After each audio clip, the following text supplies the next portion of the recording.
He's near the end of the lap, so we should find out here in the next couple of minutes whether Pinto goes out or he stays out an extra lap, as it looks like that he might stay out. No, he's in the pits. So yeah, the Team Redline deciding now is the right time to come down into the pits with your race leader, Pinto, coming down through the pit stalls. And that should hand over the lead to Joshua Rogers if he decides to stay out. So one thing to consider, as the track temperature is now down to 23 degrees Celsius. As the colder the track gets, the higher the grip the cars have, and therefore the more power that they're able to apply. It's one of those things where any fuel-saving numbers slowly start to get harder to hit the deeper you go into the race, and so maybe we should expect to see some slightly shorter stints. Here goes Josh Rogers. He's 35 laps into his run, so at the very least 5 more laps, a 7 if he wanted to match what the Drago Racing team was able to do, which I think is likely. They are on this strategy where they are trying to cut out some of the time in pit lane at the end of this race. Diogo Pinto slightly shorter than what Alexander Spets committed to in pit lane. That's close to 2.5 seconds shorter, not just in the box, but from cone to cone as well. Let's see how that plays out in the battle for track position. I don't think that that's as much of a big of a deal as the Drago Racing 1 had earlier on during the start of my stint, because that was about a 5-6 second difference. 2 seconds, that could be a difference of we have enough fuel in the tank to be able to top it off full, but save a couple of seconds. So I'm curious to see how that's going to work out, as right now you see the Drago Racing teammates work their way around the circuit with Spets ahead in the 1, sitting in 4th place. But yeah, here's the thing, that 67 still needs to take its 7th pit stop. Yeah, Nicholas Boy is 38 laps into the run. He's now giving a tow to his teammate, so this is actually maybe helping Alexander Spets to try and shrink the gap. Diogo Pinto has got Josh Ladd within 1/10.5 of him as he comes towards the line. Oh, very close, and that Cadillac temperature already built in its tires as well.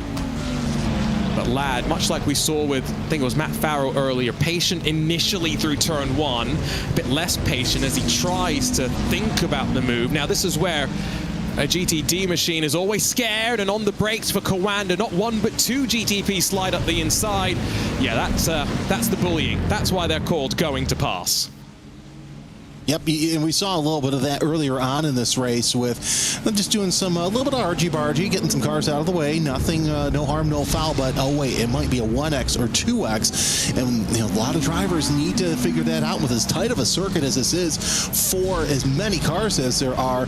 Yeah, you're definitely going to have to watch yourself as Ladd closes in on Pinto down the back straightaway. Of course, Ladd has the pin, so Pinto's best, just let him pass and let him go through. We'll see if Ladd decides to come in this time by, but yeah, it's such a great defensive battle there that Pinto has. No surprise here, and of course now we see Ladd into the pits in that number 9 Williams Sim Racing Fanatec.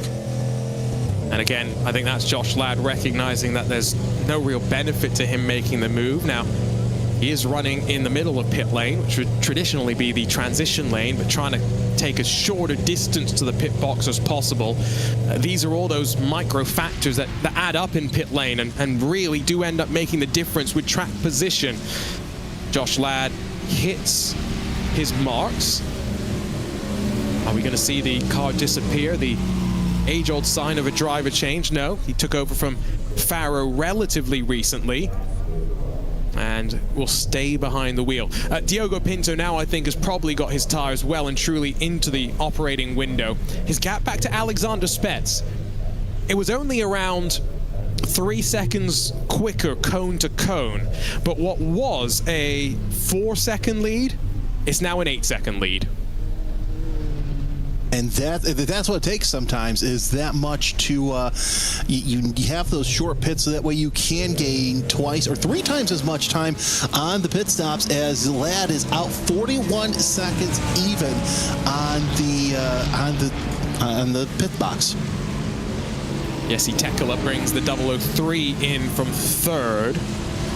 35 laps for the LMP2s. That's relatively on the money as Parker White off and away in the Williams Gaming Club number 2, replacing Matthias Oriola. Parker White, of course, former eNASCAR iRacing's champion, but very, very capable on the road courses as well. First started his progression with the Apex Racing team, but now linked up with Williams, if his mother is watching. Hello. Always great to have your support for Parker. Always great to see that moment when Parker won the championship as well. Alex Dunn into pit lane. It's a 43-lap stint for the Drago Racing 69. And remember, the Ferraris have been going as long as 46 laps, Jeremy. That is 3 laps longer. And sometimes those 3 laps will mean 1 less pit stop. Real quick, Phonius Frob on the YouTube chat asks, how many incident points until a penalty?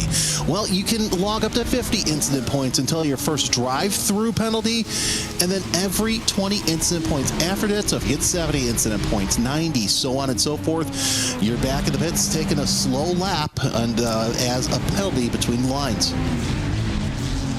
We've seen a couple of black flags, I believe, but quite a few for speeding penalties. That's not related to the drive-through for the incident limit. I think it was Sheza Esports, the most recent team, that potentially had that.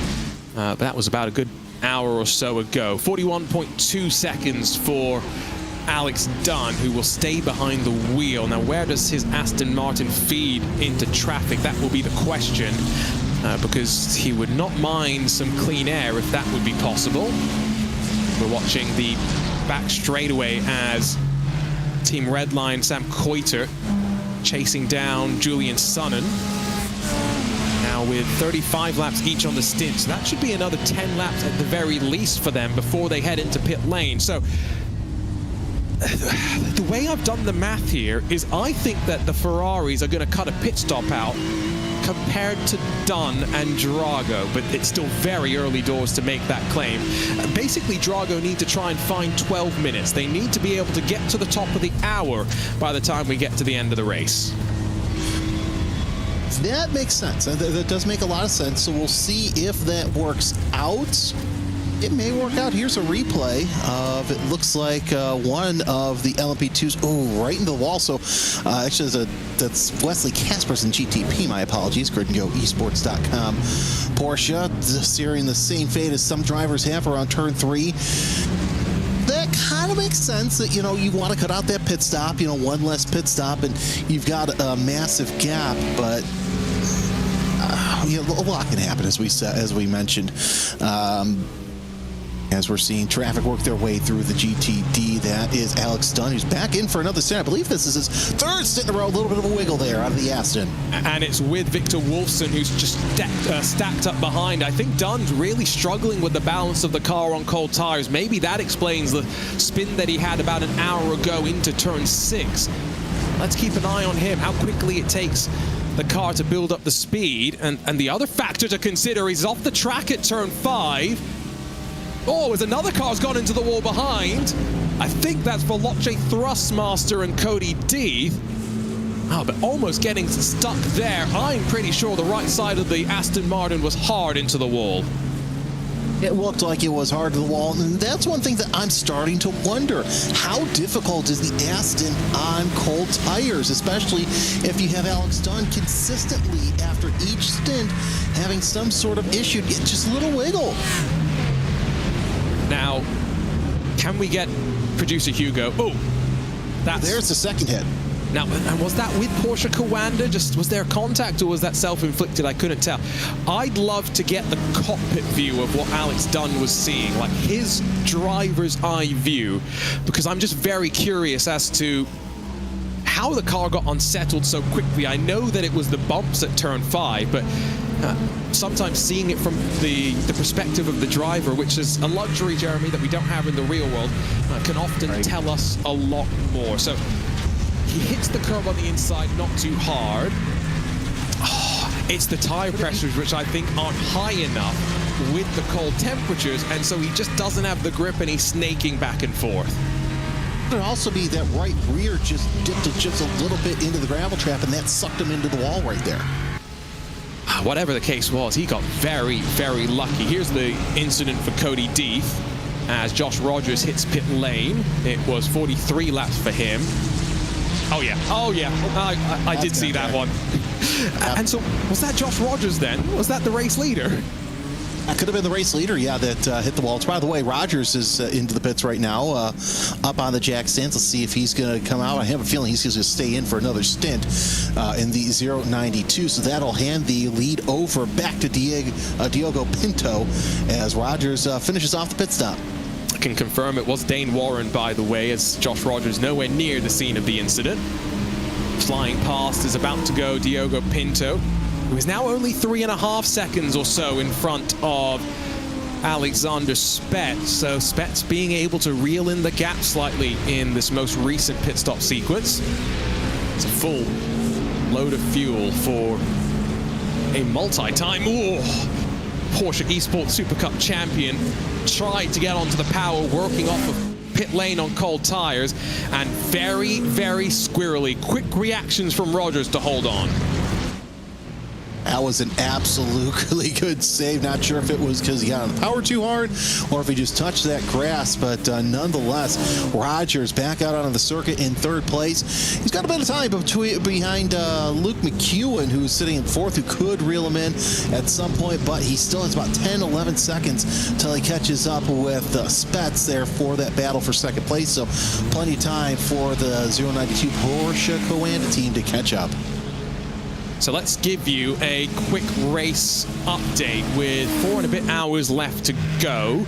And just before we do our driver change in the broadcast booth, let's focus on GTP, where pit stop sequence complete for most of the teams. It's BMW M Team Redline with a lead, but a slender advantage. We still have 3 cars, 3 teams within 15 seconds on the track. It is BMW M Team Redline from the BMW for Drago Racing, and then the Porsche Coanda 963 with Josh Rogers behind the wheel, fresh out of pit lane. Luke McEwen fourth. Elliot Veyron owes us a pit stop in about 10 laps time. They had an internet dropout about an hour and a half ago, and really destroying their chances, you would feel, of a top 5 finish. Behind them, the best of the grid and go entries, Jake Dennehan at the wheel of the 963, not necessarily as fast as he was at Indianapolis compared to the rest of the field, but continuing to show progression as he jumps over to iRacing more and more frequently, making this his main platform of choice. And then Williams Sim Racing Fanatic in the Cadillac V-Series. They've got 7th position. 8th is the second of the Drago Racing machines with Nicholas Boyd currently on driving responsibilities. And then last but not least, at least of the running cars, it's Porsche Coanda. Only 9 running machines with 4 retirements, and most recent of them all, the Apex Racing 99. Let's touch on LMP2, where it does seem as though Delatraz Automotive by Majors Garage could be on to go 2 in 2. They won the Indy 6 Hour, the last special event that featured these machines, and 35 laps on the number.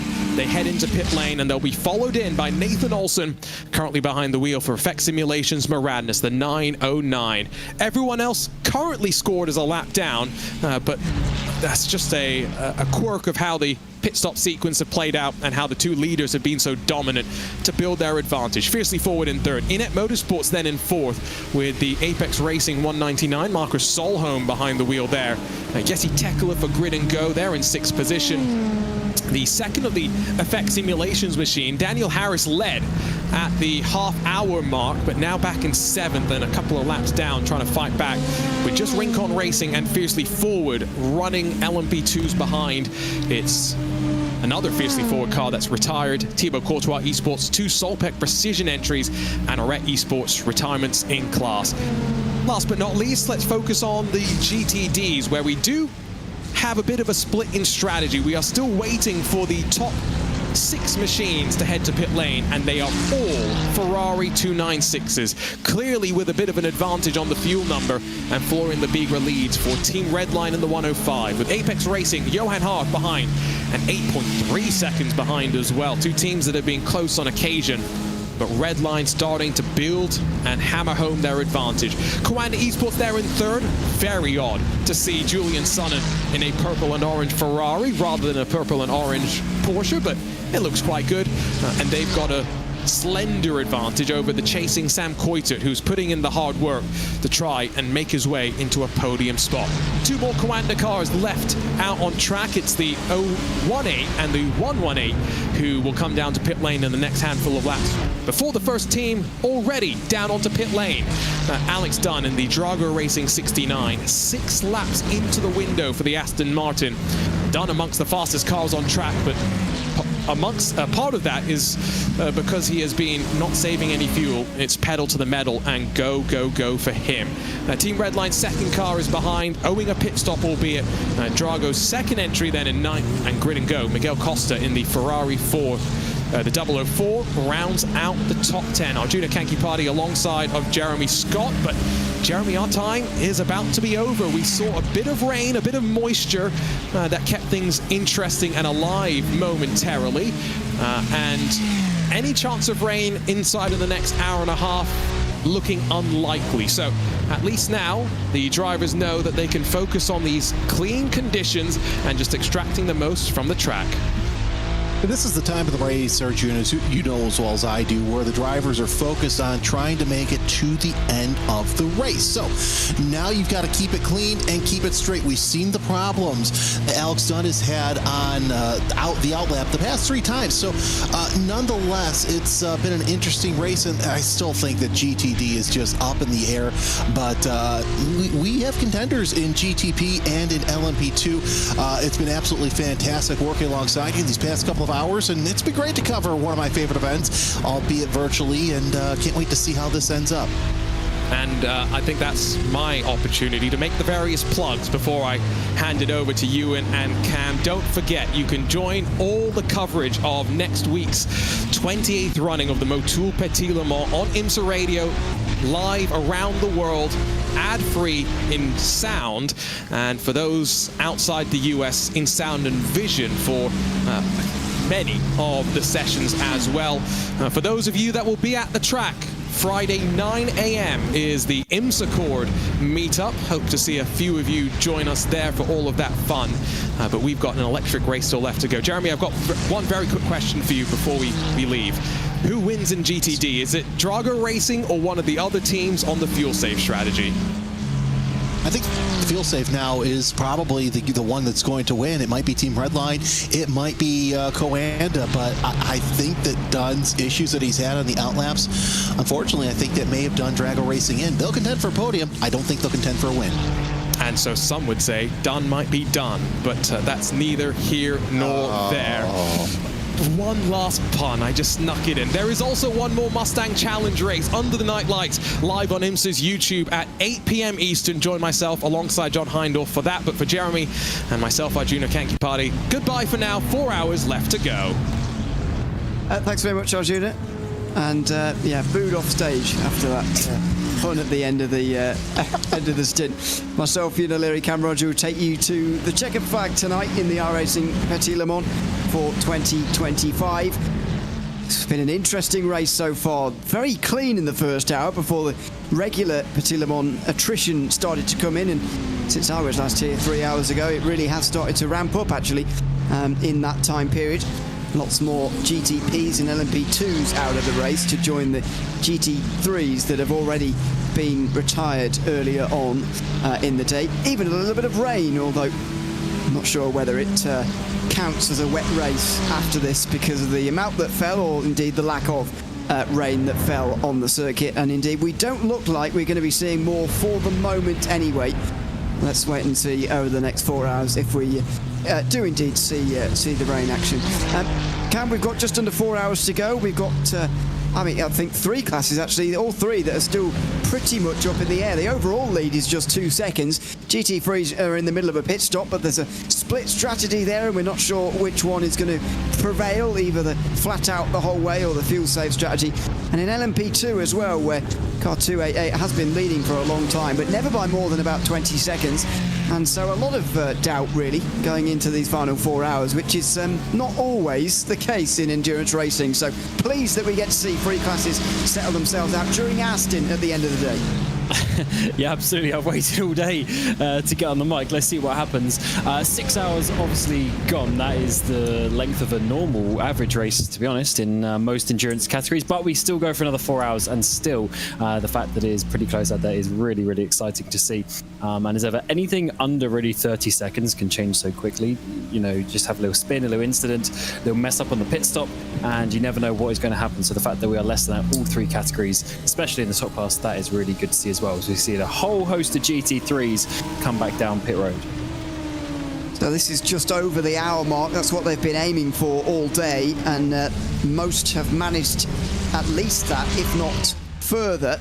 So that's lap 275 for both Coanda esports cars and the second of the red lines that have come in as well. We've already seen, actually quite a while ago, the Drago Racing cars both in 169 and 69. So they are not making it on this strategy at all. They are going flat out the whole way round and not bothering with the fuel saving out of the pit lane. There goes the first of the Coandas, then followed by a red line. Xander Reed will lead out Sam Coiter, still driving for Team Redline. Indeed, for that car in this race. So they make it out, and they're just, I'll say, under 4 hours to go. So they're in the green as far as fuel is concerned here today. But they might be able to push on just a little bit more later on, actually, because they are starting to get well over the hour mark, and it is hard to see with the gap that Drago Racing have got, only 8 seconds at the moment over Redline and Apex. It's hard to see their strategy really working when you consider they've got to make an extra trip through pit lane, and even if it's just a splash, you know, it's not going to cover 8 seconds, which is what they currently hold. Yeah, it's definitely it's always the long game, isn't it? If you can avoid a pit stop, that is the way to go. And over 10 hours, you have plenty of time to try and be able to save that. So, yeah, I guess maybe they're not going to be coming out on top with that strategy. But one thing I do like about this circuit is the fact that it's quite short compared to lots of the other endurance races. We have proper long stints, 45 plus laps for the GT3s, which is really, really cool to see. It's not just, like a 20-lap sprint around Sebring. There is a lot of laps around here. It's very high paced, very intense, and especially with the traffic and the overtaking, it's certainly one of the more difficult ones on the calendar, and really is one of my favourites, to be honest, to watch. Coming through, especially this S's section at the beginning of the track, is so difficult to judge everything to perfection. But the fact that we've had, I think it's 21 cars now DNF from the race, the track's obviously quieting down a little bit, the drivers have a bit more room. Yeah, it is 21 cars out so far. Sebring catching a bit of a stray there, but anyway, that's it's normally me that going after Sebring. Talking about the paving, but we won't get into that until March next year. We'll save it, yeah. 6 months away. Can you believe it? Already at the end of 2025, nearly, which is pretty mental to think about. On board with Manuel Troncoso, just in behind Sam Coiter and Xander Reed. So you see the way that the tyres work out, and there he goes diving straight down the inside and straight through, not wasting any time. Sam Coiter flashes the lights as well, but I don't really see what he can be mad about. They are two different teams on two different strategies. Troncoso had to make that pass as quickly as possible because that's their whole strategy, that's their whole game. Go as fast as he can throughout the entire day, and Redlines is more about saving, but he's really not happy about that move. Yeah, and he's obviously a lot lighter on fuel, so it made it a bit easier. But to be honest, for 1 minute, I thought we were on board with one of the P2s or the GTPs. There was a big send up the inside into turn 7. Not what you always see in the same class, but yeah, absolutely fair game move for track position. And when it's so important around a tight, twisty circuit like this, definitely needed to be done. So big ratings for Troncoso. No hanging about and just making sure that he gets the car in front of him. He's got, obviously, the other car of Xander Reed just up ahead of him as well, so I wonder if he's going to do the same, although Reed obviously be fully up to temperature by that point, although, as I said, there is a difference in the fuel loads. Got a question in on YouTube chat, and if you do have any, then pop them in there and we'll try and answer them if we're knowledgeable enough. Carsten Volta says, is there any rain in the race? Well, in the past, there was a light spitting of rain, but not many went on to wet tyres, if anyone actually went on to wet tyres, because it was so light. And whether we're going to expect any in the future, I think it is still possible, but there's nothing on the radar to suggest that it is going to rain anytime soon at all. So I don't think it's worth worrying about too much at this moment. Just beg the question, though, how much rain there has to be to declare it a wet race, or at least in your mind, do you think it is a wet race? Does a few spots that make conditions a bit difficult, but nobody goes on to wets, make it enough to be a wet race, or what? Because that's all we had earlier, really. I don't know if anybody went on to wets, but I'm pretty sure nobody did, and that, despite the fact it was raining, means I guess we can't really call this a wet edition, a rain edition of Petit Le Mans. I don't know. Surely it's got to be if drivers meaningfully go onto the wet tyres. If one random person, does a bit of a Hail Mary, I'm not so sure about that. But yeah, surely there's got to be significant people going onto the wet tyres, like we had at Sebring a couple of years ago, but not this time, as Troncoso is really getting the run now on Coando Esports. Unfortunately, kind of got a little bit balked as we came through the S's, just lost a little bit of time, and that's allowed Troncoso to get way closer for Drago Racing and to come out onto the back straight. So there's an opportunity to see what the top speeds are like between these two chassis. I think Troncoso will make pretty light work of this. I mean, he barreled himself down the inside of Team Redline earlier, and now he's surely going to do the same to Coando Esports. Going to show no favouritism between the big two, and he's going to try and pass either of them as quickly as possible, though not close enough this time. Not quite fast enough that time round, as Gustavo Ariel in 103 comes into the pit lane. That's 46 laps from them again.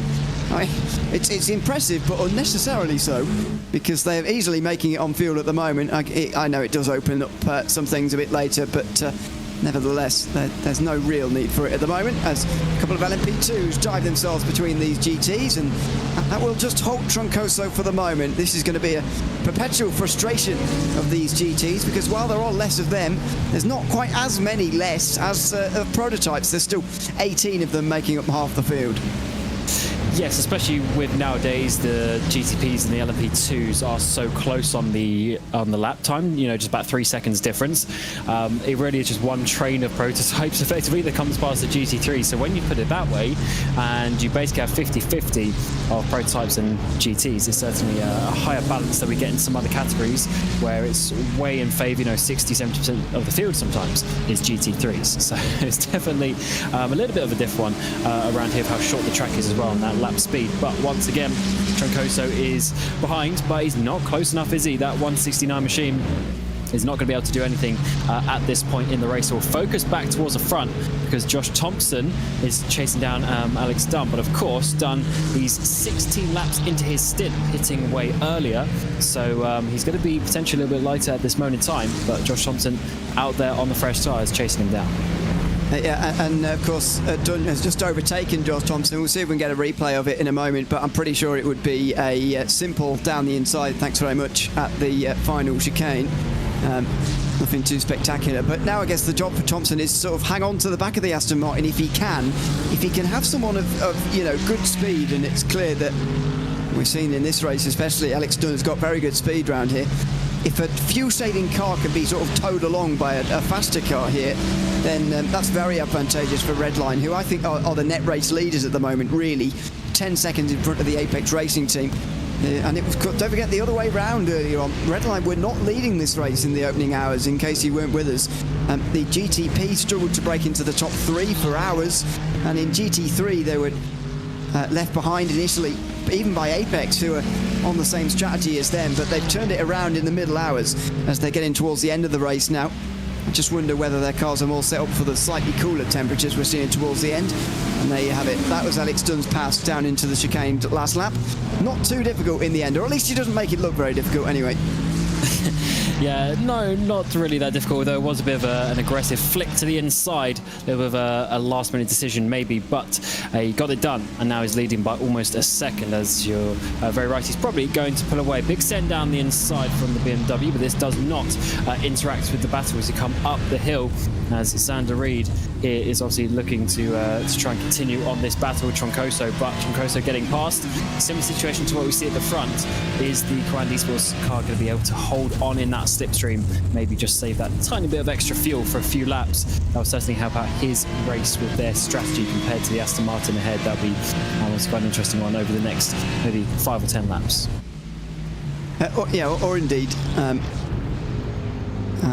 Or indeed just abandon the fuel saving just for a little bit and try and catch up a little bit to those in front, because nearly 30 seconds off of Team Redline is a big gap to sort of try and close now in less than 4 hours. At this stage in the race, you can start to sort of do the calculations about how much time do I need to gain per stint to actually get back on terms again. How much time per lap does that mean that it is as well? It all becomes a lot simpler at this stage in the race, although very difficult, of course, to actually do. 104, by the way, is in pit lane. Sam Coiter seems to have dropped down. Yeah, he just pit 6 laps ago, and then he's back in with a, like a full-length stop. So something has happened there for the 104 machine. That is not ideal for the team that's running up towards the top of the standings and is going to be in contention today. But being back in pit lane, and they are going to be, well, basically, losing a whole pit stop, and they're going to be a lap down by that point when everything comes out. They're already a lap down, actually. So that is really going to, there's no way of coming back in a race like this with no caution. So let's see how this one's, it's a grid and go-kart just in front of them, spinning as we come in towards turn 3, and unfortunately nowhere that Sam could go. See it from on board here, and you get a real idea as to the reaction time, or indeed lack of, because the car's just going to spin right in front here. So just a stack up, isn't it? As that LMP2 goes down the inside of the Aston, it slows down the GT a lot more than Jake Dennehan, I think it is, still driving that car. Yeah, it is. Was expecting, and so he ends up hitting the back of the Aston, spins around, and as you say, Sam Coiter could not do anything about that. It's actually done damage to the prototype as well, by the way. Grid and Go Esports out of the top 5, where they were near earlier on in the race. They're now down in 9th, and hopefully they do return, but it's minutes-long repairs for the both of them. Yeah, that's a shame for 2 cars up towards the front in each of their respective categories. And that just shows you how easily it can bite. That was looking fairly normal for a little while coming through turn 2, but into turn 3, unfortunately, just the tiniest stack up, just drivers going a little bit slower than you expect. And the issue is when you're already in the braking zone, you're very committed. You're already on the limit of your brake, of your turning, and you can't just suddenly, stamp on the brake or turn a bit more to try and avoid something. Just very unfortunate for those drivers, especially Coiter as well, because he was just watching that happen in front of him. Big shame. Over 3 minutes in pit lane. So yeah, they're definitely not going to be getting on the podiums in their classes today, but hopefully they continue on, because it's still in 4 hours.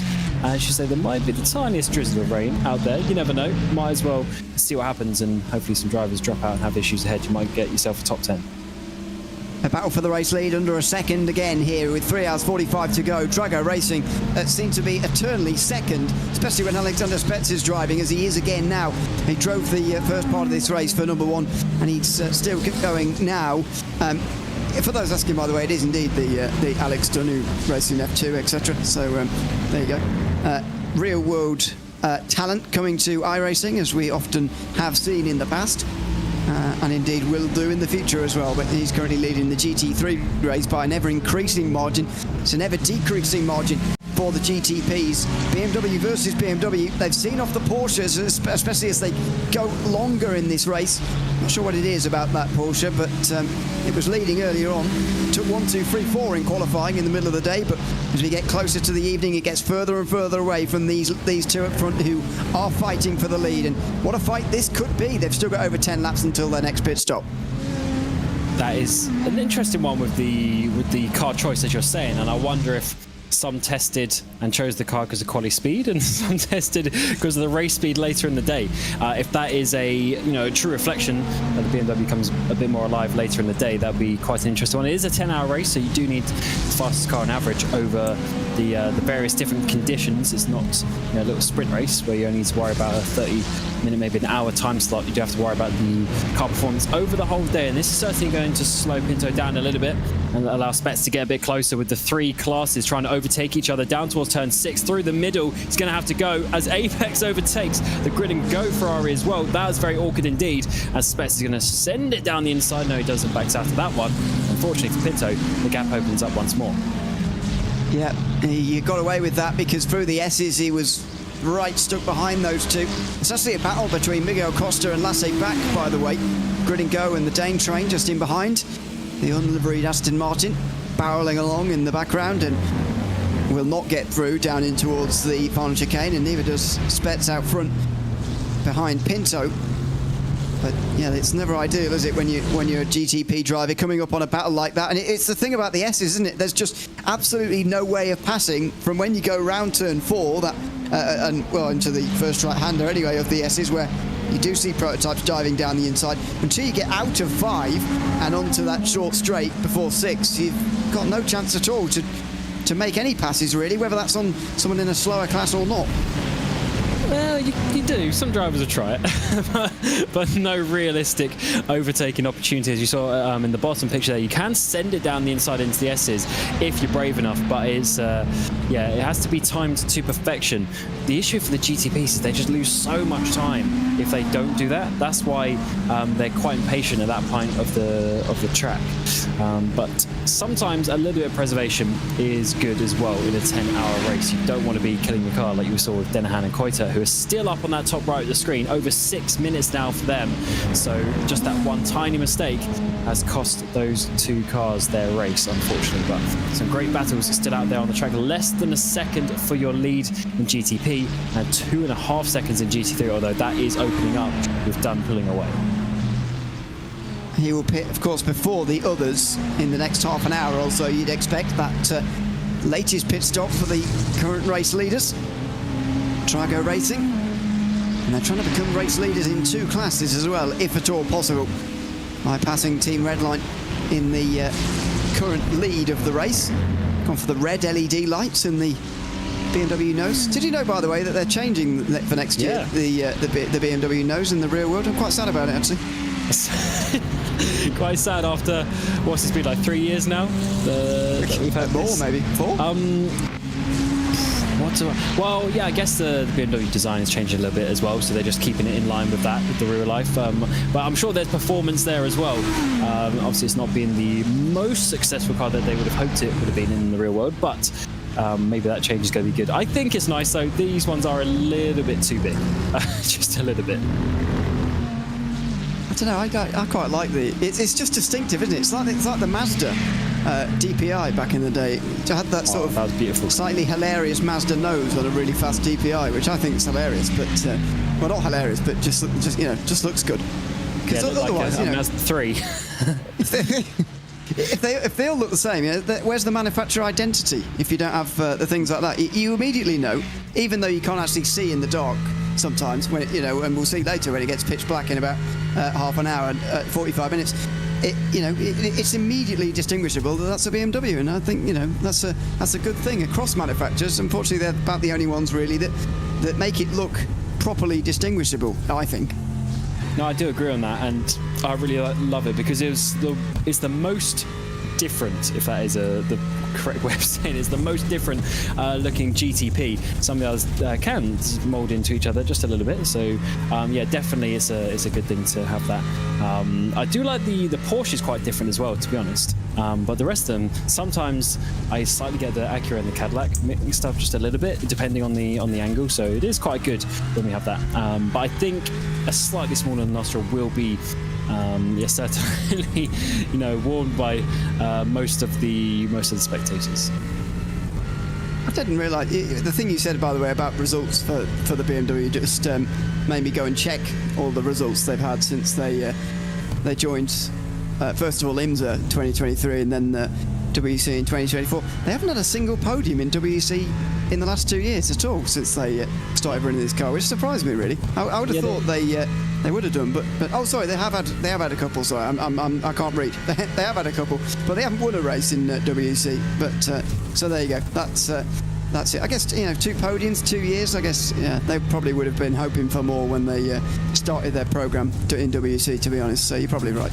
Yeah, it is hotly contested. They've had quite a lot, a bit more success in IMSA, to be fair. But it's just one of those things. There's just so many manufacturers now coming to GTP and they're all bringing 2 cars plus. It's very difficult to get on the podium. To be honest, but hopefully with the WRT going across there as well, then they're going to be able to have a bit more parity and hopefully some better results with their new nose as well. And I'm sure that will come to iRacing as soon as it can. Yeah, that's exciting times in Hypercar, as we know. Exciting times in GT3 as well, because we've got a new manufacturer in the game. Aston Martin are now part of iRacing, part of the sim, and running rather well in this race. I think they're going to end this race having led the most laps, but not winning leading at the important lap, which of course is the last one. But we'll wait and see on that. They are currently leading again now with Alex Dunn at the front of the field, but this is Lasse back in 8th position. They seem to have reached their ceiling a little bit here, but you can see that the Dane train have been going well so far today. Up 12 places from qualifying in 20th is a pretty good effort. And by the way, they were around this point, after about 3 hours, so they've rather levelled off. But to gain that many places in the opening hours, very impressive indeed. Absolutely. I mean, sometimes qualifying isn't all of it, but it certainly helps, because the first few hours you've got to dig deep and you've got to get yourself in a good position to regain those places and just sometimes keep in the race and allow the attrition to come to you. Yeah, it's definitely just a testament to the fact that you keep on going. But the fact that they are in a good position now means that they are going to be able to obviously battle a little bit towards the end of the race. They are over a minute though off the lead, which is a little bit of a shame, but this might be an opportunity for another position here. Maybe now, as he comes into the final chicane and indeed lets him through, actually, there does Miguel Costa. And it makes sense as well, because there's quite a few cars not that far behind, actually. Even Falcon Sim Racing team, Lewis Woods in 12th place, only 10-15 seconds back. So got to be very, very careful getting. You'll see some of them come around the corner here. There's a few of them. You've got to be very, very careful getting drawn in, dragged into a big battle when you know that those are coming in behind you. And of course, now Costa may well just follow Lasse back and even pick up the pace a little bit, because it's a weird thing that happens suddenly when you're following somebody else, and there must be a scientific reason for it, but you do generally get faster by following somebody quicker than you. Oh, I certainly do. And I don't know why, but it just adds a little bit of extra motivation, I guess, and a bit of ego, like, oh, I'm not going to be slower than you, I'm going to chase you down. And it just adds a bit of concentration as well. I think you just follow their lines a little bit, and especially if they're slightly faster to the point where you can't keep up, they're never going to distract you or slow you down, so you're always pushing harder and harder and harder to follow their lines and follow their speed. So yeah, I did in this situation liked following someone for a longer stint. You can really just get a bit of a rhythm and chase them down, and especially if they're really fast, you gain some lap time as well. So certainly a good thing if you could do that. But let's see if back pulls away, then for Costa, it's not really going to help too much. Do you ever do a Petit Le Mans in your driving days? Yeah, it was a very good one, actually. Totally one of my favourite races to do, to be honest. I did it in both prototypes, well, in all 3 of the categories overall, and I don't know which one would be my favourite ones. The issue with the GT3 ones, I felt like I was looking in my mirrors the whole time, and I always preferred the prototypes as slicing through traffic anyway. But yeah, it was one of the it's one of the highlights of the season, to be honest, because it's such a difficult race. Yeah, it's a challenge, but it is one of the good ones. I was saying this earlier on. It feels a little bit unusual to have an endurance race round here, really, sometimes, because it is so narrow, so tight, and some of the world championships you're very unlikely to see multi-class racing. I mean, it's not sure what the highest level of open wheel racing you'd even get around here is, to be honest with you, but it's one of those sort of old school circuits. But somehow the fact its unsuitability for traffic somehow make it more entertaining in some ways. I do wonder whether sometimes other series could take something from IMSA, in that they do go to some very narrow and unsuitable circuits for multi-class racing and just make it work. And turns out if you put the drivers in this situation, they might complain beforehand, but they will just figure it out. And maybe that's maybe we could learn from that. Yeah, Detroit, the new Detroit street course, and even Belle Isle a couple of years ago, to be fair, but the new downtown Detroit course is certainly one that's not really suitable, let's be honest. The fact that we see them go there is pretty incredible, to be honest. And I say the drivers, they just work it out. One that is understandable is, like, obviously there's certain tracks where they don't send the prototypes, such as like VIR, Lime Rock, etc. But even if they did, again, you just figure it out and you just find your way through the traffic. I think obviously we don't have it here, but some proper street race like Monaco or somewhere like that, I guess, is probably never ever going to work. But some sort of proper track, I think, will be fun. I mean, how dissimilar is Monaco in its narrowness to Detroit, the new version? I mean, can't imagine it's too. It's just got longer straights, I suppose, Detroit, which helps. But there you go. Well, I'll get back to that because the pit stops in the lead group are happening again. Lap 327 this time for the race leader, Diogo Pinto, who spends another 38 laps out there on the circuit before coming into pit lane. Now, I wonder whether we're going to see a driver change so Pinto can get a breather before finishing the race, or whether he might go for one more and hand over to his teammate to finish the day. We'll wait and see on that, as one of his other teammates, not the one he's sharing with, Luke McEwen, exits the pit lane briefly, and in fact still one lap down, which is not something you say too often about Team Redline. But Pinto is going to stay in that car, and I reckon then he might well go for one or two more before getting out the car for the final time this afternoon and handing it over to his teammate to finish off. Yeah, I always say with the prototypes, because the pit stops are slightly shorter, it's easier just like add one on depending on how your strategy is looking. So it really just depends how they want to end the day, of course, and how they want to split the driving. But they're all fast, so it doesn't really matter in terms of lap time. It just depends how the drivers are feeling and where they are in the flow of things, as well as he exits the pit lane. Gets stuck a little bit behind Ferrari there as he works his way down the hill. Coanda getting all over the back of him as he's trying to get back up to speed here. That's Coanda Esports, who are one lap down, not only on Pinto but also the race leader, not so far off, 2 laps down. And that is Josh Rogers, who is the best placed for Porsche Coandas at the moment, currently in 2nd position, now over 26 seconds off of Spets. And again, not sure what has gone on in these cooling conditions to the Porsches, but just not as quick as what they were at the start of the day and what they showed in qualifying, where they locked out the first 2 rows between Porsche Coanda and Coanda Esports teams. Still 3 of them left in the race. Elvis Rankin's car is out of the race. I think they brought him back out again to do a little bit of testing during the wet period. Always an advantage to have multiple teammates in the field, especially if one of them has fallen by the wayside completely, because you can just send them out on wet tyres and see what happens without any real repercussions. And that's what Porsche Coanda did, I think, during that time period. But that's all come to an end now. And just a lap or 2 later, in fact, 2 laps later, Alexander Spets comes in. So I wonder whether the overcut on those slightly warmer tyres will give him a position over Pinto, or whether he'll have to do the work of passing him all over again.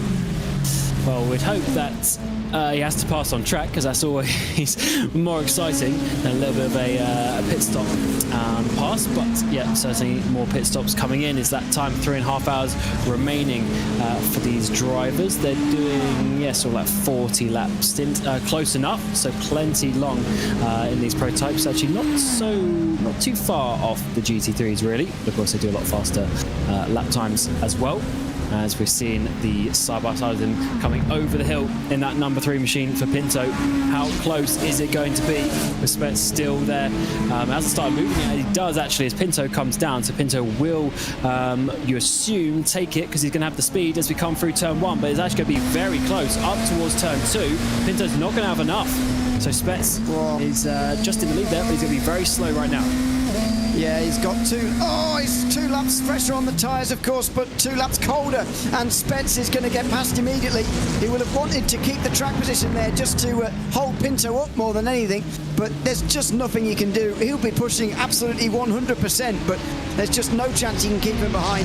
That's why the overcut does especially work in these cars these days, especially these days in GTP, because the cold tyre effect means that you can get track position, but you've got to then hold the track position at least for a couple of laps. But Spence couldn't do anything about that there. There's no more grip to be had, and pushing any harder is more likely to end in a spin than anything else.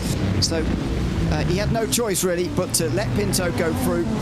And now he trails again. Spetsy's got to do the work all over again to try and catch up again. But he just seems to get faster as the stints go on. So we'll see, not in the next couple of laps, but by the end of the stint where he is, indeed how close he is to this race lead and battling for it, which I'm sure he will do at least once more before the race is finished. And look at the gap, 2 seconds already. So that just shows you the effect of those cold tyres. Pretty remarkable, to be honest, to see that. And it looks like that's obviously just going to take a couple laps to come back in. Spets will then regain the speed, and he'll have to chase him down for what is currently the battle for second and third place, with Josh Rogers leading, but he is going to be pitting in probably 5 laps time, so he's going to be then catching up. So they are going quite a bit longer with him. That'll be his 8th pit stop, which will be the same as the 2 just stopped now. So yeah, that Porsche Carrera car going way longer.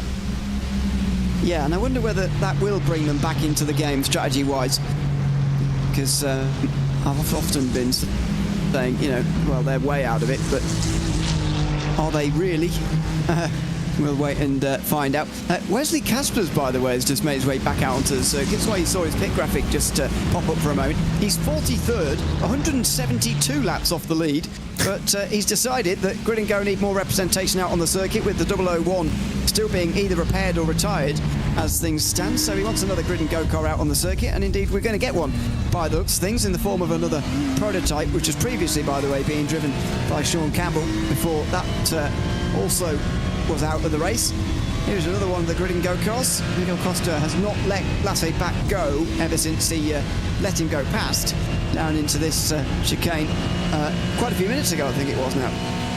Yeah, it was quite a while, and they're basically the same gap as when we left them. So Costa has regained some speed, as we said. When you follow someone, you do seem to gain just those extra couple of tenths, and it's seemingly working as a 004 is able to hold on, at least at this moment of the race. And I was going to really check their sort of previous lap times. So if they're this close together, then they are going to be doing basically identical laps. I mean, their fastest laps of the race are within 200ths of a second of each other, and their last lap's about a tenth. So they are definitely, these cars are very, very close, and they can be compared very closely with the speed that they've got at this moment in time. Where are they in their stint cycle now? They are getting towards the end of it, not having the best run through T5 there, but about 35, 32 lap stints, so we do have about 10 laps to go. Yeah, they are not one of those going fuel saving, so they are pitting alongside the likes of Drago Racing number 69, who are also not fuel saving in this race. Josh Ladd, meantime, is into the lane as well, so able to go a little bit further than the 2 race leaders. 3.5 seconds apart them now, by the way. And to answer the couple of questions in the chat, Marcus Solm is indeed driving in 5th place for the Apex Racing team at the moment. Not long way to stop, actually. They're now actually a third of the way through another stint in this race. And did it end up raining? Well, a bit, but the wet tyres were never brought out, so I don't think this is going to go down in history as a wet race. But as we were discussing earlier, what stage do you count it or not? Because there was definitely moisture, and it definitely had an effect for a brief period. So in the literal sense, I guess it was wet briefly, but not for too long. And it does seem to have gone away, at least for the moment. We've not had any indication that it's going to be appearing again anytime soon. And the drivers will be quite pleased about that, I think, because the darkness is about to come upon us. I was Googling earlier on what sunset time today is going to be in the real world, and therefore taking it into the iRacing as well. It's meant to be 7:15 in the real world today, and so it probably will be in sim as well. We started this race at midday, so that will be a quarter of an hour and 7 hours into this race as well. Therefore, only really half an hour, 40 minutes left of daylight before we start to see the proper nighttime driving, and where this race is really won, and what gives this race such a constant battle about how you set the car up, whether it's for the daylight at the start or the nighttime at the end. In the real world, it's always the nighttime because there's always a caution after sunset to bring you back into the game, so everybody sets it up for nighttime. But you don't get that luxury in iRacing, which makes it far more interesting as to what you do with your setup.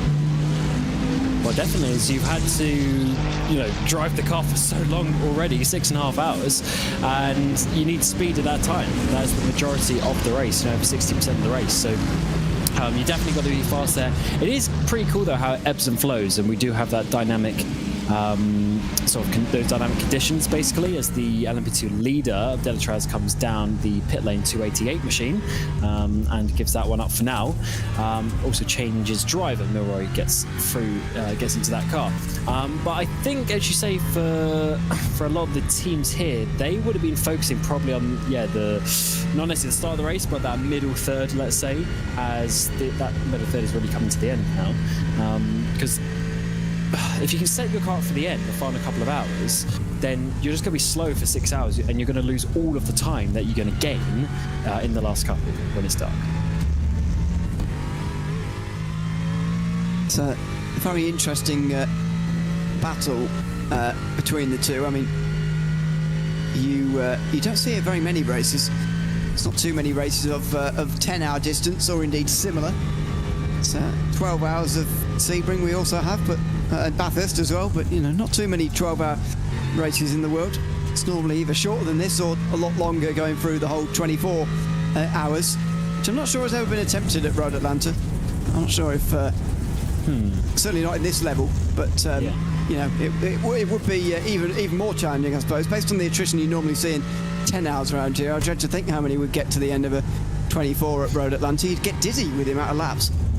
Yeah, you'd need to start with more cars, maybe.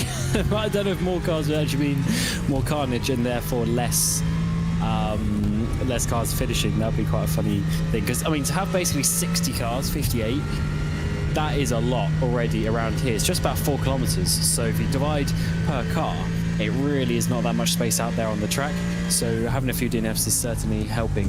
It's fairly even. Well, actually no, it's not quite. There's more GT3s that have been DNF'd than the other categories, but it's still fairly even. We've lost about 5 P2s, 4 GTPs, and then a handful of about 10 or so GT3s. So it's fairly, some people always blame the prototypes, but more GT3s have DNF so far.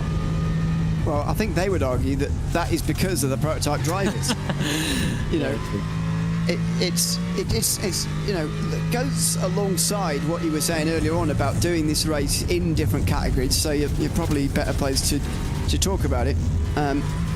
It's always a better feeling being in control, I always think, as well, being one of the prototype drivers in these races.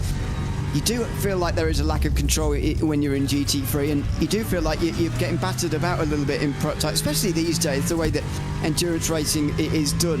10 hours doesn't feel actually like a very long endurance race anymore. It's only really 24 hours, I think, that feels like a proper endurance race. Even these feel like proper sprints, and they're properly racing at the start, and the aggression through traffic, you can absolutely understand why GT drivers get very annoyed at the lack of patience from prototype drivers because of the way that these races are run now.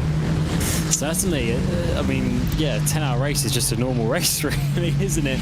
No one is going to be worrying too much, and especially if you have 3 drivers. There'll be a lot of teams doing it too, but even if you have 3 drivers, it's easy. It's 3 hours basically each, and then 1 random hour, so it's not actually too bad at all if you think about that. When you split it up, some of these drivers are doing that much practice per day, so it doesn't make too much difference. The 24 hours is where it gets difficult, because then you actually have to sleep mid-race. At least try and get some sleep mid-race. So we don't do too many of the 24s, so they keep very special, and then these ones are really just a fast pace. I think in iRacing as well, because we don't have the like a safety car caution to back everyone up. Those first few hours are so important, because if you can get 30 seconds ahead, that is going to make the second half of your race a lot easier. Do you not feel, though, as if there was the opportunity for that safety net, if you like, of cautions that would bring you back to the front, that people would almost be even more aggressive? Because at that point, even dropping a couple of laps wouldn't actually matter at that point. That is it's a fair shout, and maybe that is the reason for some of the driving in the real world as well. But yeah, I don't know. I guess there's always a need to push. In both situations, there's a need to push, to be fair. So you do have a fair point in that. But I do think in some ways there's less need when there's a safety car, because you know you're always going to get back to the front. Yeah. I do just wish sometimes we'd see a little bit more patience from prototype drivers these days. But there you go. I guess it's always been the same. It's always one of those things that is complained about, because the entire time I've been following endurance racing, it's been talked about, and that's for at least a decade now. So I imagine it would be the same throughout history as well. But there you go. It's always a talking point. Drivers. I want to see you in a prototype, by the way. I want to get you, maybe with Mr. Josh Rogers at the front there, get you in a prototype, and let's see what you could do in your driving stints. I think Josh Rogers would get very frustrated with me. The minimum drive time will be fulfilled, and then that will be that, I think, for me. Yes. Such a one stint and then goes. Depends how many. He's in, by the way, Josh Rogers. It depends, doesn't it, how many drivers you have in the car, how many you can do. Because that's for a 24-hour race, as we found when we did an endurance race, you've got to be a little bit careful you don't do too little driving. Otherwise, you'll be not satisfying the minimum drive time rules, even though they're not that constraining. You have still got to do the hours, and you can get caught out by it if you're not paying attention, or if you're sleeping when you should be driving. I've never done that. Neither as a driver, neither as a commentator. I do not know what you're talking about. Fortunately, we don't have to do that so far, but what we do have is a battle for P6 in your GTP, and this is going to be Commander Esports, and Veyron going past and just sneaking his nose in as we get towards the braking zone. He's going to be able to get past Romanidis there for Drago in the 67 machine. Is there going to be a pit stop? No, just cut a little bit to the right-hand side. So they continue on, but a nice move by Commander there, who've already pulled away, and they're up there into P6. Romanidis is just fresh out the pit lane, so that's probably why the pass has happened in the first place. This is an out lap, or that was the end of that was the end of his second lap out there, so his tyres will not quite be up to temperature just yet as well, and therefore loses the place to Elliot Veyron, as you say. Now, Josh Rogers gets out of the car, by the way, and Jordan Caruso now driving in third place as Parker White comes into the pit lane. Where do we think the Porsche Commander car is going to end up here? 25 seconds off the lead at the moment, but my goodness, they're going long way further than the rest of the field at the moment. That was the end of lap 340, by the way. A 43-lap stint, serious stint. They're not going to cut out a pit stop, but if they can cut out a lot of the fuel fill, they might be able to do something later on. It's just hard to see. That's quite a big gap now, and the gap is ever increasing, which suggests they are fuel saving a little bit, which maybe is contributing to their loss of time in these hours. Yeah, I'm just having a look. So a pit stop time, like the actual stop time, is 41 seconds. So in theory, if it's 25 that you're talking about, they might be able to do something with that and get pretty close. But you would assume that when the time comes, Redline Drago will still have the speed to hold on to that. And then we're going to talk about literally, it's going to be after they make that splash at the end, they're literally then going to have, 15 minutes to try and do something with a gap that may be 10 seconds or less. So that's assuming they have the pace. So they're playing the long game, and we'll have to certainly find out. But if Redline and Drago stay this close, I don't know if there's going to be much of an opportunity for them to win the race game past two cars. But they need to keep on going. It's going to be 3 hours until we get to that point of being 15 minutes to go and we get to that final pit stop. So it's going to be a very interesting one indeed for that. As we're seeing in GT3, Drago 69, Alex Dunn coming down pit road. This is their scheduled stop earlier than everyone else, and once again they will drop back and then they will have the fresher tyres when their competitors make their pit stop, but that's still going to be another at least 10 laps. It's going to be a late splash for this Aston Martin by the looks of it. Let's see whether they can pull the gap required. It's not looking likely at the moment. They also had number 7, by the way, involved in this battle before. They're over 200 laps down now. Hugh Barton had a huge crash on the way into the S's. Massive hit. Sturry was hit by one of the GTPs in turn. And now Nicholas Rubeloff gets into 69 and continues on. When Rubeloff first got in, by the way, they lost about 12 seconds throughout a pit stop as well. So just imagine where they could be with those extra 12 seconds back. But of course, racing never works like that quite. As Harold Creighton goes for a spin and a touch of the barrier as well over the top of the hill at turn 5 there. Tell you what, I thought that was going to be a huge crash, but in the end it's a little bit of a boop. So I think it should be okay to continue, but definitely damage on that car, which is not what you would have wanted to see at all. As with the Porsche Commander car coming into the pit lane, that has put Pinto and Spets back out into the lead with their battle, with still 1 second separating those cars. So it went up to about 2 seconds or so just after the pit stop. Spets has gained a few tenths back, but Pinto, the faster drivers in iRacing, he is not going to be chased down very easily, and he's got control of this race. 1 second the gap at the front. We are seeing an extraordinary race in GTP tonight. I mean, we always do in Petit Le Mans. Remember a few years ago, I think it was Williams and BS Competition just went back and forth again and again and again and again in this race. Was it Marlow Racing Team, actually, I think it was, under that umbrella. It's one of those races that always produces these types of finishes. We're only in the last third right now, so still a very long way to go for this one to settle out. We've got 2 cars on the same strategy, going absolutely hell for leather from now until the finish, and have been indeed for nearly the last 7 hours. We've got Porsche Commander on a different strategy completely, trying to cut out a pit stop, I believe, compared to these two, and make it to the finish, making less pit stops than their rivals. We'll see which of them it turns out to be. But it is a fascinating situation. Always more fascinating when you don't know the outcome of these races. Sport's always better that way. And it seems like an obvious thing to say as well, but it's pretty rare that you get to the end of 7 hours and you still no idea really who's going to win any of the classes. I think Redline is starting to maybe take a stranglehold over GT3 with Josh Thompson, but in LMP2 that lead gap is closing, and in GTP we're still seeing these two go back and forth, Redline and Drago. So it's we're no closer after 50 minutes of our stint cam. We're absolutely no closer really. Yeah, you can't complain about 11 seconds in LMP2 and GT3, to be honest, with the amount of racing, the amount of DNF and incidents that we've seen so far as we ride on board with Alexander Spets coming up towards turns 2 and 3. Big clutch in there as he tried to judge that to perfection, which he does, and he manages to get around the outside of T4, which is the classic overtaking maneuver in a prototype round here. It's so nice to hear just the control of the inputs and a bit of fuel saving there, working his way through turn 5 as well, and just really trying to go as fast as he can, but still keep in mind to play the slightly longer game as well. Although it does look like he's a little bit on the limit, as he has lost a few tenths to Pinto over the course of the last couple of laps. They need to try and chase that one down, but these guys are certainly pushing each other hard, and it's just a point.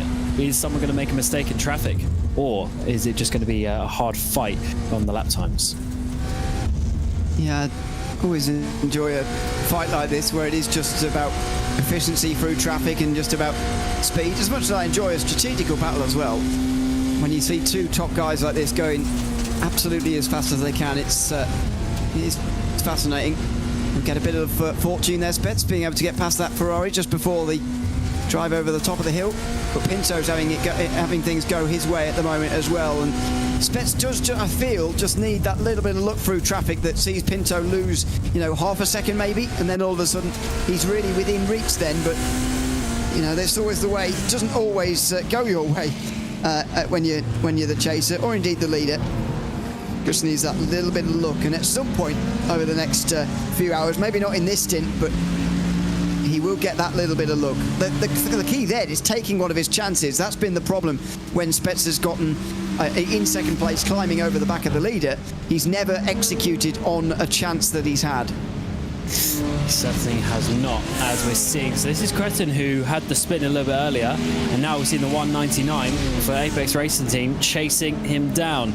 And I mean, look at that. The 199 has already made up 6 positions in this race, so they're doing a good job.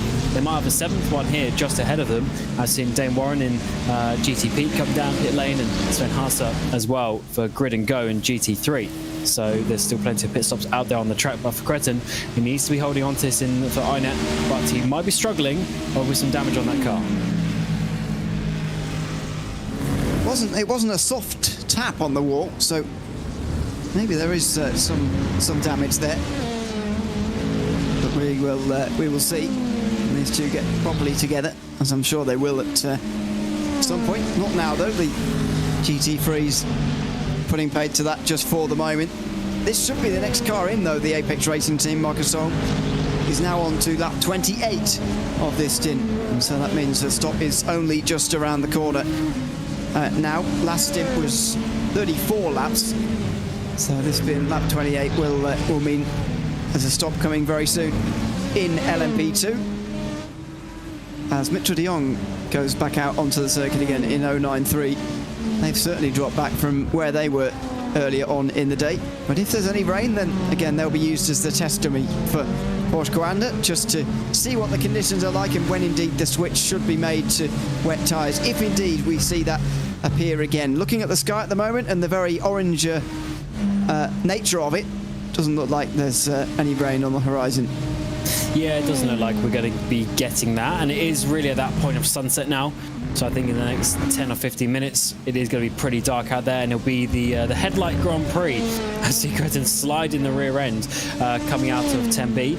And yeah, really will be trying to distinguish these cars for the final couple of hours, and this is where the drivers earn their money. They've had all this racing so far, almost 7 hours of racing, and now is coming into the final 3, where the drivers who remain in the cars need to not make those mistakes as the tiredness and as the darkness falls. They have to keep on going out there on the track, and it's such a tricky circuit. It really is one of the most difficult endurance races that we have. Some of the bigger circuits is easy to get in a flow. Here, as much as it flows in terms of the track driving on your own, you never know where you're going to meet the traffic, and therefore there's problems around every corner potentially, although actually the 19 here having a pretty clean lap as he's trying to pull away still. A lot less traffic on the track will help that. We're down to just 35, by the way, in the field compared to the 58 that started. It's not unreasonable, really, given the circuit we're at, even though that is quite a high attrition rate. Let's say for this circuit, it doesn't really matter.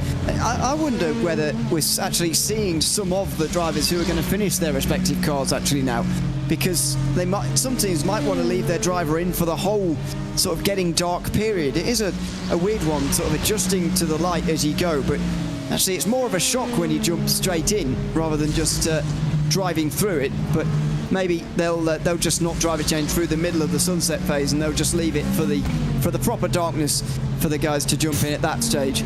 Maybe that would be okay, but it's going to happen in phases here. It doesn't get dark all in one go, and so that does make this stage in the race particularly difficult, especially with the sun in some places.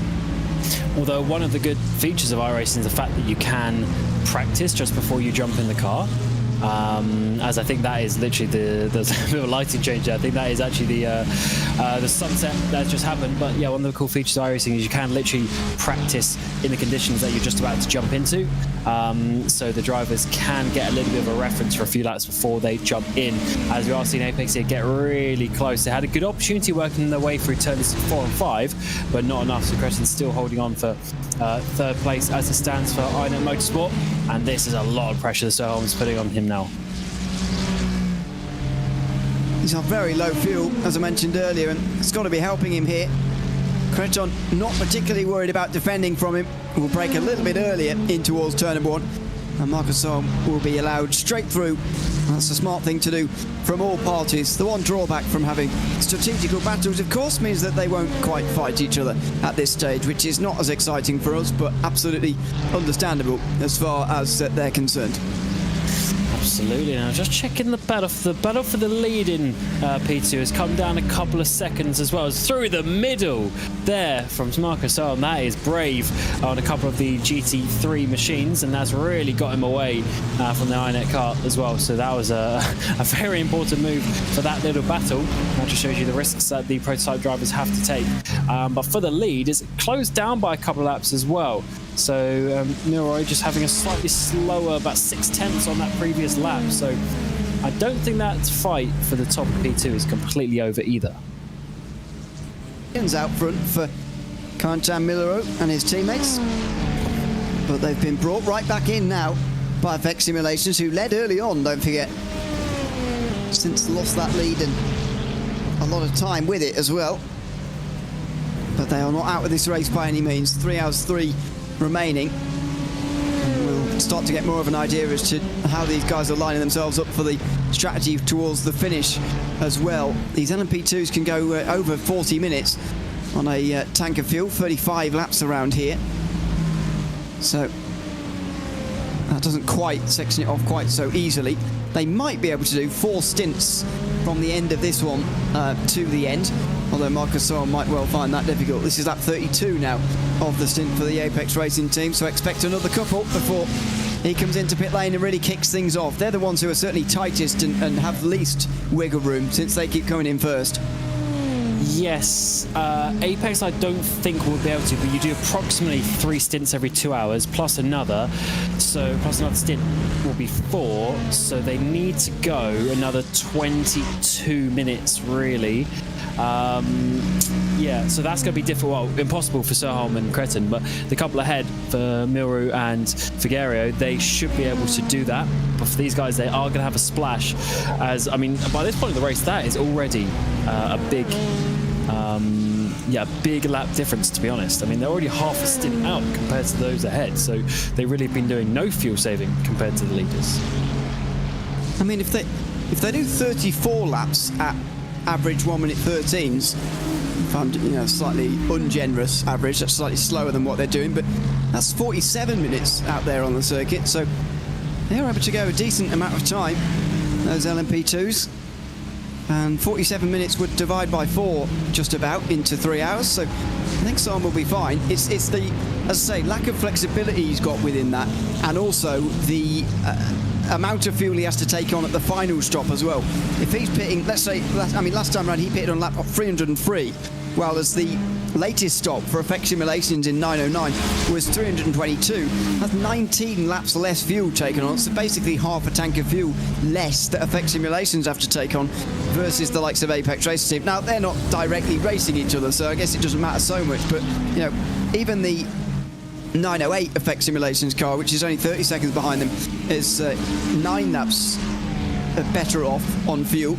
The 003 is 8 laps later pitting than the Apex Racing Team, and number 19 is 6 laps later. So all of these are cars within seconds of the Apex Racing Team. They'll spend seconds refueling that amount compared to the others around them. Yeah, they are going to lose some places. That is a good point to make, is there's 2 cars within 3 seconds behind them. So that is going to very easily change around. And in these races, it's always better to go longer. Even if it's 1 lap over the course of 7 hours, it definitely adds up. And a little bit of a misjudgment maybe by some of those teams, a couple of teams that are going to be just in the flat out one, such as Drago Racing. We'll have to see when G3 of them going doing the flat out strategy, doing an extra pit stop maybe. We'll have to see. Maybe a splash, but we'll have to see how that is going to affect their race later on. But that is the long game, and we won't really know until we get to that final pit stop. But we go just under 3 hours remaining, and it is Pinto leading the way, but by a second still from Spets. But it's getting messy with the traffic now. Yeah. Oh, and outside, that's really dicey with the curb out there. Oh, and he squeezes himself down on the left-hand side there as well. That was a great bit of traffic work in the end. That was almost disaster. Turned around on its head there from Diogo Pinto, who gains a second out of it on Alexander Spets, who again has got to do all that work again. For all the talk we do about luck in traffic, that was a great bit of driving from Pinto that, yes, he gained time for it, but absolutely deserved it as well. Bravery paid off there. Yeah, you definitely make your own luck, to be honest, with the traffic, because if you start doing silly moves, then you sort of put yourself behind the general flow of the GTs, and then you keep on getting stuck at the awkward moments. But I'd love to see an onboard of that one, to be honest, because at one point he was 3 wide coming out of exit T1, then he sent another car going into turn 2 and 3. That is brave, and that, to be honest, has saved his bacon on this battle, because otherwise Spets would have been all over the back of him coming at the next half of the lap. So very, very big moves there by Pinto, and it's I mean, that's not reactionary moves. I mean, that's just pure instinct. You just see a gap and you go for it. Yeah, and you know, it's one of those moves that actually, if it doesn't come off, you know, you're called stupid by the whole community in a way, because it's, and here it is, by the way, the onboard. Around the outside of Lamborghini, fair enough, because that's the way he was posing, but this is an impossibly small gap. It's halfway on the grass. I mean, we talked earlier about the over-aggression of the prototype drivers, and, you know, as I say, if that ends up in a crash, then that gets added to that list, but when it comes off, you look like a hero in prototype sometimes. And you can even see there's an LMP2 on the inside of that as well. So that was absolutely ridiculous there from Pinto. In the lead of the race, 7 hours into it, and he's fighting like it's the last lap. Pretty crazy. Absolutely love to see that, though, and that is what we are here for, some entertainment, and that was certainly very entertaining indeed. We see Xander Reed from 2nd place in the GT3 category is coming in. There's a few other drivers that will be coming, Coanda Esports, Michael Janney, and also Josh Thompson for Team Redline. Those cars will be coming in basically probably in the next lap, so the top 3 there of the current standings will all be down pit road shortly. Another team who've made it to the hour, Commander Esports. Team Redline are doing much more than that at the moment. They're going further. Last time around they went 4 laps longer than... sorry, no they didn't. They went 2 laps longer, sorry, than Commander. See what they do this time.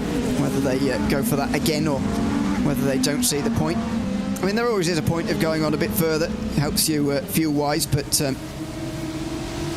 it won't really materially affect things just for now. Enzo Benito, by the way, back into 103. Which, in case you weren't with us, 103's just got into 3rd place, although it's yet to stop yet. Benito had a disconnection then just inside 2 hours gone of the race, just inside the 3rd stint of the race. And that put 103 a lap down at the time. I think they still are, really, but they're just slowly ghosting their way through the field as well, persevering. And again, glad to see even the big teams carrying on in this race. Some just give up immediately when they're laps down, but thankfully they didn't, and they've continued on. I guess one thing you could argue is they've done, you know, all this practice.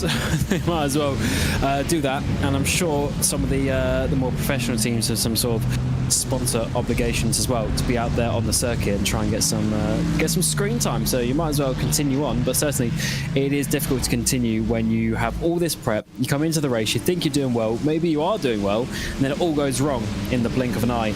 It's very easy to give up, but it is good to see that some of those teams are continuing on, even the ones you said that were quite a few laps down, coming back out onto the circuit, maybe to try something, to try and help a teammate. That is what endurance racing is all about there, as we're seeing the number 4 in P4, Luke McEwen behind the wheel, working his way through some traffic. And ironically there, when he got past that grid and go car, it took him a good few 100 meters to actually start pulling away. So just showing you that it's not at every part of the track where the GTPs are massively faster than some. They're basically the same speed as the GT3s. Yeah.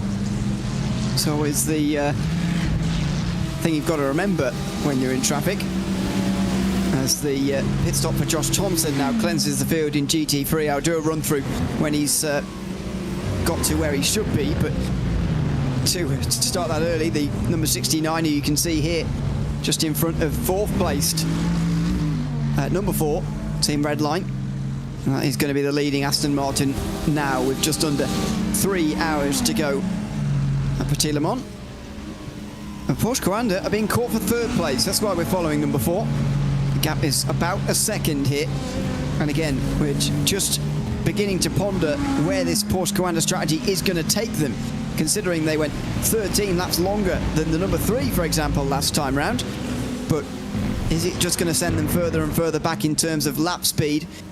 Or are they going to see the benefits of that with their strategy later on? At the moment, it does just look like they're falling through the field. Yeah, they lost about half a second to Drago ahead on that previous lap. Obviously these things do ebb and flow, and it depends on the traffic. So we'll have to see that one if that one continues. But it is on average. Every time we look, they are a little bit slower, so that is not ideal. Of course, that is part of their strategy. But will they gain it back later on in the pit lane? I'm not convinced at this moment in time, but we'll certainly see how that one unfolds. To be honest, it's going to be a bit tight, I think, if it is going to work or not, as we're seeing Thompson and Rubler here. So this is the 69 that Alex Dunn was driving earlier. Rubler's got in that. He's leading the way now by half a second. Of course, different strategies. Thompson just come out of the pit lane and we're needing to get back up to speed. But Rubler actually not halfway, a third of the way through his stint already. So, with the field cleansed, I will just do the GT3 run through, and just inside 3 hours to go in this race. Today, Nicholas Rubler indeed leading the field in number 69, just in first position ahead of Josh Thompson. Enzo Benito is going to fall through the field, so ignoring him, Luca Kita is then up to third place for the Apex Racing team. Still 15 odd seconds off the lead at the moment, and about 13 off of Team Redline, who I still think are basically race leaders at the moment. Xander Reed will move into fourth place ahead of Michael Gianni, so there'll be 2 in the top 5 for Coanda. Then it will be Manuel Troncoso, I think. Then Sven Haase, who's currently in 8th place, ahead of Parker White in 9th. I think Benito will just slot in front of Haase, actually. It's going to be quite close. There's quite a lot of drivers around there, and running out the top 10 is Lasse Bach, who seems to have lost a bit of time through this pit stop phase. He's nowhere near that gridandgo.com esports car anymore, and Parker White's now past him, so I do wonder where Lasse Bach lost all that time. Benito coming out the pit lane now. Where's he going to exit the pit lane? He will be just behind Haase and just in front of White, but not for very long. Parker White will go straight through. Now this might be... that's White. As he got past the Grid and Go car, Lasse Bach went for a spin through turn 6, and that answers the question why they've lost so much time. And this is a very tight portion of the field as well. So from Troncoso, 7 seconds back to Haase, then another couple back to White, another couple back to Benito, and now 5 seconds to Lasse Bach, who's just had that spin. So it's a very congested part of the track from P6 to P10 in the GT3s. So every couple of seconds is going to count. And that spin there for the number 5, Dane Train for Lasse Bach, that is going to be a very important and costly spin for them. This is the battle for the race lead again. 2 hours 50 to go, and the sunlight has almost all gone. Sunset very shortly here in Braselton, Georgia, as the Petit Le Mans enters the night and its final phase. A quarter of the race to go, just over at this stage. And Diogo Pinto continues to hold on from Alexander Spets at the front of the field. We've seen it again and again. Earlier it was Porsche Coanda and Josh Rogers who had to defend from Spets. Now it's Diogo Pinto and Team Redline, 2 former PES champions, indeed, having the honour and indeed difficult task of defending from Spets, who so far, based on the evidence we've seen in the last hour and indeed previous to that as well, just doesn't seem to quite have the speed to actually go past the leader. Got speed to get up to the front, but it just doesn't mean much unless you can actually go through into the lead, and that's what Spets has been struggling with. Got a battle for third place with McEwen and Caruso swapping positions, as the number 4, who was in P4 for quite a while, now gets up into P3, and the Porsche Coanda 092, driven by Jordan Caruso, has dropped back. They follow each other down through the S's and in towards T5. They swap positions, seemingly maybe coming up towards turn 1, and now as they get past one of the other Coanda cars, it looks like Then to the outside for Caruso, but not enough to regain that place. So Redline now have 2 cars inside the podium places. I wonder whether they're going to try and push on away from Porsche Coanda here, or whether they're going to battle with that car, because they are teammates, of course, of number 3. And at the moment, although on a different strategy, Jordan Caruso does pose a bit of a risk here, and the two make contact. Here we go. There's going to be a proper battle here, and McEwen keeps him behind for the moment, but how long does he continue to do this for, and at what stage do the number 4 team start to think, well, I can have a podium myself here? And, well, it doesn't really matter, because straight into pit lane, another 38 laps for Team Redline, and they're into pit lane. Yeah, that is just a nice little, second loss there. Well, actually, it's really 2 seconds lost for Porsche Coanda, and they could be a crucial 2 seconds. So the number 4 effectively helping their teammate a couple of hours in advance as the 4 comes down pit road. As I would expect, therefore, that Pinto's going to come in on this lap, as they were pitting on roughly the same lap before. Pinto's still on a 37-lap stint right now. McEwen pitted at the end of his 37 as well. So,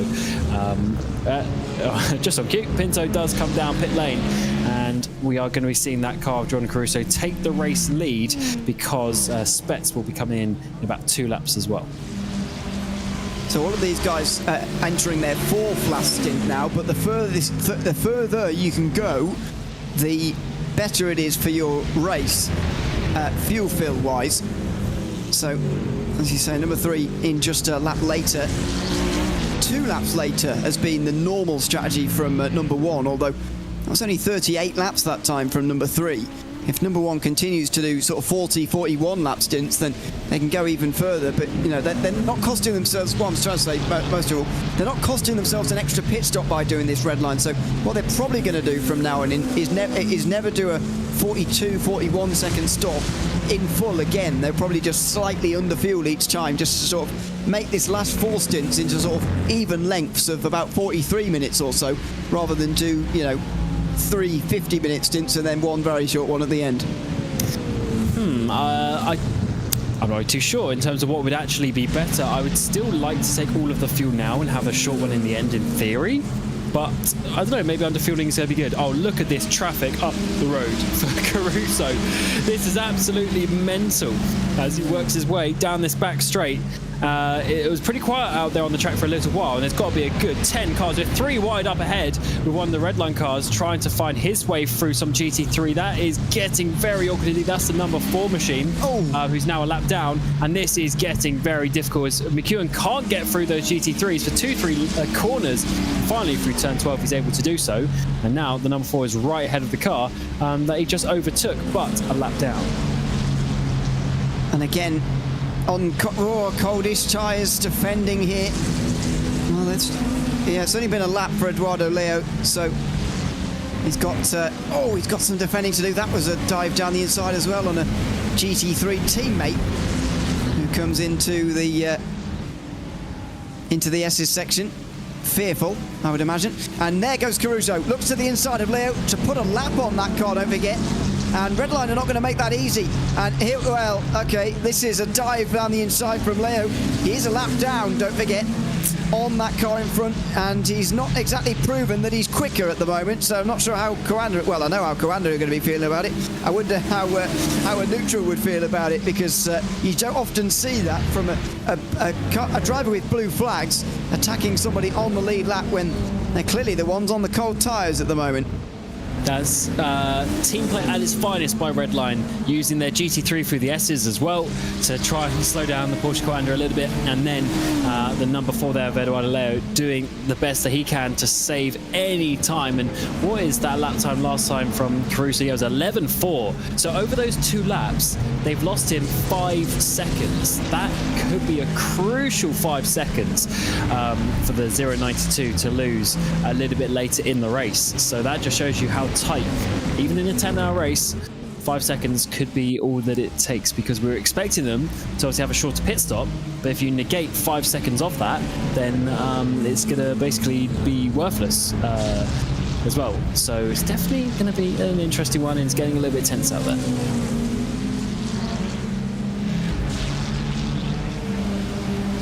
Well, that was That was a tight moment for a few laps there, but Crusoe gets clear and will now continue on for potentially another 10-15 laps. Actually, Alexander Spets looks like he is going to continue on for a 41 or 42 lap stint, or at least 40 anyway. He's on lap 40 right now as Jaden Munoz comes in at the latest in number 9. So we'll see which of those two strategies works out. I mean, again, Drago and Redline are on the same strategy ultimately, but even they've sort of split apart slightly in the final 3 hours of this race as well. You know, 2 different ways to get to the very end in this situation. Drago did do a short fill earlier on, by the way, when Ate Kauppinen was put into that number 1 car, and that was just to get them some track position over Porsche Coanda, who they couldn't overtake at the time. And then they ended up losing the lead through the rain period, which is where Redline really started to come alive. But you just wonder which of the two is going to work at the moment, and whether Spets can actually get out in front with his overcut like he was trying to last time, and whether this time it might actually work, because last time it looked very difficult to hold on to the lead from the position he was in. Yeah, the overcut will work in terms of getting the track position, but then it's holding on to it on the cold tyres, isn't it, when you come out? So, you know, last time he was overtaken down through the S's, and I guess if he could be a little bit further ahead, maybe he has some sort of a chance, but to be honest, it just takes you a couple of laps, so you already lose a couple of seconds on that first lap, maybe another second on the second one as well, so you've got to allow for like an extra 3 seconds in there. It's definitely not the ideal situation with the cold tyres, but I do love that fact though, that when you come out now, the way the tyres work now, you have those couple of laps where you can't push to the max. You're going to be a little bit slower. It just adds a little bit more to the strategy, into the battles, and how you work your way through a race. It's something very fun indeed to see. And darkness has definitely fallen here out there on the track. The sun is gone, so we have almost 3 hours of basically darkness to come to the end of this Petit Le Mans. 41 laps the stint for number 1 this time round, so the big moment coming up right now. Will he be able to get in front of Lulham and stay there? Will Alexander Spets? Will he even still be the driver? Will Ate Kauppinen drive again in number 1? Spets has done a lot of the driving so far. I mean, I've watched and commentated on 4.5 hours of it now, so he must have done a bit more than that at this stage. Well, it's only been him driving when you've been commentating. Yeah. That's mental. Kauppinen clearly doesn't like me very much. Oh, he likes listening to me, so he wants to be out the car at the time. I doubt it.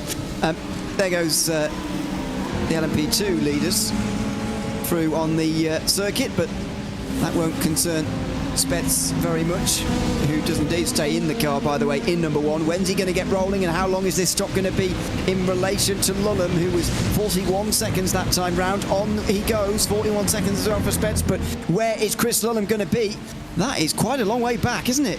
Unless that timing tower cannot be believed. Look at that, 6.5 seconds all of a sudden for Drago Racing. Where on earth have they found all that time?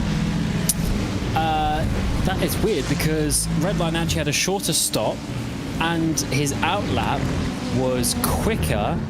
Yeah, Chris Lulham's outlap was quicker than the in-lap of Spets. That is very interesting indeed. But there must have just been a couple of laps there when Redline were getting up to speed that the Drago car was faster. But let's see how much of that time is going to go down, as obviously we're going to see Spets be a bit slow for a couple of laps. So either way, Drago have definitely gained a couple of seconds overall, I would say. No incidents showing for Redline on our end, so unless this is just the tyre warm-up phase now, which is going to bring these two right back together again. But I mean, 6 seconds is such a massive gap. Surely it can't be that, but maybe it is, because it's already crashing down to 3 seconds now on this lap. And of course, Lulham is a new driver in the car as well, at least for this stint. So puzzling one, but looks like Drago Racing may well have the chance to lead some laps here, although not just yet, because Jordan Crusoe is going to carry on for another 10 laps or so. He is 26 seconds in front of these guys, and Porsche Coanda will hope this is a vision of what the end of the race might look like if their strategy indeed does flip round the right way. And this is definitely, so even if Lulham catches up, this is still a change of position.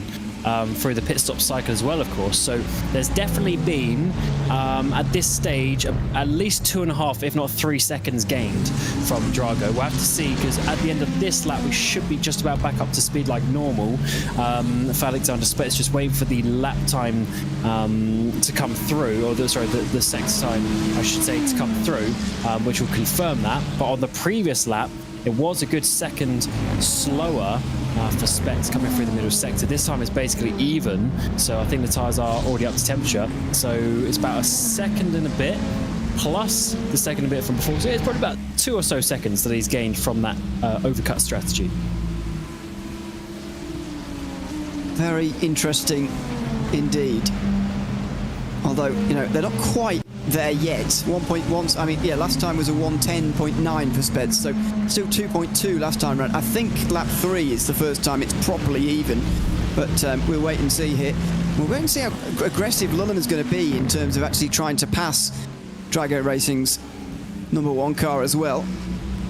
As, by the way, we just get less than a standard IMSA race distance remaining, 2 hours 40, which is just over a quarter of this race remaining. There's some teammates getting in the way of #1 Drago Racing, and Lulham will now be picking up the slipstream from that BMW in front. Are we about to see another tantalising leading battle here between these two? He's still not happy, is he, with the temperature, weaving around a little bit on the back straight? Yeah, maybe you're right. Maybe it's a little bit further, but that is mental. So 6 seconds down to basically nothing in 3 laps. So 2 seconds a lap you lose for 3 laps. That is pretty awesome, actually. The tyres are working. I'm loving it. To see the fact that the drivers have some challenge, have some difficulty. As much as we might be changing tyres all the time, and we're not, you know, double stinting, things like that, you still have to think about it when you come out of the pit lane.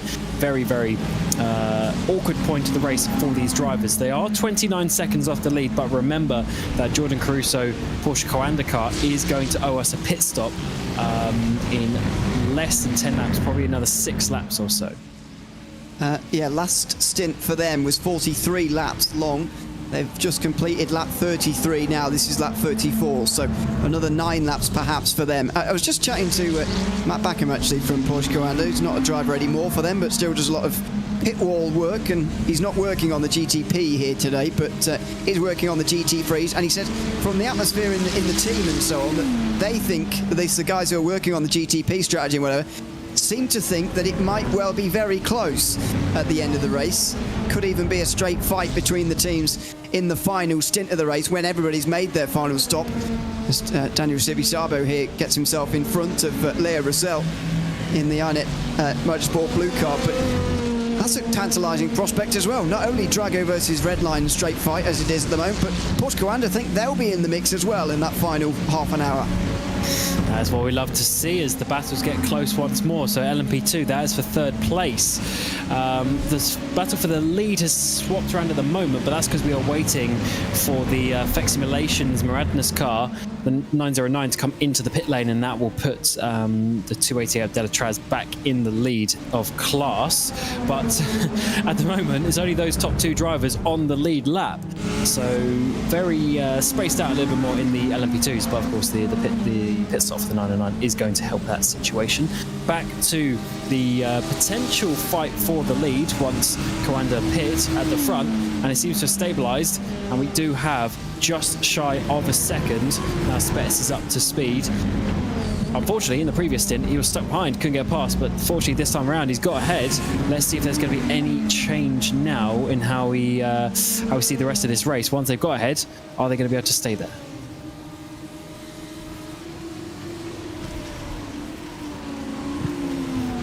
One of the big questions in the final 2 hours 35. I mean, all of these classes still with a hefty bit of doubt over them as far as who's actually going to win is concerned. As FX Simulations with Moradness come into the pit lane as well here. Look at that car. No front bumper on that car. That Spets just went past, coming through turn 5. Couldn't tell you who it is because there's no information. Let's see how this one happened. Is it the Coanda car? It is, as someone's going to be sending it down the inside there and absolutely puts him in the wall. That's a huge hit there for the Coanda car. That is, by the way, exactly what happened, almost exactly what happened to Hugh Barger in the number 7 earlier. I mean, look at this from on board. Oh, Was that Absolutely Roussel? sideswiped. Was that the 19 of Roussel? Did look a bit like it, didn't it? Because I think it was the apex of Giovinazzo was just in front of him. So that was the car who was 4th place in the LMP2s, went for the move, and just a bit mistimed, and absolutely sends the commander into the wall. Well spotted, by the way. That was a big hit, though. Speaking of LMP2, Nathan Olsen has gotten into the Affection Relations car and now has been tasked with catching Corentin Moulereau in his final stint of the race. 2.5 hours to go. They might well continue on from now until the finish. This is Chesney Esports, I think, clipping a curb. Oh! Was that in front of the race leader, Jordan Caruso, or was that one of the other Porsche commanders? Because they had to do some real evasive action there through the S's as well. I'm not quite sure at this point in time, but that was very close either way to taking out another car, and very, very lucky for those indeed. It was definitely one of the Porsche commanders, whether it's Mitchell de Jong or Jordan Caruso, hard to say at that time, but wow, that was close. And we're starting, it was Caruso, your race leader. Oh my word, that was close. That Acura just getting out of the way in time. I mean, those are the moments that make or break races, aren't they? Those are the moments you look back on at the end and think, my goodness, if that had gone wrong, we would have been in bed by now. But wow, Caruso will be woken up after that. Great bit of driving to avoid. And he continues on in the lead. He did lose a bit of time, but that's to be expected. And you'd rather that trade-off as well, to be fair, because the other option was crashing. So this is sometimes where actually this is getting a little bit awkward for a second, as we're seeing the 3 classes try and have a bit of a battle. There's a huge send up the inside into turn 6. That is not what the 19 would have wanted, as they lost a bit of time there. But I can tell you the reason why is because that is Spets trying to pull away from Lulham, who will be coming in just a little bit further behind. So that is why he was so aggressive. As the 3 classes overtake each other here once more down the back straight. And the boys are starting to get a little bit more frantic out there for some reason as we get to 2.5 hours remaining. I don't know what it is, maybe some different drivers getting in the cars, but oh, that's a big send once more for the 19. It's going to lose a lot of time. That was way too late, and actually they lost more time by not waiting in behind. And they might have even made a bit of contact there with the Falcon Sim Racing team, who are actually battling with Team PGZ. That's why it's taking so long. And here comes Christian Steenberg in the background for 11th on Lewis Woods and gets through. So Steenberg ahead. And actually, even for these guys back here, a top 5 is not that far away. There is 12 seconds up the road to the next car, the Dane Train, in 10th. But after that, there isn't a single gap over 8 seconds all the way to the top 5. So just because these guys are out the top 10 at the moment doesn't mean they can't get a good finish by the end. I have to say, this Mustang has been hanging around this part of the order for quite a while, and I reckon they'll be pleased with their day so far. Up 16 places is never too bad of a day. Qualified 28th, and well, 28th is about 300 laps down at this point. Shows you how much of a different race Falcon Sim Racing have had compared to them. Still though, up 16, still not inside the top 10. That's mental. Well, we did have 31 GT3s start there. This is over half the field that they've worked their way up. Actually, that doesn't sound very good though. That means that they started basically on the second to last row of the grid for their class, but still they've been able to keep going, and they might be able to work their way a little bit further up. As you say, it's just a handful of seconds between some of these cars up ahead of them, and that could very easily turn around, especially as you get to 2.5 hours to go now, and the sun has definitely gone down, and it's darkness out there on the track, and we're seeing a few mistakes come for some other teams, so you never know what's going to happen right ahead of you. Still continues to try and pick his way through the darkness. It's not fully dark yet, is it really? I always get too caught up in sunset time, really, because actually sunset time doesn't really tell you when it gets properly dark, is it? Because you can still see the light in the sky. The sun doesn't just turn off when it goes below the horizon. It does still. It's quite powerful. Just do give you some light for a while. Not for the last 2.5 hours, but at least for the moment, you can still just about see where you're going. As you mentioned, it's not one of those big Grand Prix circuits with lots of floodlights all over the place. It gets properly dark here, and you need your headlights to see where you're going. unlike at Daytona, for example, where you could pretty much turn them off and still be able to see just fine. Well, do you know what clip came up for me today was Van der Zande last year. Yeah. Racing in that final stint where the headlights went off for a bit, and watching that on board, especially coming up through here. Once you exit turn 1, you get away from the pit lane. There's no lights. It's pitch black coming down through the S's, and he's just absolutely sending it, trying to find and pick out the curves. It's incredible, that clip from last year. Yeah, it is. It's one of those actually that transcended motorsport. Oh, goodness me. That was Coanda Esports down the inside there, by the way, in GTP. Yeah, one of those that sort of transcended motorsport. I don't know if you know anybody who saw it who's not into motorsport normally, but I saw some people saying, what is this? Complete not motorsport fans just wondering how on earth anybody. I mean, I've watched that race for about 10 years, and I don't quite understand how he was able to see where he was going either. But I guess muscle memory as well. When you've done as many events as he has, you can just be able to see where you're going. But it does make you wonder, doesn't it, how far they could actually get without the headlights? Obviously, a bit dangerous to do that in real life, but they seem like they could do all right actually without the lights. I don't think IMSA or the FIA will be listening to that suggestion very closely. But of course, your eyes are a lot better than the camera, so he can definitely see a bit more. But pitch black is still pitch black, So I think there was definitely a lot of muscle memory coming into that, and he was a little bit slower, of course. So it definitely wasn't like he was setting purples, but certainly a great clip. And we don't really have that problem in sim racing, fortunately. We did see that a little bit earlier for that GT3, the kind of car going into the wall, then coming back without headlights. But we never really see that being too much of a problem. So fortunately, we have the safety net of sim racing.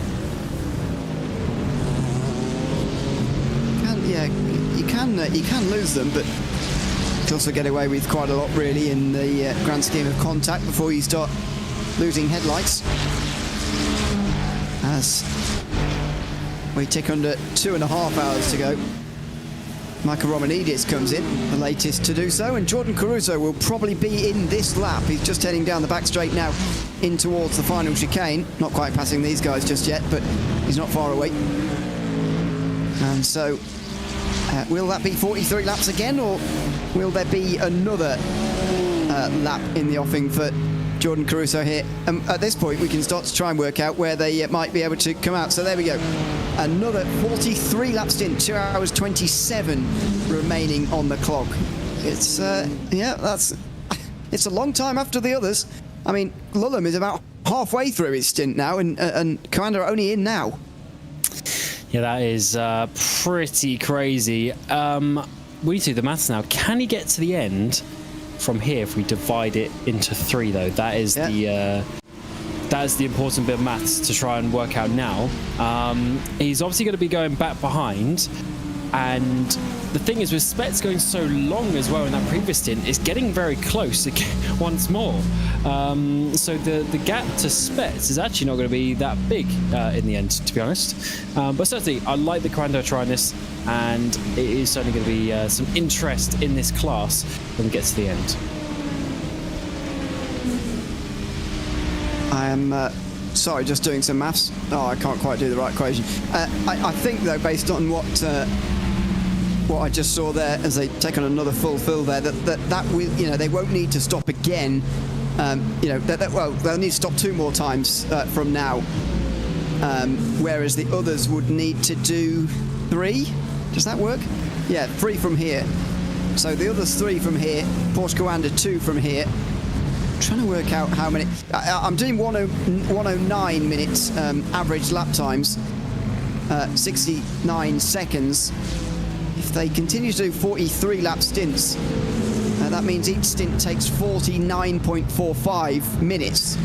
We'll call it 50 to make it easy. 50 minutes for free is, about 2.5 hours. So they're actually 4 minutes or so okay. And they, if they are fuel saving quite a lot, I think they could actually pick up the pace a little bit now and still make it. So maybe you'll see that time loss decrease a little bit if indeed they start to turn on the pace a little bit. But again, you've got to remember that it's not an exact science. Drago Racing and Team Redline's final stops will be slightly shorter than the advertised 40 seconds like it is normally. Very, very cool stuff to see some teams trying different things. They have lost quite a bit of time though.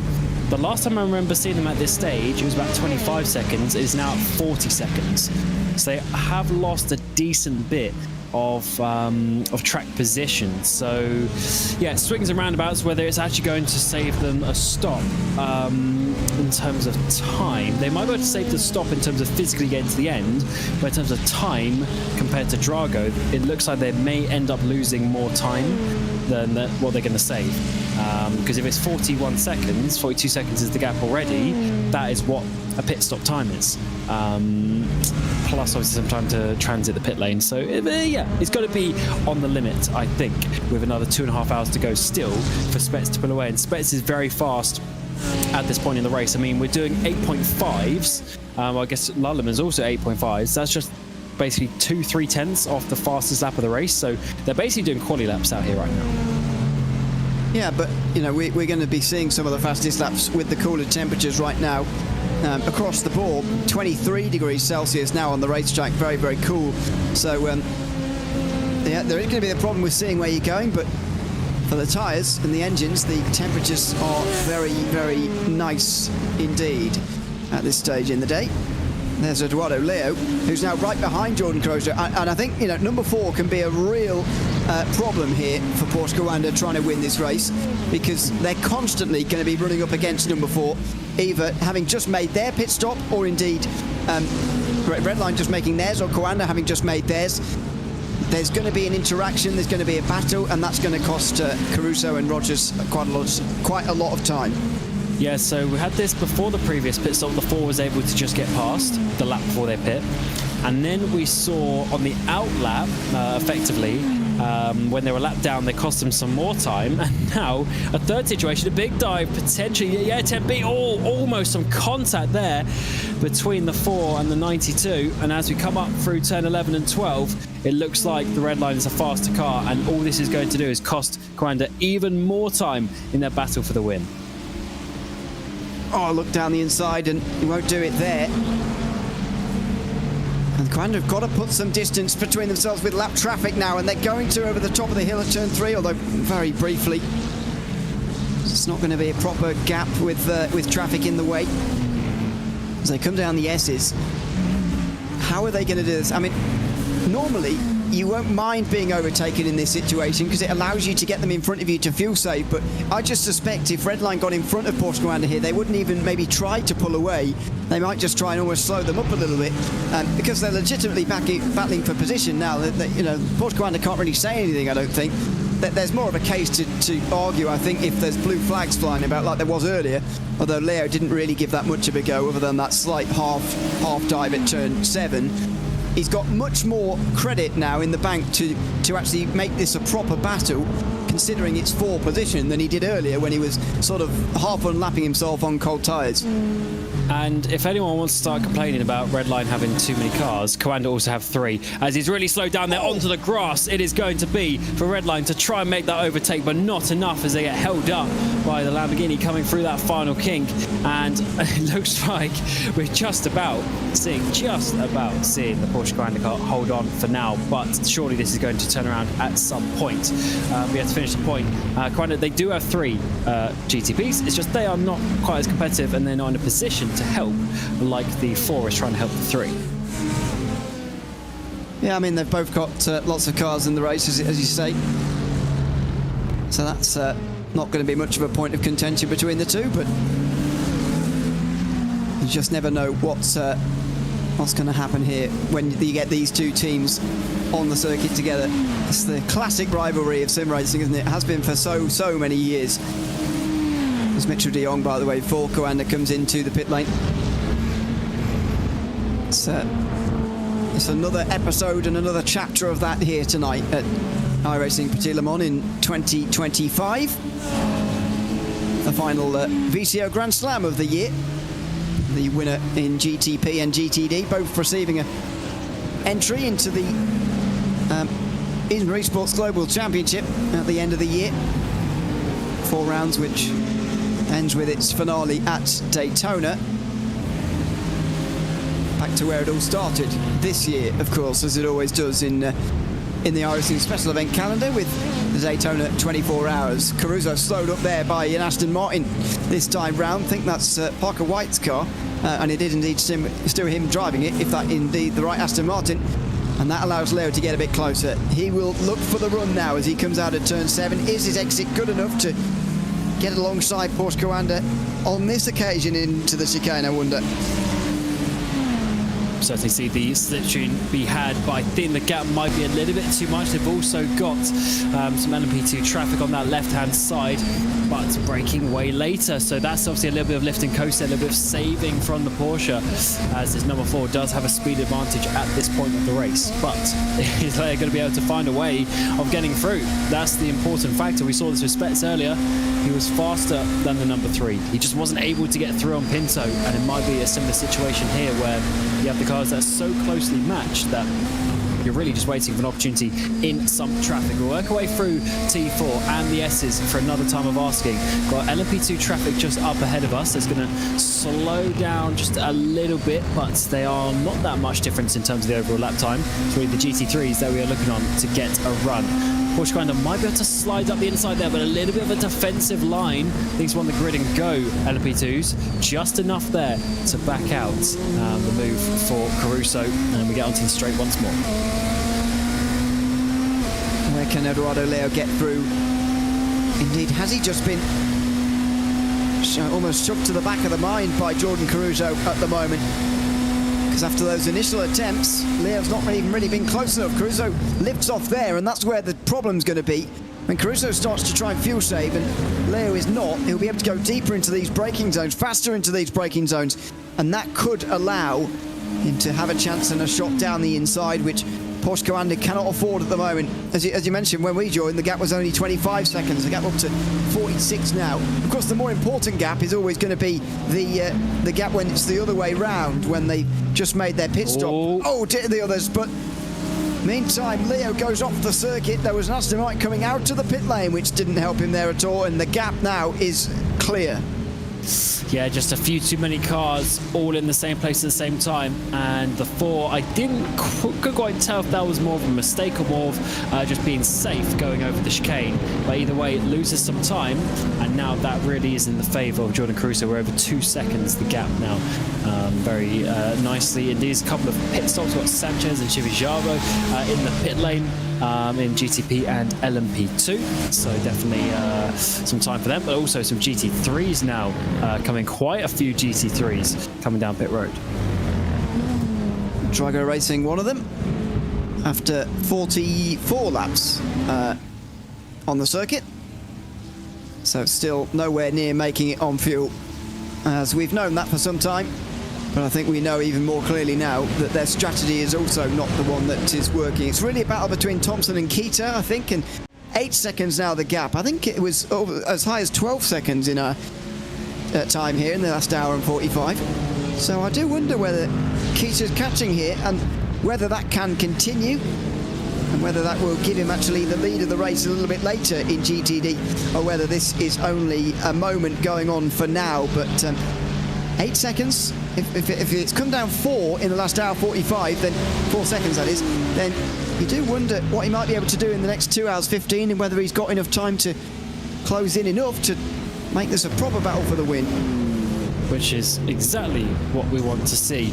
As the race goes down, sometimes the opportunities reduce in terms of some overtakes, especially for the top position, but this would be very exciting indeed, as we see this number 44, Luka Vunch has got in the car, up 16 places as we mentioned, but currently still in that 12th place as we've been seeing for a little while. They are less than a second behind PGZ, which is that BMW just up ahead of them, but we've seen that for a little while now, as they both made their pit stop about 3 or 4 laps ago. And looking at the pit stop times, yeah, they're basically almost identical in the pit stop time, so no reason to change this battle for now, but maybe Vunch has a little bit more speed. We'll have to find out if that 44 can finally make that move. Must feel, again, like a little bit like they've hit their ceiling, but let's hope not for their sake. They've got a bit of a second wind at the end of this race.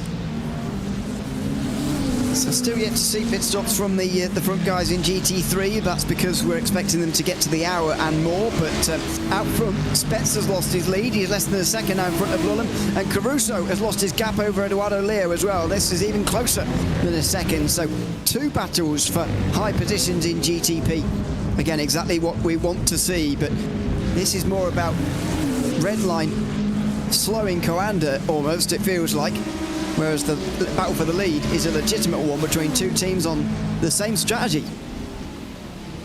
And it looks like the strategies are still going to be obviously going on to the very final pit stop, which is very exciting indeed.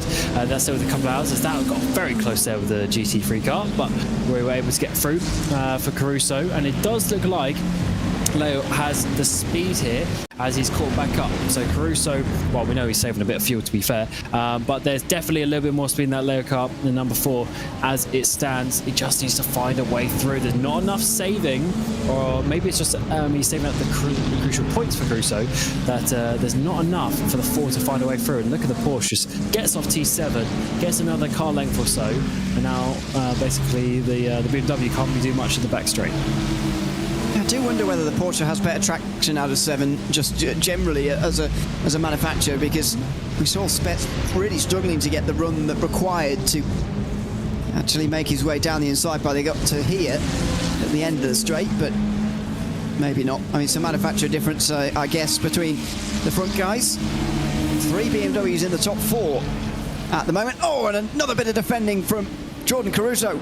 Eduardo Leo forced to the outside line again. Aggressive defending from Porsche Coanda on Team Redline, but you expect it this way round, and indeed if it was the other as well. These are 2 teams who don't give each other an inch, and they're down the inside of one of their teammates. The irony of a Redline Ferrari splitting this battle in Porsche Coanda's favour. And just maybe 10, 20 laps ago, it was the other way round, where that Porsche Ferrari was helping their teammate, this time hindered. But the GT obviously can't just disappear or get out of the way. So unfortunately, there's a little bit of time lost, and Leo loses a good half second or so, maybe a little bit more than that actually. And that has completely destroyed that battle for a couple of laps. He's going to have to chase him down once more. And all this time, Caruso is going to be holding on to that P3. He's lost another couple of seconds though. Well, I say that, it's about 7 seconds he's lost to Spets on this stint. And at this point, I'm going to say, even if they save the stop, I don't think by the time we get another couple of stops in this race, I don't think it's going to make a difference. I think Drago will be ahead anyway. Okay. I mean, I'm still on the fence about it. We'll have to, I guess, do predictions at some point and try and actually work out who's going to be where. But you've got to remember, I think the important thing to remember here maybe is less the gap right now between the 2. But the thing I'm always remembering here is the fact that Caruso had 27 seconds on Spets when he came in the pit lane. If it's going to work around that way round, because at that stage they all had 3 stops to go. Yes, these 2 have a shorter last stop, but even so, 27 seconds is pretty big, and so if these 2 are going to be at the front, then they need to be gaining time like this. Otherwise, it's going to be, never mind a battle for the win, Coanda are going to cruise home in the last hour, if indeed it is that sort of a gap. I guess we'll find out when the next round of pit stops are made. We've got 26 on the stint for Spets and 31 for Lulham. So we are getting towards, especially for Lulham, we are getting towards the end of that slowly but surely, as these laps do get knocked off very, very quickly here at Road Atlanta. So short, a minute, a minute 8 seconds, a minute and 9 for the GTPs. There's a big send up the inside of one. They're going to go LMP2s. For Spets, just gets it stopped, possibly not the most efficient way, but Lulham follows him through, so that's why he had to do that. As Gringo then comes down pit road for their next pit stop. Peter Zuber in 003. Battle really there for the podium. The top 2 have really raced away now in LMP2, nearly a minute ahead of the rest. The same can't be said in GTP, where we've got 3 different teams and 2 manufacturers fighting for Petit Le Mans title. 2 hours 10 to go. I've got to say, I absolutely adore this stage in an endurance race, where it's not, the strategy's not quite figured itself out yet, and you've absolutely no idea who's going to actually win, or indeed which one will prevail. Because if the Drago and Redline strategy prevails, we've even got a battle for the race win between two teams doing exactly the same thing. At the moment, Lulham's catching at Spets, and that has generally been the case, where Redline through the middle of the stint have been a little bit stronger, and then in the last 10 laps or so, which we're about to reach now, Alexander Spets does seem to get a little bit stronger and just pull close to Redline. What was happening in previous stints, maybe he'll pull away in this case. But yeah, so fascinating. The unknown is so fascinating at this stage, at late stage in a race. Oh, it certainly is, and that's why we go racing for this amount of time, as you never know what's going to happen towards the end.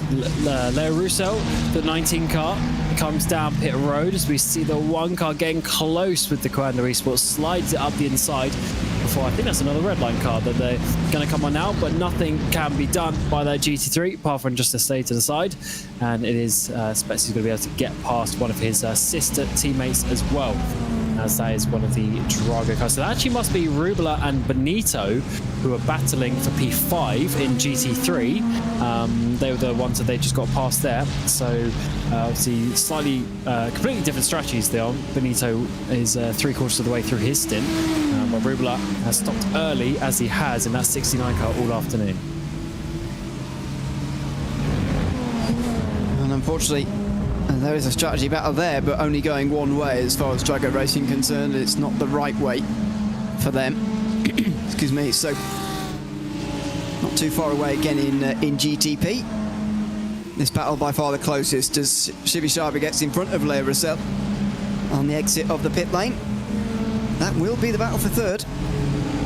Effect simulations should drop away in 9:08. So it's the Apex Racing team and Daniel Shibishaba who now is at the front of that group. Let's see if he also is doing the same amount of stops as they are, though, because he does pit quite a lot earlier than them, which may be a bit of a concern. Rubula, for his part, has come out right behind Enzo Benito. So this was the battle between these two teams for the race win earlier on, or at least the race lead. Not anymore, as a car in the background there through turn 7 goes on a wild ride. And this actually swapped around. So that one lap ago, where the prototypes go past, Rublo was ahead. So Benito's got past in the last lap or two, and is now trying to pull away, as he's much lighter at this moment of time. Obviously, having his stop coming. Well, he's still got almost 10 laps to be fair, but much lighter obviously than Rublo. He's got 40 odd laps of fuel left in his car. So still plenty of battles going out there.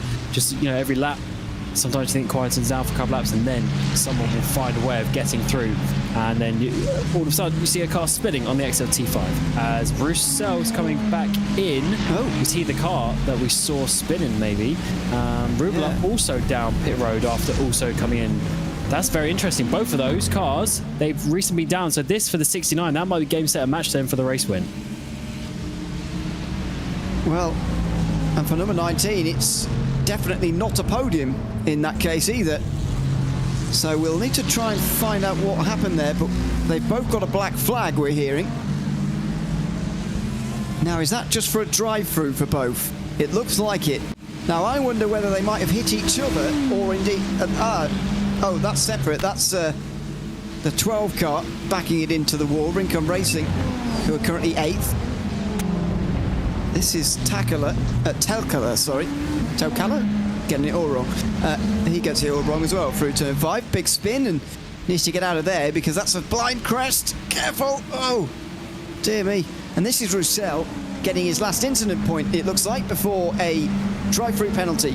Yet 50 incident points for 10 hours here, by the way. That loss of control plus off-track combination has given him a drive-through, and it must have been another off-track as well for Rubula to get him one as well. But that's quite quickly getting through your 50 with over 2 hours to go and only 10 until the next one.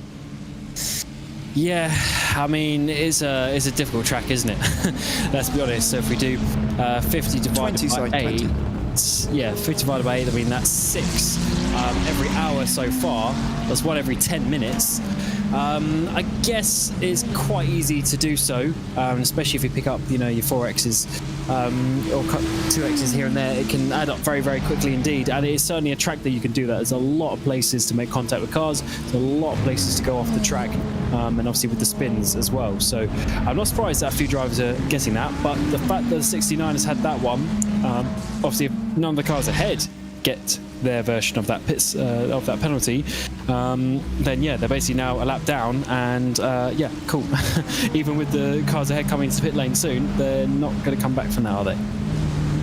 Yeah, it's 20 before the next drive-through, sorry, but even if they continue on at the current rate that they're getting, they'll still get one, because they're currently going at 5 an hour, and they've got 10 an hour, and oh no, 5 an hour, I was right the first time. Anyway, they are with 2 hours to go, could land themselves in trouble with that. We'll wait and see whether they do, as we go on board with Leo again. Porsche Commander just up in front and not letting go, but also Leo not getting close enough. I think Caruso's been very smart with this, actually.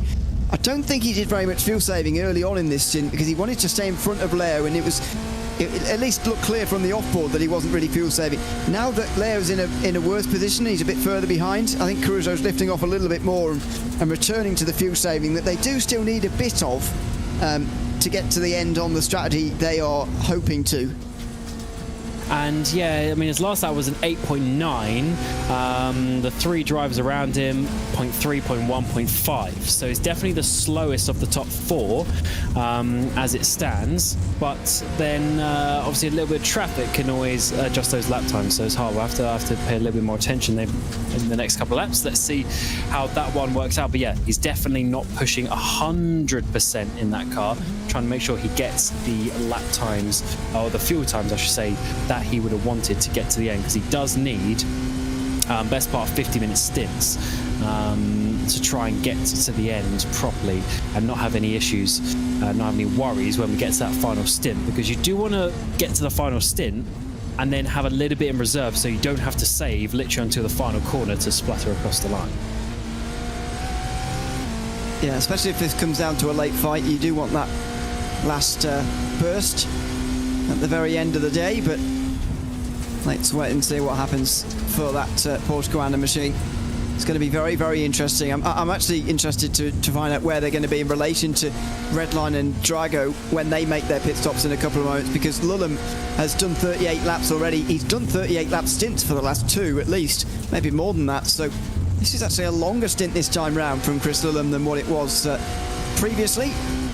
He's still on the back of Alexander Spetz here, so half a second for the race lead, but with an overcut, Spetz will definitely come out first, you'd imagine, this next time round, although we weren't expecting him to this time, and he did, so who knows what can happen between those front 2.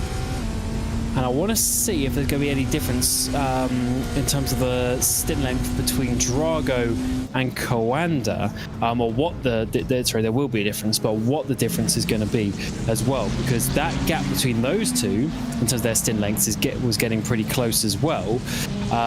In terms of that battle that we will see later on in the race, I'm sure. Very interesting, as Lulham is getting closer and closer. He was half a second, a bit more than half a second on the previous lap, and he's getting closer once again, putting the pressure on Spetz at the front. Does he come in this time round, though, or is he going to wait again? Keita, and now he does come into the pit lane at the end of lap 405, so number 3 into the pit lane after 40 laps that time on the stint.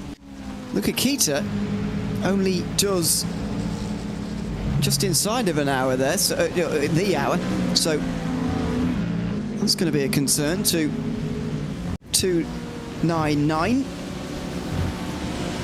Very early stop for them, but now Spencer's got to run well on low fuel, and he's got to make use of this overcut here. Hopefully for him, he'll keep the race lead, because they've not had it very long in this race, and they would like to keep the track position, I would imagine.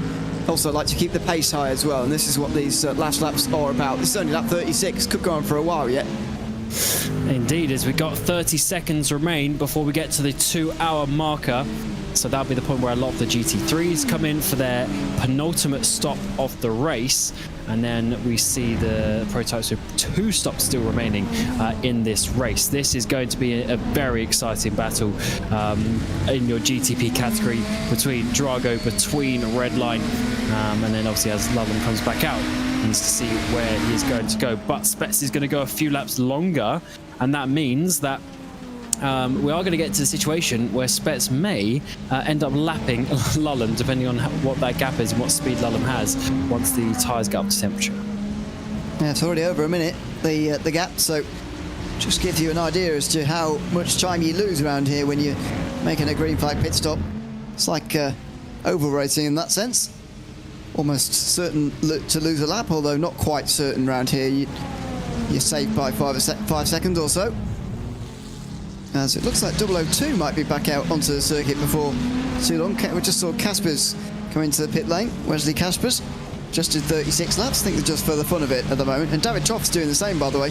In the Chevy, he's brought number 90. We saw it spin immediately as it came out again, but he's now going fine. This is just some of the teams who are very, very delayed and are making their way back out onto the circuit towards the end here as Eduardo Leo makes his stop, and he's passed by Michael Romanidis on fresher and warmed up tyres.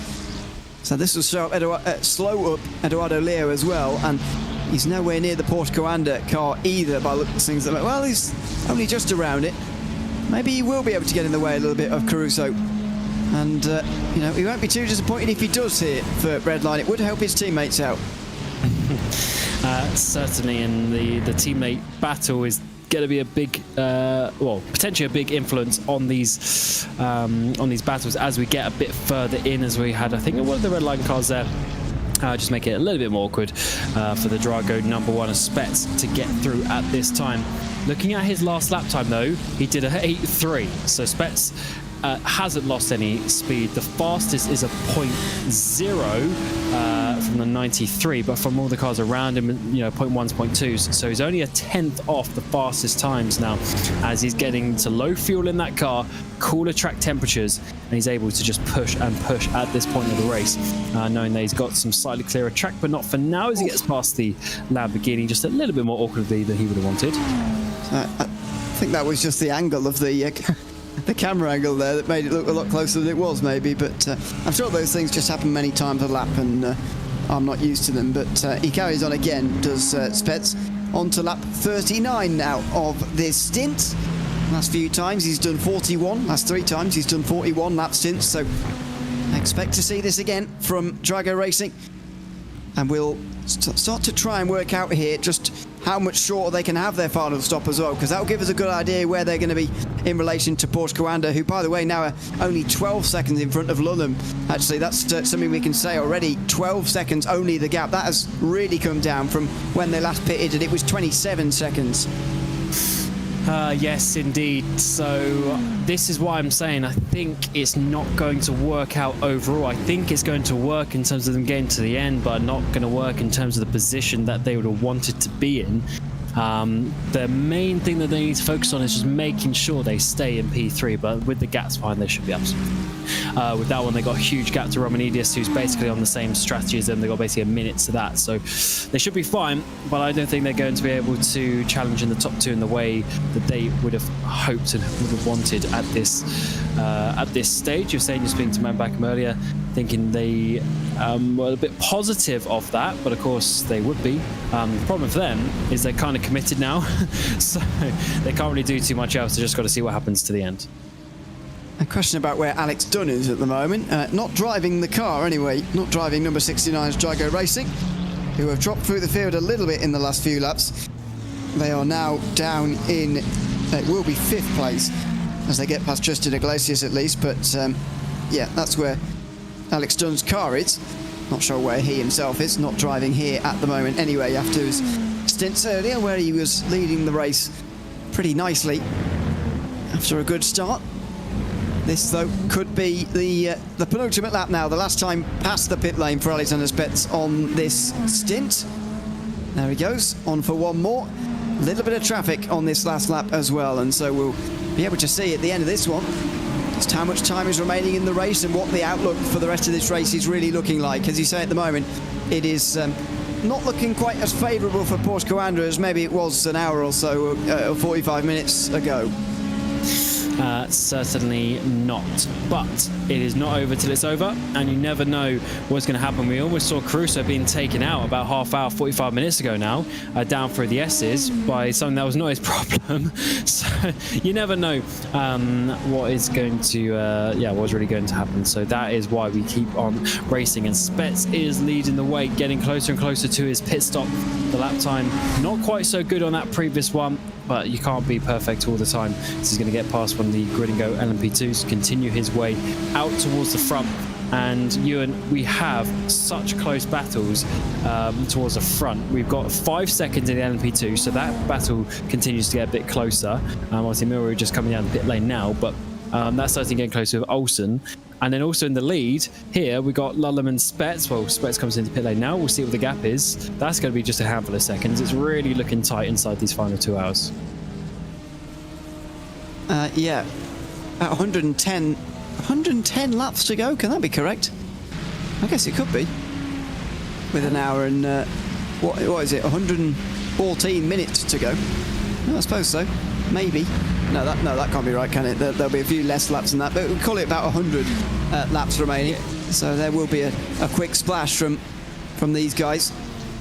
But yeah, still expecting that Porsche Coanda will be third of the 3 at the moment. Let's see though, as Spets comes in again and goes up on the jacks again. I wonder whether he'll be going to the end from here. You know, he's been driving for a long time already, but there's only a couple of stints remaining, and so he's got to continue on for now. There was a slightly shorter stop from Team Redline last time around, by the way. That's slightly why they're a bit closer. 36.5 seconds, 5 seconds shorter than normal. So even if you take those 5 seconds away, it's a 17-second gap, and it's still not quite in Porsche Coanda's favour. That would still have them losing 10 seconds this time round. 42 seconds in the box then for Spets. It's going to be closer this time, but he will still have the track position. Now, can he hold on to it with Lullam on those fresher, well, not fresher, but warmer, at least, tyres? So they did a shorter stop, and they're still this far behind. Crazy scenes. I wonder why they did that. I guess because they are so far inside the number for this final bit of the race, they just decided to use some of that now to get a bit closer. But definitely an interesting one. I thought he would have wanted to be a little bit closer, but let's see, because he's already caught up to him so much because of the cold tyres. He might walk this down the back straight. This has happened all a lot quicker than we might have expected, but Redline there with a slight short field, just as Drago did earlier on, to try and get the track position and get this race lead. It's looking like Lullam's strategy is going to indeed give him the lead at the moment. Spence is going to be helpless on the colder tyres. He's not going to be able to brake as late, turning as easily as Chris Lullam, who now leads this race again. The back and forth between Redline and Drago continues, and Chris Lullam leads with an hour 52 remaining.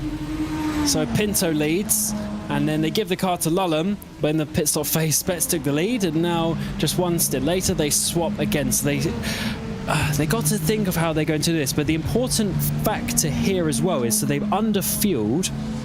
So now instead of being like a 5-lap difference, there's going to be like a 10-lap difference in their pit stop at the next stop at the end of this stint. So that's going to be a big overcut for Drago. So this is going to be very interesting how we get to the end, because we were looking to be fairly similar on stints, and now a couple of stints later, and we're going to be about 10 laps difference. So that is going to change the race quite a bit, coming towards the final pit stop of the day in that category. Yeah, I would guess that they're going to return to a 38-lap stint again, Redline, which, yeah, would push it on to 8 laps of a difference, 9 difference between the two of them. So, yeah, we probably are looking at something like that at the moment.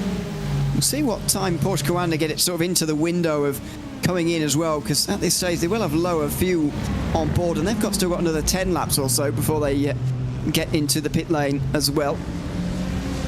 So let's see on that. We're going to have a very short final pit stop as well. Well, shorter, I suppose. Yeah, they're only going to need like 15 minutes maybe of fuel. So they're going to gain some time there, actually. So it's going to be, an ebbing and flowing battle still. If they spend another 47 minutes on this stint, that would leave them in with about an hour and 10 to go. And yeah, that would give them a lot shorter of a fuel fill towards the finish here. And that's going to be the problem, you know, with them racing against Porsche Coanda. When you look at the amount of fuel that Drago still have to put in versus Porsche Coanda, that's the big problem. I think that already covers the 14.5 seconds, to be honest, that Caruso has got over Spets, but you just never know. I mean, the amount of times the lead has changed now between Redline and Drago, even in just a couple of hours here, has been pretty amazing. So you just never know where this race is going to turn next and what's going to happen next. But for now, Porsche Coanda are leading it ahead of Redline and Drago Racing, but who knows how long even that will last at this stage. Literally anything can happen. And there's so much strategy still to unfold here. I think we're different enough now that we can call it almost 3 different strategies completely here. Forced their hands by different things, of course, but they're all just converging in their separate ways right at the very end here, and that is a fantastic thing. Oh dear, as Louis Brasel makes contact with 69. Car which not in the top 3 anymore, but is now off the circuit down in the S's. Yeah, where is that car? Where are they going to be rejoining? And what is the damage to that 69? Roussel pushing a little bit too hard for that point in the race, trying to get back to P4 after this car having some issues in the last stint or two, but that was too much risk. Way too late. Saw it coming hundreds of meters before. Now the 69 is taking the consequences. I don't think they actually ended up spinning or anything. It doesn't seem that they lost any time, but that was a real late move. We talk about aggression by prototype drivers. That's one reason for it, isn't it? It's easy to get dragged in, I suppose, to a battle like this when you're running nose to tail and whatever, but, you know, even so, it's... I don't think, anyway, a move that you should be making really late, because at that point, GT car is well past deciding its turning point and can't exactly turn out of it either.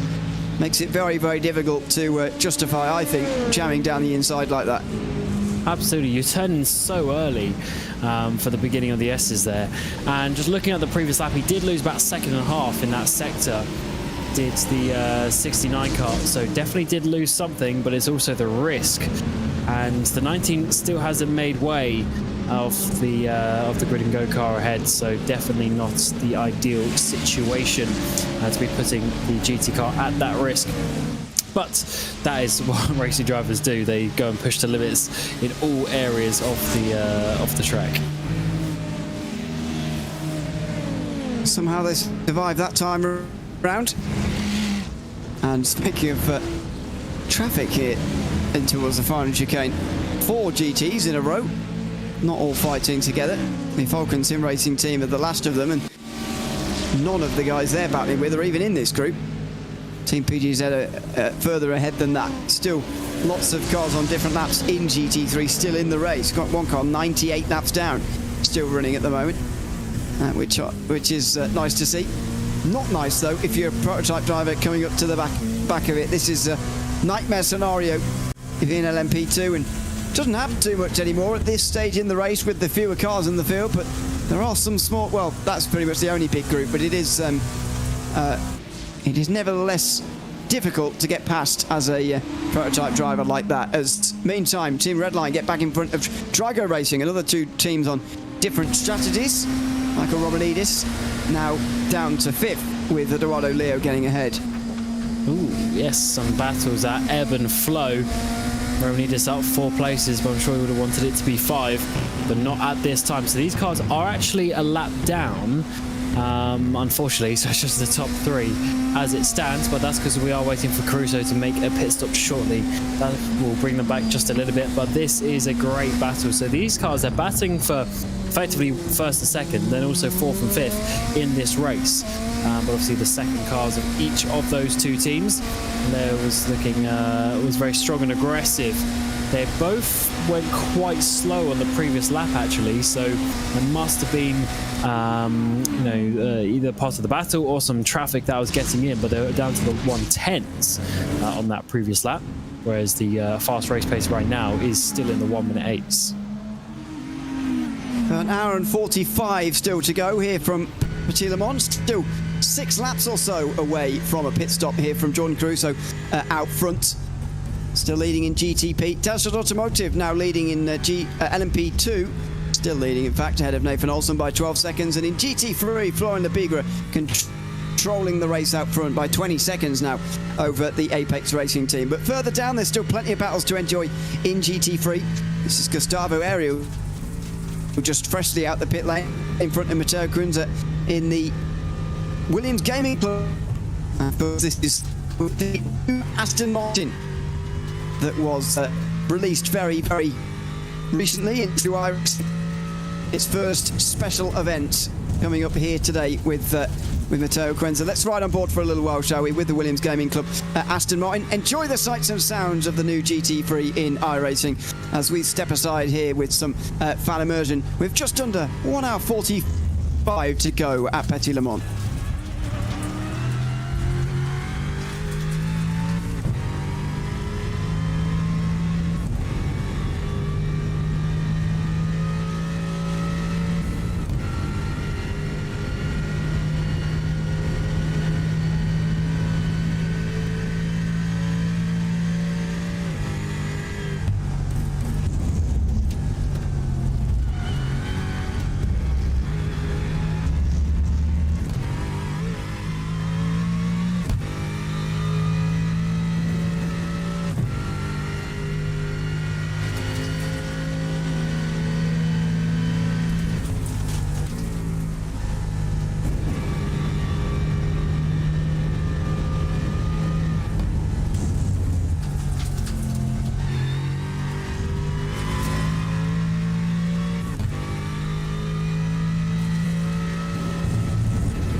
enjoying the onboard and the sights and sounds of the new iRacing GT3 in 2025. Matteo Quinza catching, actually, the red line Ferrari just up in front. Well, good evening. Hope you're enjoying the coverage on iRacing and RaceSpotTV of the 2025 iRacing Petit Le Mans, ahead of the real world race next weekend. It's been an enthralling one so far. An hour and 40 to go. One of the short IMSA races still to go in length, 100 minutes. And we'll be taking you through every step of the way. Myself, Ian and Lily, Cam Roger, with you to the checkered flag. And we're still none the wiser, really, Cam. I said that 2 hours 20 ago, and it's still true. I think in GT3 we're starting to see Redline take a stranglehold really on that category, with that latest pit stop phase seemingly giving them a doubled lead and the strategic advantage as well. It looks like that class is only going one way, but there's a great deal of doubt going over the GTP field, especially. The overall battle here is the best in the field, I would say. And it is very, very unpredictable at the moment. A lot of unknowns heading into these final moments. Yeah, well, almost 90 minutes to go, and the three classes have less than 20 seconds, which is remarkable. The LMP2-1 has ebbed and flowed a little bit. It's gone up again slightly as Delatraz have sort of held on to that. It did go down to about 3 seconds at one point. But still, even in GT3, to be 20 seconds and third place is 25 seconds behind, I mean, that's very close. And then in GTP, 15 seconds with 3 different strategies. Can't really complain how Petit Le Mans of 2025 is going here on iRacing, and really enjoying how we're going to basically see this all unfold, because we still are expecting a pit stop for everyone out there on the track. Not at that stage yet where we can see the final ones, but we'll bring those to you when we get there, of course. Lots of questions are always coming about whether Max Verstappen is taking part in this race. Certainly not. A bit busy. He is a bit busy this weekend, yeah. And imagine doesn't normally stop him, actually. No, it hasn't stopped him in the past, but it will stop him this time round, by the looks of things. Chris Lulham is driving though, and what a week he's had. It must be weird coming back from a real world event with Max Verstappen to now having to come back and drive iRacing again and sort of be quick on here as well. But he's had a very good year overall in the real world, Chris Lulham, with results, and this could be one of his biggest sim racing results in 2025 as well, if he were to be able to knock this off. What an incredible few months he's been having. Yeah, I mean, unbelievable talent. Coming from sim racing, going into the real world and being unbelievably competitive is just testament to what sim racing really can do. And that's why Max is putting so much effort into that and so much money into that. And imagine being Chris as well, who's kind of been, in a polite way, dragged along by Max to this, to be like, look, I need a teammate to go get my license for Nordschleife. So little things like that as well. Just so cool, the fact that we really, especially in the last 2-3 years, we really have seen that crossover now, and I am really excited to see how that's going to progress in the future with potentially other people. As ever, it always comes down to money. And unfortunately, Max has been successful enough that he's able to, have his own team and go fund all this racing, because not many people get those opportunities. Just to give you some, in case you're not aware of his story, by the way, anybody watching, as Jordan Caruso comes in from the lead, I'll just get back to that strategy again in a moment. But Chris Lulham's results this season, he's done 15 GT3 races, or an SB9 race as it's called in the NLS series. I don't know if you can guess, Cam, how many he's won of those. How many of the 15 events do you think he's won this season? At least 7. I actually need to count that. I should have counted before. Exactly 7. Yeah, there you go. Yes. Well done. Oh no, 8. Sorry, 8. Slightly wrong. But there you go. It's because class. Well, I'm counting class victories, obviously not all overall, but that still counts. But yeah, it's pretty good going, that, isn't it? Not too many GT World Challenge actual events in terms of Endurance Cup or Sprint Cup. Of course, he's in the gold category for that as well. But it's just had an incredibly successful 2025. The Spa 24-hour win, obviously. in the Endurance Cup, and indeed leading all of the points-paying stages as well. So they lead the championship going into the last round at Barcelona in the Endurance Cup. In the Sprint Cup, won the very first round of the season at Brands Hatch and took a race at Zandvoort and Misano, as well as the final round at the Valencia circuit, not the street circuit, the proper one, and went on to win that title, and has recently won an SB9 class as well in the Spa 24 NLS series, sorry, just the other weekend. So a very, very successful 2025 indeed, and is currently leading this race as well, because SportsCar have just been into pit lane for their penultimate time today. So gets out and Rogers in as there's a big crash on the circuit. Leo Brassel's now third, because Marcus Song is now back into the Apex Racing Team car after that big crash for Daniel Civisabo down at the final corner. Yes, there was a grid and go car. Did he get a nudge? Oh, trees in the way. I'm trying to see if he got a nudge from, I think it was one of the Drago prototypes that was going past, and it was actually one that was in third place at the time. So Spets, this was just before Crusoe came into the pit lane, I guess.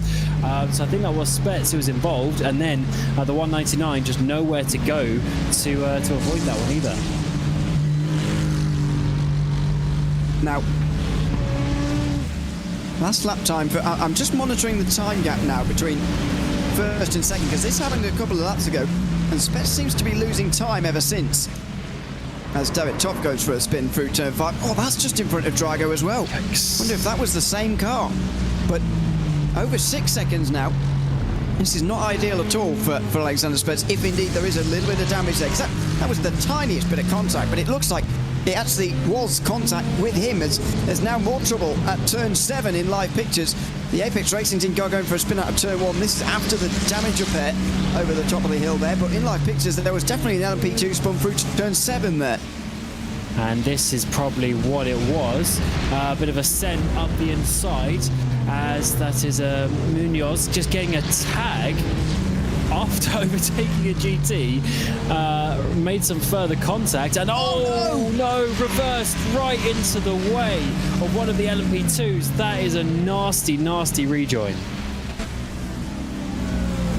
Let's see it from the onboard and the point of view of that LMP2, which was Elliot Noren, who's now into the pit lane. Oh dear, oh dear. And the worst part about it is there's a sort of miscommunication.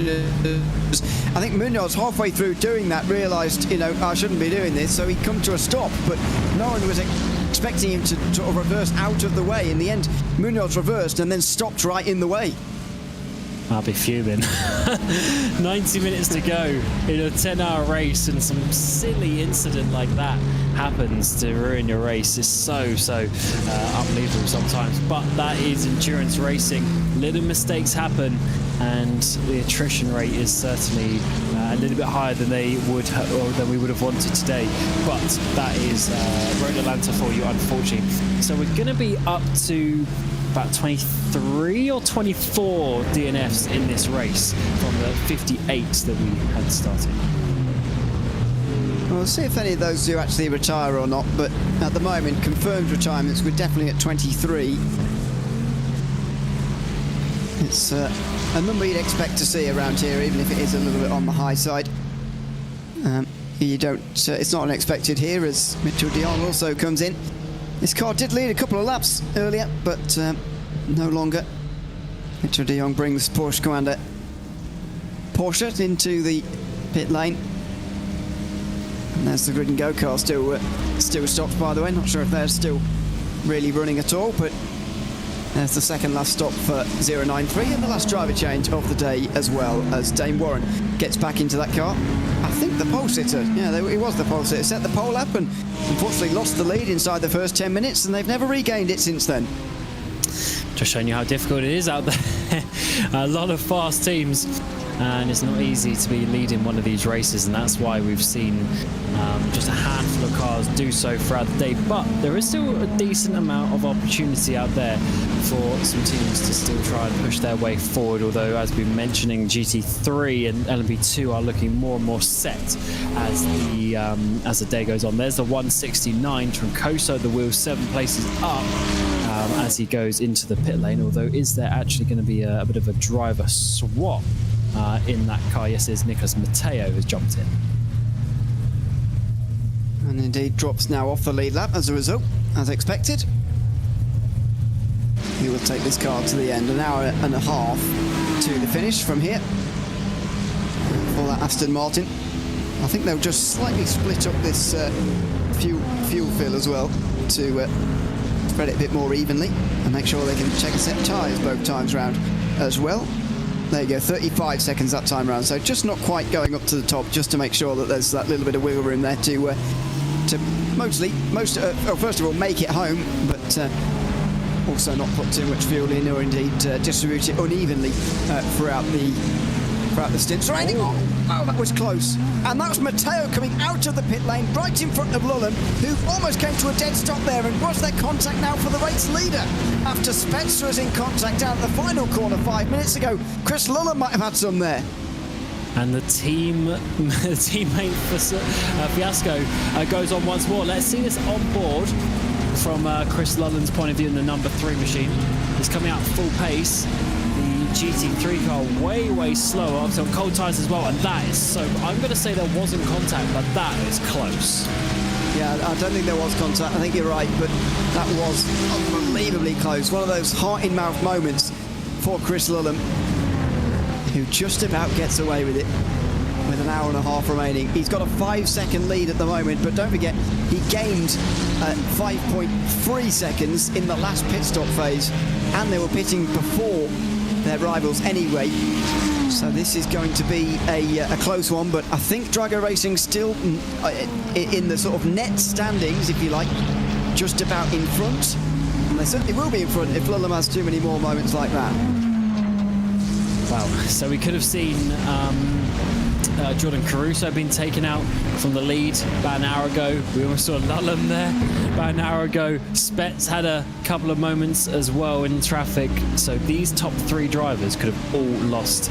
Pretty crazy how you get away with things sometimes in racing, and sometimes you do not. So the top 3 are separated by a minute now, but obviously Rogers is only 6 laps into this stint after getting back into the 092 car, and they are sort of doing a bit of a different strategy to the likes of Spets and Lullen, who are 21 and 27 laps into their stints.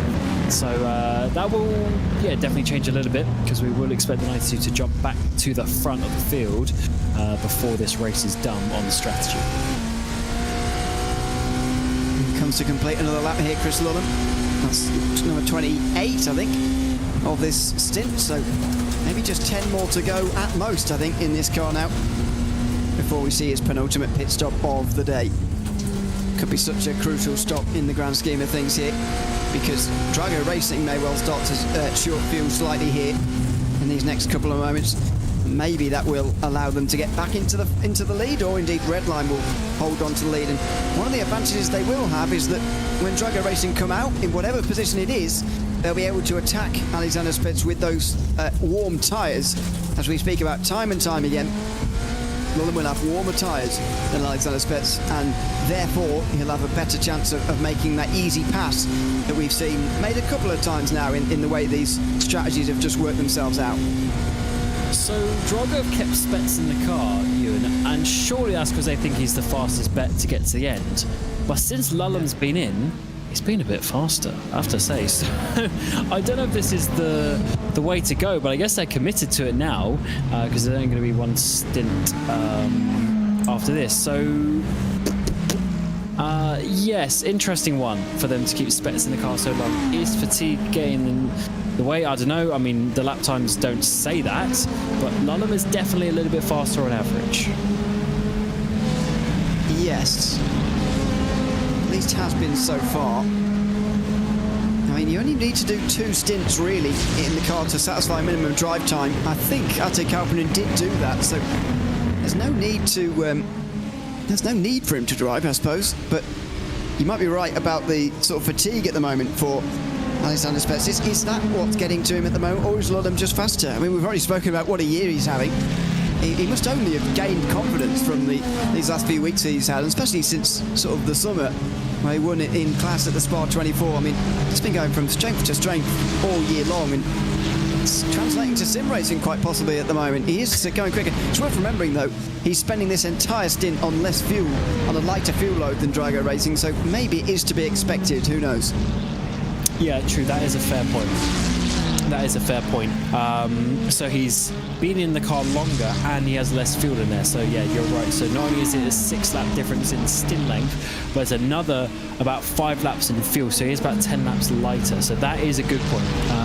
Well, having said that, the lap times are still pretty good. I mean, maybe not the one that they just did because there's a little bit of traffic. It was high 1:8s, but the one before that, they both basically did like 0.3s, like 1:8, 0.3s. So quality laps definitely coming out when there's no traffic, but sometimes you get stuck like this. You get the 3 classes overtaking each other, which is always very awkward as the P2 tries to allow a bit of space for the GTP, as that was a bit more of a clean move there. But certainly it's best to be in the car a long time, and I don't know about you, but I think the longest stint I remember driving is about 5.5 hours, and I was dead. I was absolutely dead with like an hour and a half to go. So to do this amount of time is very, at race winning speed is very, very impressive. Yeah, I would never stretch to more than 2 stints in a row, to be honest with you. Maybe 3 in a prototype, but remember when we did our race, nobody did more than 2 hours in one go, because it's not a good idea. Well, not for people of our talent, anyway. So it's clear there's a golfing class, that's for sure. Because this is the top split of the iRacing special event. Sorry, go on. What's your iRating? I don't know, about 1,400 or something, I think. Oh, yeah. 1,600? Close enough, yeah. Somewhere around the amount that you get to begin with. Never changed. No. Well, it's 2 steps forward, 2 steps back each race. What split were we in? Was it like 13 or something? Oh, I don't know. I can't even remember. But I was certainly on the weighing down of the iRating, so I think Enzo Fazzi got us into a pretty better split than we should have been in. Yeah, and he carried us in race pace as well, so that makes sense for the system doing its job. Yeah, that's true, it's true. He did about 11 hours of that race. 10 and a half or something like that. I wish he did more. Well, he couldn't have taken any hours off you, because we nearly didn't satisfy drive time. We nearly got it so wrong. Oh yeah, for those who don't know, me, Ewan, and Lewis McGlade, of course the RaceSpot commentators, plus our mate Enzo, back in 23 did the Spa 24 hours in a semi-competitive fashion. I mean, we weren't fast in our split, but we were circulating. Yeah, it was good. Yeah, I think we finished about 7th or something. In the end, maybe. Yeah, exactly. Somehow. Yeah. Qualified badly, but that's not the important part, is it? So, there you go. Anyway, getting sidetracked. I think we mentioned it almost every Spa 24 as well, but it's the only 24 I've ever done, so it's the only thing I've got to reference, really. Yeah, when I'm doing well, those. The best moment of our life about 2.5 years ago now. I thought it was 2022 as well. Maybe I was 23. 23? Yeah. Dear, oh dear.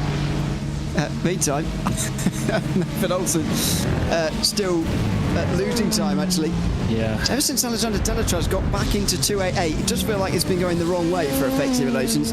I just wonder whether that is the key difference, because Nathan Olsen was in the car before Delatraz was, and he was catching. I wonder whether Delatraz is slightly faster than his teammate, and he's been doing the lifting a little bit in that car. Indeed, I think it must be one of those situations where one driver's slightly faster, because it's not like second a lap, but it's just a couple of tenths here, a couple of tenths there over the course of a couple of stints. When you're doing 40 laps in a stint, that really does add up, and unfortunately the 909 has lost time. As I said, it got down to about 3 seconds at one point. It's now gone up to 15, gone back down to 13.7. So it's just slowly trending away. Unfortunately, the 288 is starting to get a little stranglehold on that. The thing is, the gaps behind are incredible. The other Effect Simulations car, who's actually just come down pit lane now with Smits, they're a lap down. The next car is another lap down to the Grid and Go Telkala car and Leo Roussel. So it really is just a fight between these top two cars in class. And that has very much become clear actually in the second half of the race. I think in the first half it was quite close actually. Third place not that far away from the race lead, although and indeed 908 actually did lead very, very early on, but it has started to clear out a little bit now as we get into the last hour 20 almost of this race now. This is Luca Wunsch versus Christian Steenberg.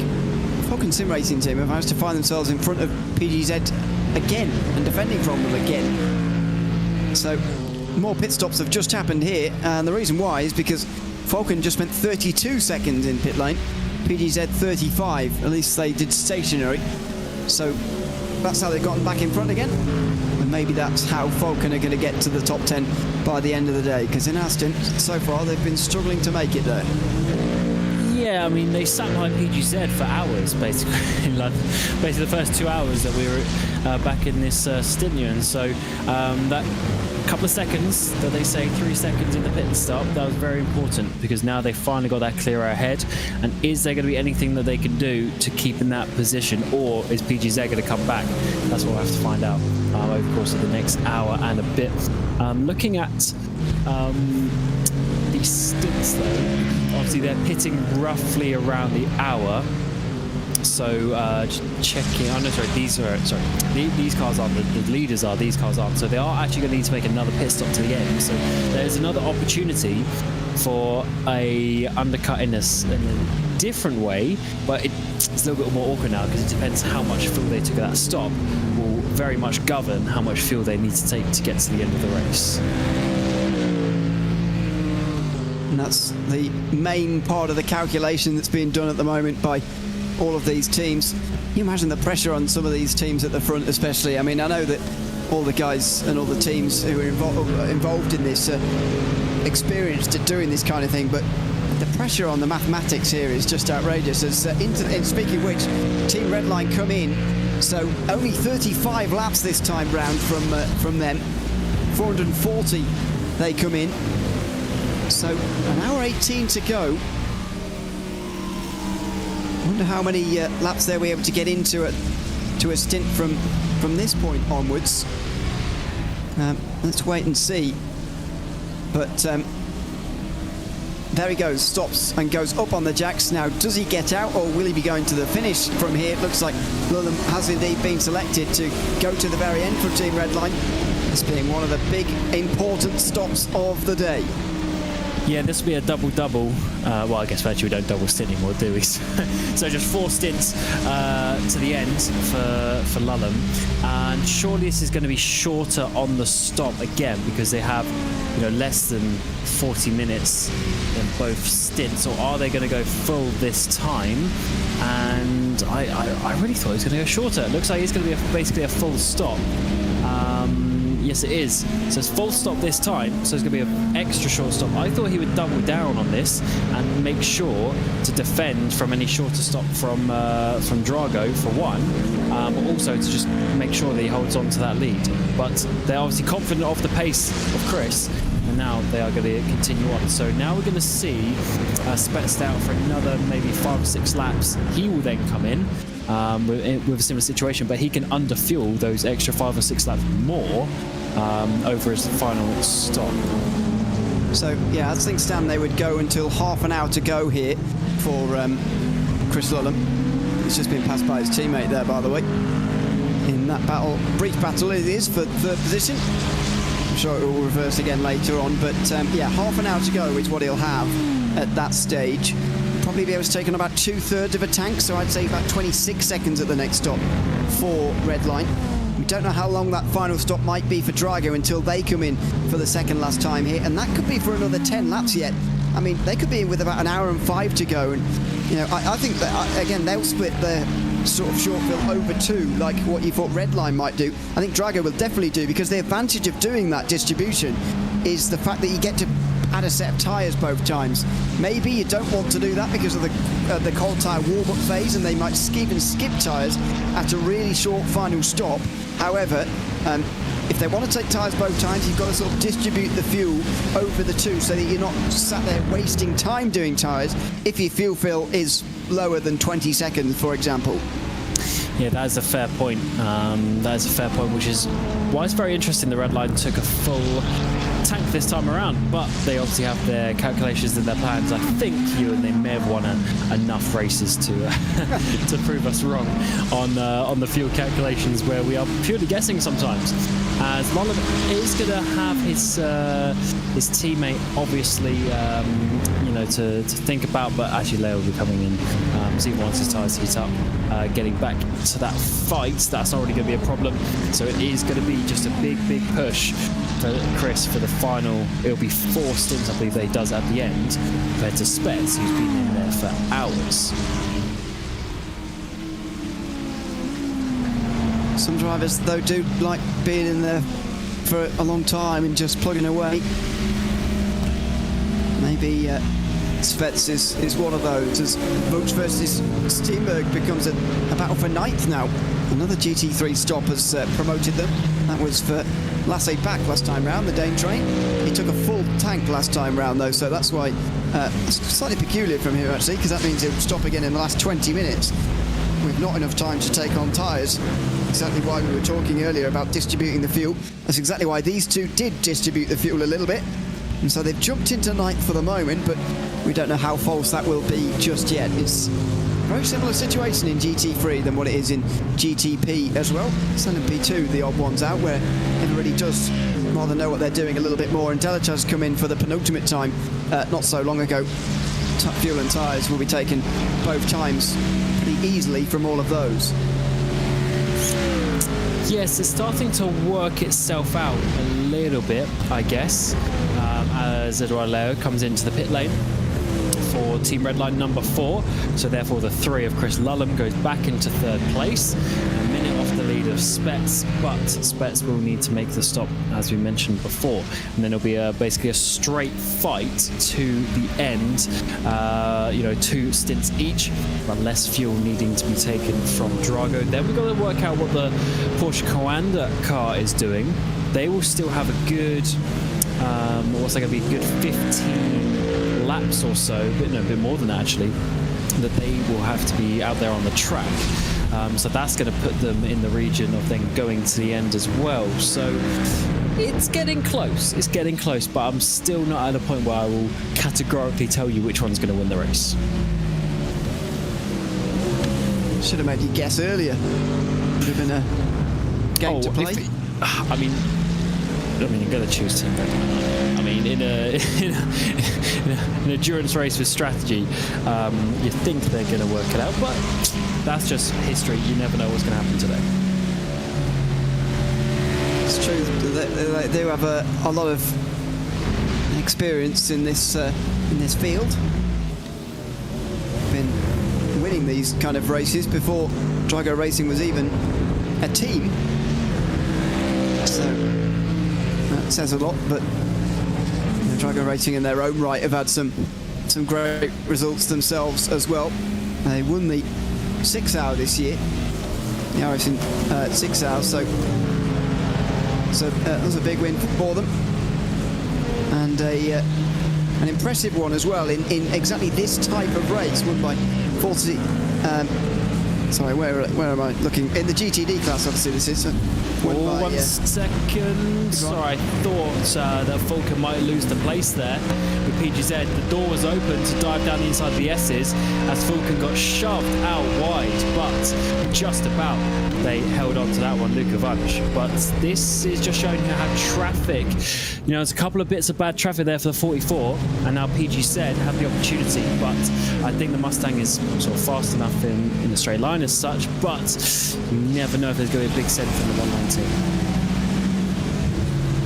No. I was looking away at the previous race results. but didn't realise, to be honest, that the BMW would be getting this close this early. But in any case, I'm surprised they'd be even attempting to make a move. Surely, when you know that Lasse Pack, although he's 30 seconds behind at the moment and maybe isn't going to make up that time, still could do. I mean, he's got a very short stop final one coming up, so I think they'd be a little bit concerned about that, and they'll try and run together, work together, but these two not showing much signs anyway of working together right now.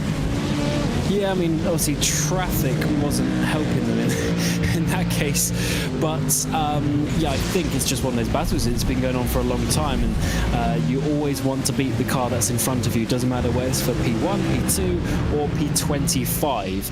All of these drivers will be fighting for everything that they can, and if the door opens up, PGZ 100% are going to be going through and going to be taking that opportunity to lead this battle. For now, although as you say, they got the big gap behind. Gap ahead is 18 seconds.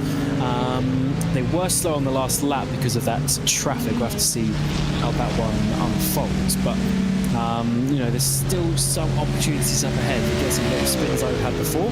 The 18-second gap will definitely come down very, very quickly. We want to keep an eye on there in GTD. It's a Mustang, by the way, that won the race last year, Petit Le Mans in GTD. It was a very Mustang-dominated field, actually. Top 5 all locked out by that. 7 of the top 9, or 8 of the top 9, rather. All Mustangs, relatively new to the service at that stage, and so everybody was using it, as you'd expect. A little bit less of that effect actually happening with the Aston Martin this year, which is interesting.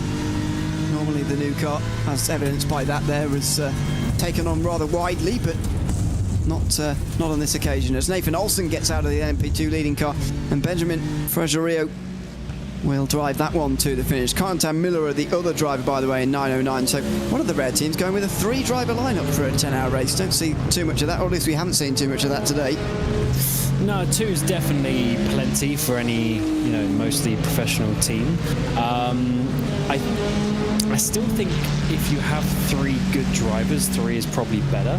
But I mean, we even see 24-hour races sometimes being done with 2 people, so it depends on the drivers. But I think, yeah, 2 makes the most sense, to be honest. Especially if it's you sort of end up doing double or triple stints. You just do 2 or 3 swap, 2 or 3 swap, 2 or 3 swap to the end of the race.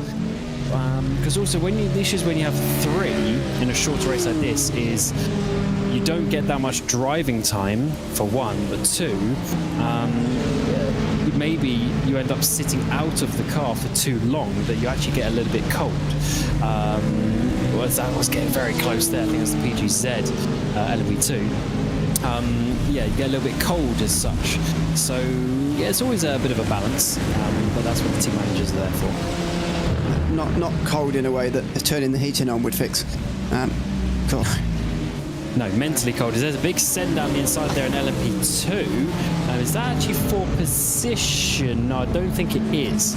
But just some lap traffic battles in P2. Yeah.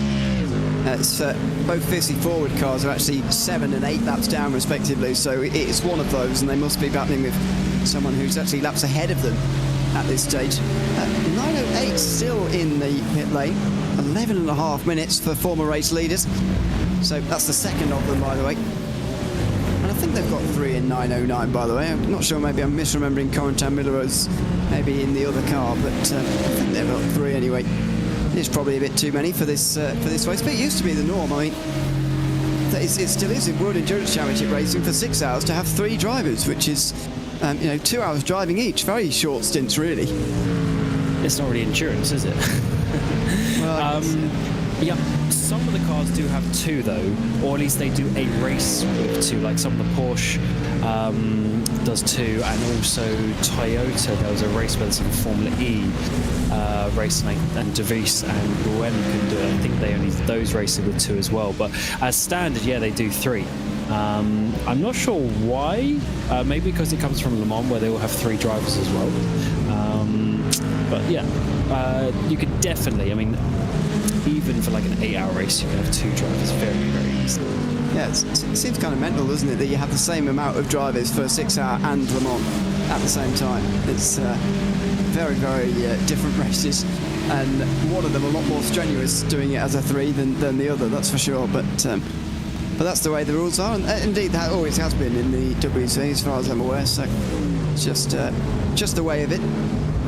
Though it doesn't make too much sense. Lap 40 of this stint complete for Alexander Spets, so he will continue on to about 65 minutes remaining here, but surely be in at the end of this lap. And there you go.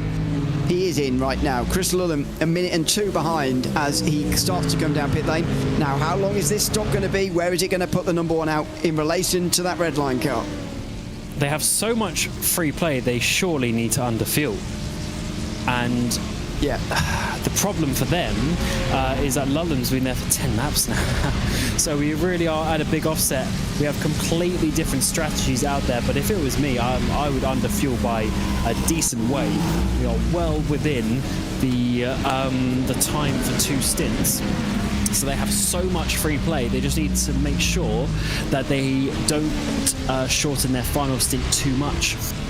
As well, that'll be the bad one, because as we're saying, you need 20 seconds for the tyres, so you need a minimum of 20 seconds of fuel left to take at that final stop.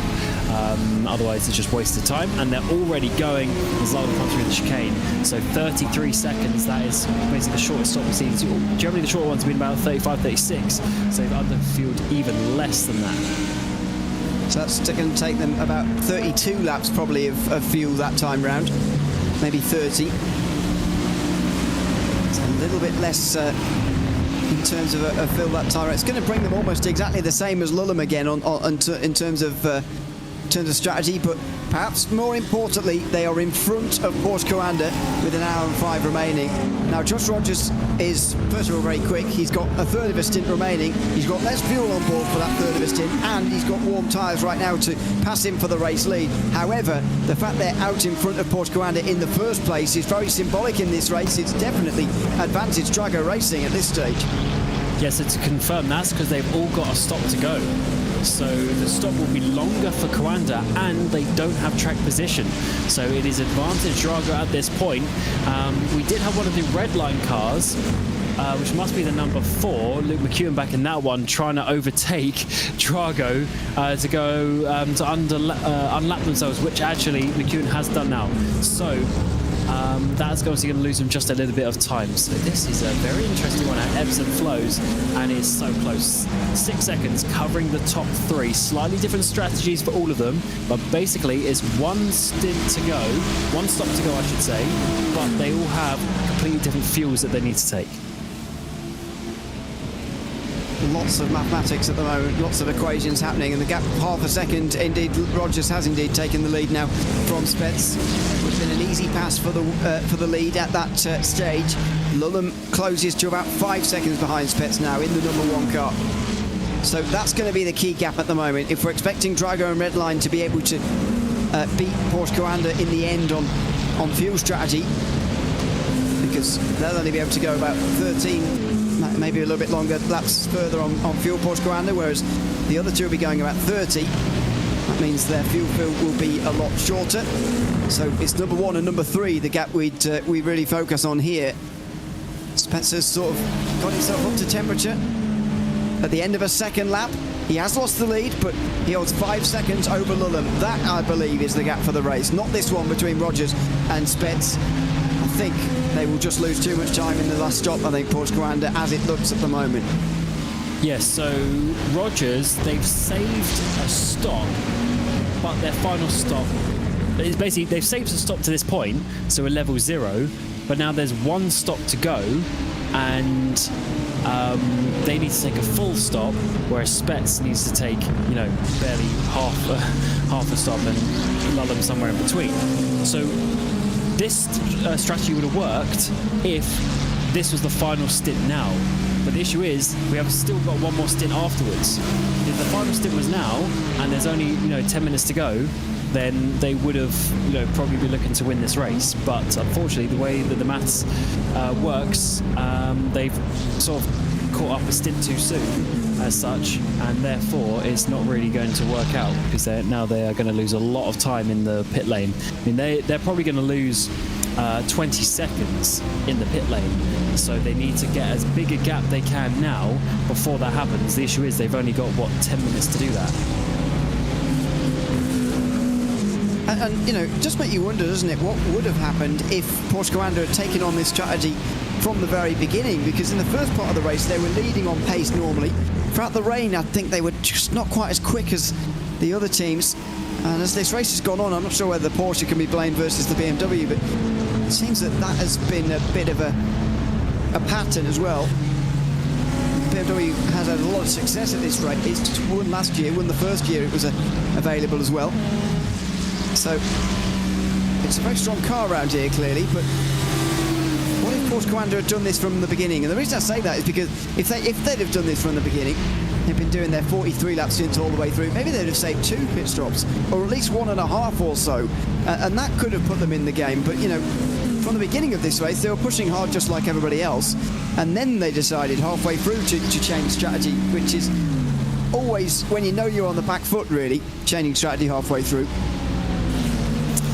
Yes, you got to commit and play the long game, but I think they're just a little bit unlucky with the maths and how it's worked out, because if the race was about to finish, you know, a stint shorter, then it would be fine, but that's not how the maths, and it's difficult to count that, because when the rain comes out and it puts off your stints a little bit because the times are slower, then you look at the times and think, when it dries up, what stints we're going to have to the end. It makes sense why they would try it, and it's not like it's not going to work or not going to get to the end. They're still going to get a podium, but maybe not the race win.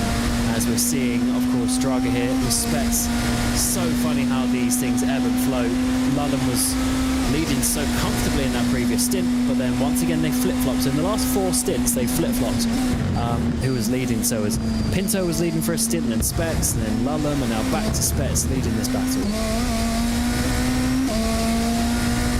So less than an hour to go, and still a lot of doubt about who's going to win this race in GTP.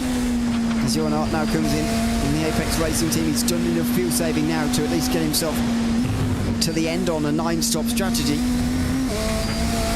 But nowhere near Team Redline at the moment, who look like they are going to go on and win in GTD here tonight.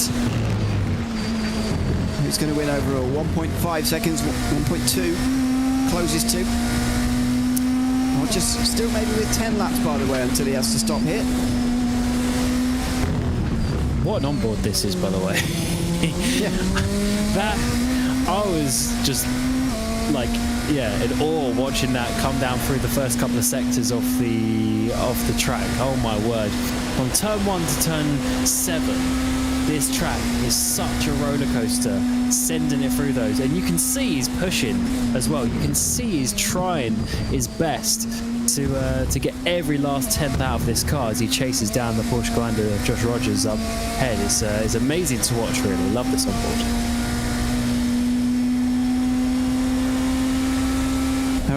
They're always great to watch going into the night. These GTP onboards. They're always it's always better in the prototype category as well. Not to disrespect the other ones, but the cutting through the traffic part is what makes it so great to see as well.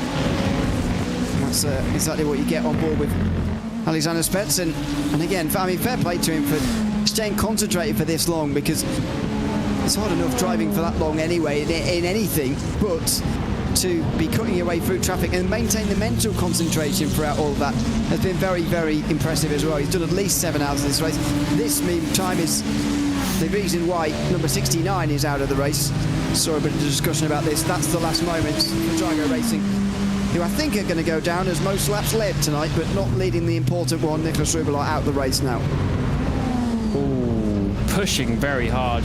Lost the rear end and a big ascend into the wall. That's Frank Smits. You see a couple of replays here. And for Guerra, this is from a second place in the LMP2, chasing down the lead, and that is a big off. Do they hit the barrier? No, they don't, which is a lot of time loss, and that is going to put it over 20 seconds for the race lead. So I think that definitely is game, set, and match now. I don't know if they're going to have the pace to overcome 20 seconds.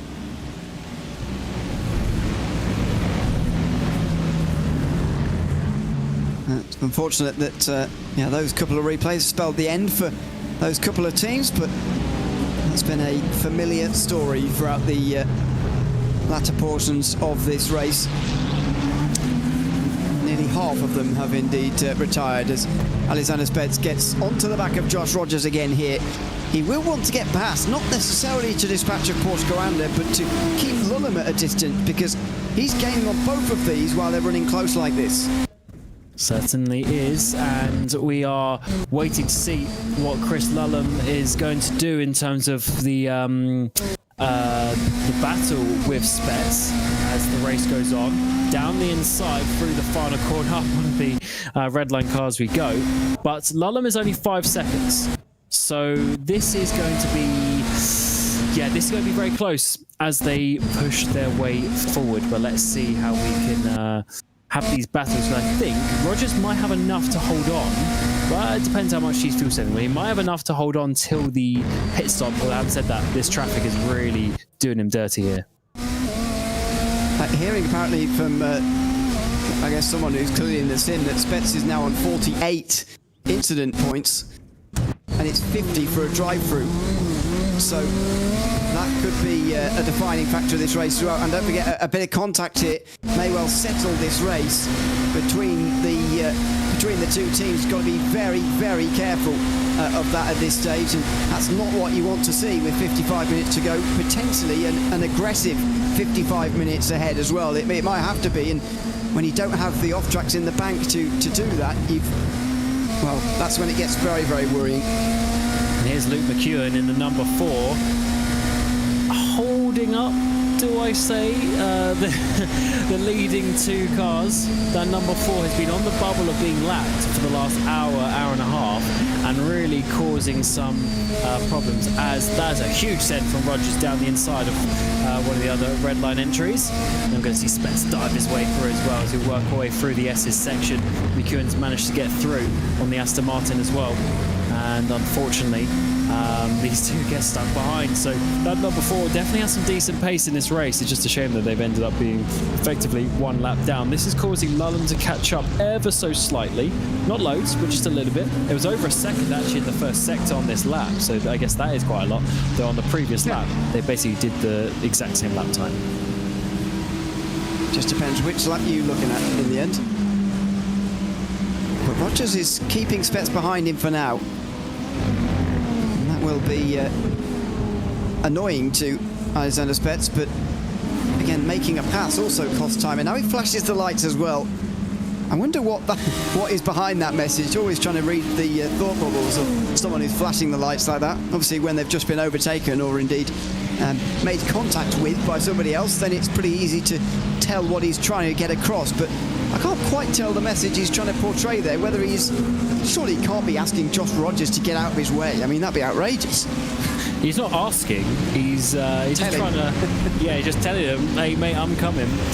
I don't know why he is fighting it so hard, but I guess it is because he's looking at Lulham getting close, but then he's going to have a shorter stop.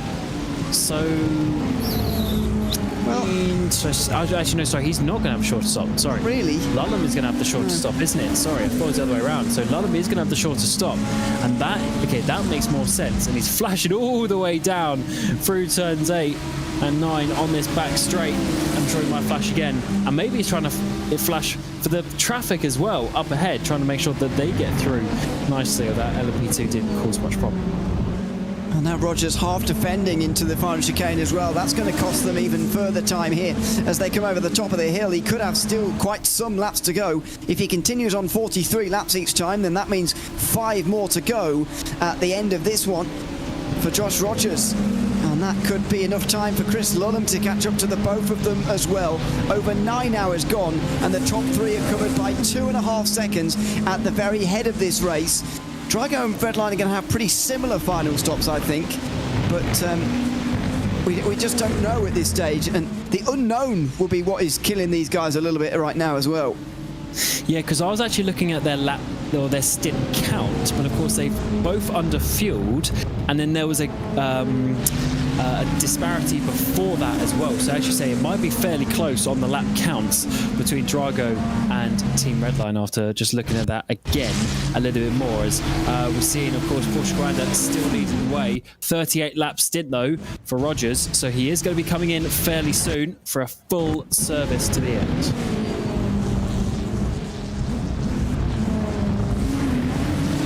Over the top of the hill again, and how much longer is Rogers going to persist with this? Apologies for the breakups in the last couple of moments, by the way. It's not in sim with iRacing. It's a internetage problem, as far as I can work out. Well, I think Hugo's been trying to explain to me what the problem is. I can't really comprehend. To be honest, I don't really understand, but it's not an iRacing problem at the moment, hence why everybody's going in and out like that.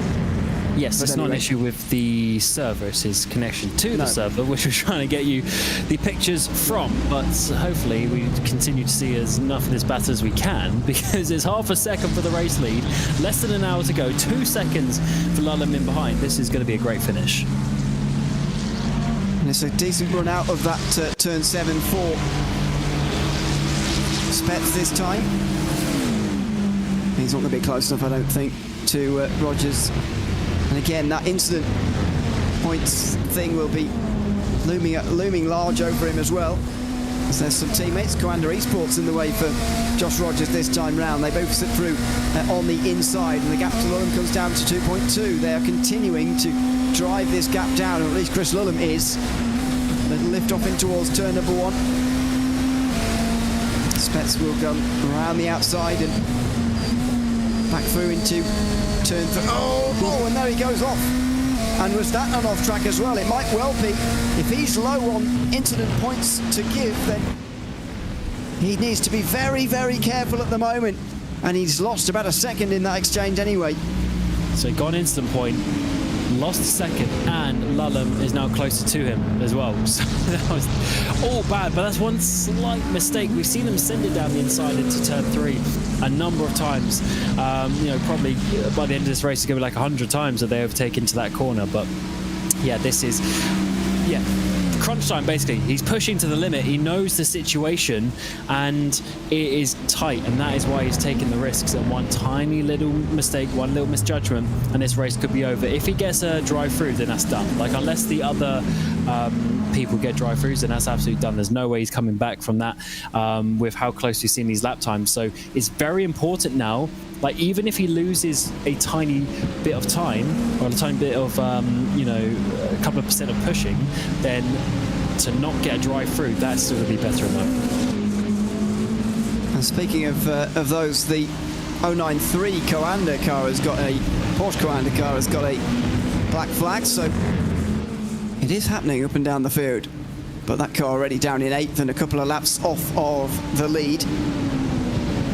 Dame Warren taking that car to the finish after setting the pole lap earlier on this afternoon. They'll be cheering on their teammates, and indeed Josh Rogers, who is currently leading this race for Porsche Coanda.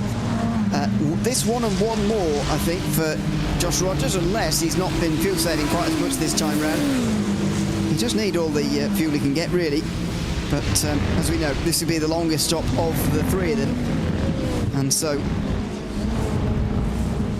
they will probably be out in 3rd place once they've made the stop. But let's see if Rogers goes on one more. No, they don't need to fuel save quite as severely as earlier, so it's only 42 laps this time, but another fuel saving stint done. And the final stop of the day now for Porsche Coanda, as they try and do the unthinkable here, really, and strategise their way to a Petit Le Mans victory. The only problem is the other two are continuing, and however long they continue for, they will have shorter and shorter pit stops. So there is going to be a time gap for Rogers, and he's not going to be able to push 100% to the end. So he is really needing some issues for either the number 1 or 3 to be able to win this race. But by putting pressure on them, you never know if this 0.92 for Porsche Coanda might just be able to steal his victory a little bit later on in the race. We get close though for now the actual race lead, less than a second between Lulham and Spets. This will be closing for a little while, and I think Lulham just has that extra 10th advantage, at least with what we've seen in the last couple of hours. So less than a second for the lead. I'm not even sure whether they will be the leaders later either. Just a fascinating situation to be in at the moment. Nicholas Boyle makes his final stop in 67. So GTP pit stop's finally finishing up. Anybody who pits in GT3 from here on in will be getting to the end, by the way. And for the current podium, they've all made their last stops anyway. It's Redline, Coanda and Apex who look like they're going to be on the podium there. Not entirely sure. Coanda will be in front of Apex by the end of the race. It's quite a close gap, but Redline is certainly controlling GTD. Not GTP though. Bit of traffic this time round. The PGZ BMW between them just for a brief moment before they come back out onto the back straight again. Getting, by the way, towards the last 10 laps of the stint for these guys as well, so it won't be too long till those crucial final stops. Yes, that PGZ car hasn't kept up with Falcon in that battle, so the 44 managed to get ahead in strategy and keep ahead on the track, so that is really good for them. As we're still a second for the race lead, 45 minutes to go.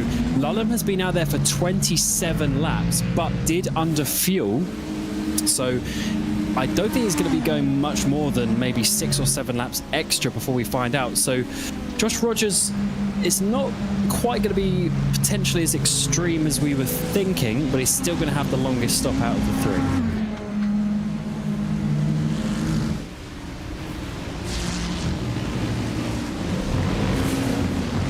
So 45 minutes to go. We'll count down the laps until that stage, and see the irony being that Josh Rogers is going to come out pretty much direct, and has indeed come out pretty much directly behind or in front of the race leader. Luke McEwen directly behind here. It looks like this car's going to be finishing in 4th place pretty much no matter what happens at the moment for Team Redline and Luke McEwen, but he could still have a bearing on this race and help his teammates take the victory here, if indeed he can throw some attacks on the Porsche Coanda car in front, outside for McEwen. And he's going to get the inside of the second part and go straight through. I mean, that was a very good pass from Luke McEwen. And now he's got the opportunity to get in the way of Porsche Coanda and slow the whole group up and back him into Lulham, because the 4 of them are on screen there. There they are, on different laps, but they're all in the same shot. Oh, wow. This is turning into something. The number 4s position themselves perfectly to help their teammate, and now we have to see how awkward this one is going to get, because now Josh Rogers is on the limit of being a lap down, but he is still fighting these guys for overall place once it all settles out. So that just shows you how short this lap here is at Road Atlanta, and the flash of the headlights from Spets as well, because Spets doesn't want to get overtaken because of this traffic. So this is very awkward indeed. We've got the number 19 INET car just ahead of them as well. So that is not going to add, or help the situation at all. But Spets surely is going to be sending it to try and get this move. 3 wide for a brief moment here. Lulham forced to go the other way round, and he's going to miss out on a bit of slipstream here, but Spets is not going to have the chance to go through. Would have had to force it 3 wide there with one of the Redline GT3s actually, which just gets in the way of Lulham this time round. Not too badly. The gap won't extend too much, but yeah, Spets is in an awkward situation here. Normally, putting a lap on teams is not too difficult really, even if it is for the first time. It's not too difficult. However, those 2 cars in front will absolutely not want to go 1 lap down, and that's going to make things very, very awkward indeed. Rogers can't get past the Lamborghini, and now they're all stacked up right in behind. Will he get past as well? Spets here, he will, and Lulham does as well. They are absolutely glued together. They are not going to be letting a single GT get between them at the moment. This track is sometimes like a roller coaster, and they look like roller coaster cars there. But actually, Rogers gives that one up. He lets them through. Decides not to hold them up as he come through turn 6, and that's an interesting choice there. Is that relinquishing a potential race victory tonight, because he's going to be losing another couple of seconds there in this battle where every second is going to count. And now Lulham is getting closer and closer for the race lead. No chance surely into the chicane this time round. It's tight to the apex though, and he's going to have a better run on the exit here. Spencer's got that little bit wrong through the final chicane here. 42 minutes to go, and the battle for the race win is absolutely on here. This is a legitimate fight for the Petit Le Mans victory, with this time remaining. Goodness, that was late defending, and Lulham there effectively was making his attacking move at the same time as Spets made his defensive one. and they both followed each other effectively down the front stretch. But they get away with it. Spets gets away with it, and he keeps the lead this time. Beautiful racing between the two. Hard, but that is what we like. Just the tiniest of mistake from the number one car. Lullum tried to pounce, but it was blocked off beautifully down that front straight. He moved across at the perfect time, and oh, that's one of the red line GT3s cutting off the number one. This is going to give Lullum a chance again. Chris Lullum is applying absolutely massive pressure to Alexander Spets now, and he's going to edge him all the way off to the left-hand side of the road here.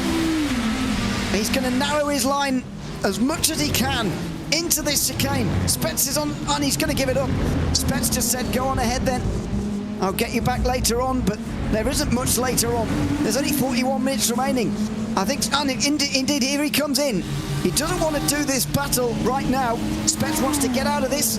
He wants to get in the pit lane, and he wants to get out in front of Chris Lullum before anything else happens. Now, is this the pit stop, or has indeed the instant limit been reached? Is he serving a drive-through penalty at the moment? We didn't see any black flag, so I'm going to presume not, but you never know. Here he is, pulling into his box. It's a pit stop. He wants to tactically get out of this, and he is not taking tyres. Yeah, no tyre. 40 minutes to go, no tyres. Very interesting. Very, very interesting. So what he's decided is this battle with Rogers there, with Lullum, that whole track position fight that they were just having was too awkward. It's too tense. He wants to be out there on track on his own and use the pace that he has had for all these hours so far. So a 24-second pit stop, and he's going to easily be out there, and now he just has to drive and just see what Chris Lullum's going to do. Lullum's been out there 32 laps, so it's not going to be long actually before Lullum is going to come in. Interesting to not take tyres though, Ewan, because as much as he's, you know, they're going to be hot, he's going to be able to get up to speed a little bit further. He's still got 40 minutes to go. Yeah. I'm surprised as well, because 24 seconds would allow you to do tyres without losing any extra time, I think, just about. And if they wanted to, they certainly could have distributed the fuel a little bit more to actually make that happen, but clearly not that bothered. I mean, you do lose a lot of time getting the tyres up to temperature, and don't forget, this is the coldest track temperature of the day. So this is the worst period for warming up tyres. So if you're going to skip them at any stage, then now might not be a bad time. And clearly they believe, I mean, that last stint wasn't very long. You know, he'll only be doing about an hour and 15 on a set of tyres, which is not outrageous, especially in these temperatures. So I think it will be fine. It just depends what Redline do. If they do take tyres and Drago haven't, then that's going to be a huge advantage for Drago initially, before Redline maybe take use of the newer tyres. But I don't think Redline will take them either. Yeah, I guess that's a fair point. He only really did half a stint in the previous one. So, interesting strategies. About 3 hours ago, we were looking at fairly even strategies between the 1 and 3, and now they're completely different. So they've been changing what they're going to do compared to what the other person does, and they've been trying to find a way to get themselves to the end in the lead. Lullum is going to be coming in fairly quickly, though, and he is going to have basically the same stop that Drago just did, but I assume he's going to take the tyres. He's going to have the cooler, 3 laps tyres where he needs to heat them up. He's going to lose some time there, and then Drago will probably have the track position, and he's going to have to chase him down for the win. I think, if Redline do have that track position, then they've got a much better chance of holding on to it than Drago have, and to take a risk to try and make a pass like that when you're on the incident limit like that, you're so close to reaching the incident limit like that, it's going to be very, very difficult for Drago to actually make a pass, and much easier for Redline to defend in that scenario. We're not sure how many Lullum has, but the fact that nobody's mentioned it to us means that I guess he's not that close at the moment. And if you're wondering, by the way, where Porsche Coanda fit into all of this, then, well, our suspicions have indeed become true.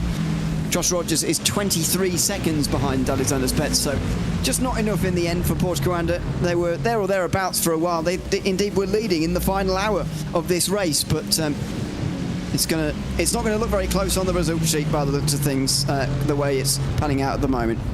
Yeah, the only reason why they were leading as well is because they were off kilter on the strategy, and they always jump into the front because they hadn't stopped yet. but every time they then stopped, they were quite far behind. They've now gained the time from that, but as you say, it's still 20 odd seconds, so they're never going to catch that down on pure pace with 36 minutes to go. But a third place finish is still on the offer, because even though they're 4 seconds behind Luke McEwen, he still owes us a stop, whereas Porsche pit crew are done for the day. So it should be a third place finish, which is still very, very respectable indeed in a hard fought battle. And we still don't know if Spets and Lulham get close to each other on track in the final 15 minutes of this race. You never know with how aggressive they've been going if there's going to be an incident as well. Well, yeah, we'd hope that there won't be, and it will be a clean battle between the two, but you do never know. The slight problem with Spetz's earlier pit stop as well is that, and the fact he hasn't taken any tyres means that he's on heavier fuel on the same life tyres, which is surely bound to lose him quite a lot of time over the course of this stint. I mean, we'll see, but you know, heavier fuel load can't be good for the gap, and surely it is only going to go Lund's way in that case. Yeah, less. But I think that's what we're saying is it's still going to lose him less than the cold tyres overall if you add up the two stints together in the average time. I think that is the idea, but we will have to see, because it's been a long time since we've seen people double stinting in this class. That is for sure. With how it's been and how the tyres have gone, and also the fact that we have the overlapped tyre and fuel changes. Another advantage of the new tyre model, making it difficult to warm up the tyres, does open things out a little bit in regards to double stinting. Still not quite as much double stinting as we'd hope to see, but when you can take fuel and tyres at the same time, makes it a very obvious choice for everybody. As Christian Steinberg comes in from PGZ. Final stop happening here. Still a stop to happen for Matthias Oyler of Williams, and also Sven Haase as well. And Falcon Sim Racing team have already made their last stop with Luca Bunch, and of course that was the battle before. Bunch is actually in a completely separate battle already here, so he's preoccupied, but Steinberg will be with these guys as well. He's already coming out the pit lane though, so I'd imagine PGZ will be a long way ahead of Falcon, despite the fact they were running very close together just before the pit stops. Yes, a bit of a gap had formed though. Falcon had pulled away, but we'll have to see what it is going to be exactly, but it does look like it's going to be a good what's that going to be, 20 seconds in the end for Steinberg. So that's definitely a nice comfortable battle, comfortable gap where there'll be no need to battle with 34 minutes to go in the Petit Le Mans for 2025. WeatherTech gets very close in towards Turnhambourne here. No way through on this occasion. He'll follow all the way back down the hill again as Team Redline number 4 comes in, by the way. So that'll be out of the group now as well. Luke McEwen out of the group and back down to 4th place for number 4. So Redline are going to guarantee that at least, but are they going to win this race overall? It's not a race they've always had success in winning, by the way. They came up short in last year's race by 51 seconds to Williams, who won in 2024. See whether they can do it in 2025 though. At this event, there goes number 4 back out onto the circuit again, and it's just a comfortable drive home for them now. Certainly. I mean, I guess it's never comfortable around this track, but we'll have to certainly see and find out as Falcon there just losing the track position because the Williams Sim Racing Academy car is going to get through, and that's down to 12th place. So lovely move there. It was a little bit later on the brakes. These guys, I just realised they're 2 laps down on the class leader, but they're still going, fighting strong. And yeah, Oliver Piatek there getting through nicely. Lulham's in. Lulham into the pit lane with 32 minutes to go. So it's a 39-lap stint this time round for number 3. And we have got our battle for the race win between Alexander Spets and Chris Lulham. Lulham is on the jacks there, isn't he? pretty sure he's getting... Yes, he was. So there is going to be a cold tyre warm-up phase here for Lulham, whether he comes out in front of Spets or not, but it's going to have to be a real chase for him, and this stops longer. It's much longer. It's 29:30. Oh, my word. Lulham's going to be a long way behind, and when you figure out the cold tyre period as well, he's going to have about half an hour to catch at least 6 seconds here, probably more, because of this cold tyre warm-up phase that they've given themselves.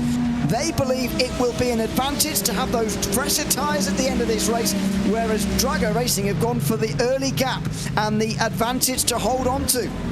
Yeah, I think give him 3 laps and then he's going to be much faster to the end. But is he much faster enough? Because it's already 5 seconds. It might be more than 6, to be honest. It might be 7 or even a little bit more than that by the time he gets to the end. So at the end of the warm-up phase. So he has got a long way to go, but I think the final 20 minutes, he's going to be much faster than that Drago car. So this is exciting, isn't it? Half an hour to go. Petit Le Mans, we're in the darkness. We have 2 fast cars, fast drivers out there, probably the fastest of the day, and they're going to be fighting for the lead over about 6 or 7 seconds. Oh, who's your money on at the moment? Just more than half an hour to go. Let us know in chat, by the way, who you think's going to win. Not who you want to win. I don't. That's not what I'm asking. Who is going to win from here? It's just over 6 at the end of this lap, but you're probably right. It might be more by the end of the next one because the tyre warm-up phase will be so long in these conditions. To be honest with you, Cam, I'm leaning towards Drago at the moment. I think they've got a big enough gap to nurse there as long as Spets can keep it within the white lines. Looking at Spets' last lap time, which was an 8.5, I think that's fast enough to hold on. I tell you what. So if he's able to clear the traffic nicely and keep, you know, at a similar pace of that in the 8s, I don't know if Lulham's going to have enough time in half an hour to gain back the 7.5 seconds. It is going to be very, very fun to witness this and work it out. And as you see there, I mean, you mentioned a couple of minutes ago, Ewan, but yeah, Roger's 22 seconds behind. He's not going to be doing too much in terms of challenging from that as we go back to the battle between Williams Sim Racing Academy and Falcon back in GT3. Just monitoring what the gap's going to be over the line here, because I think there's 27 laps to go now as Drago cross the line.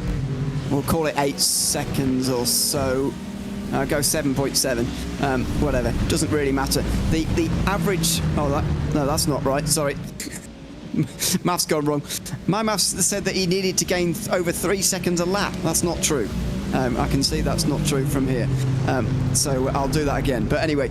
You can work out what's required effectively per lap at this stage. You know, it's probably close to something like 3 tenths a second, I suppose. Maybe 3 tenths, 300ths, something like that. 3 tenths and 300ths. But anyway, that's fairly significant around this circuit. And as you say, if he's doing 8.5s, which Spets just did another one of there, you know, we're looking at Lulham's needing 108.2s every time, and they're hard to do every single time with the traffic. That's nearly fastest lap of the race pace every single time. But that is notwithstanding any traffic or any mistakes that Spets might encounter as well. He's been in the car all afternoon pretty much. He's surely going to be falling asleep very soon indeed.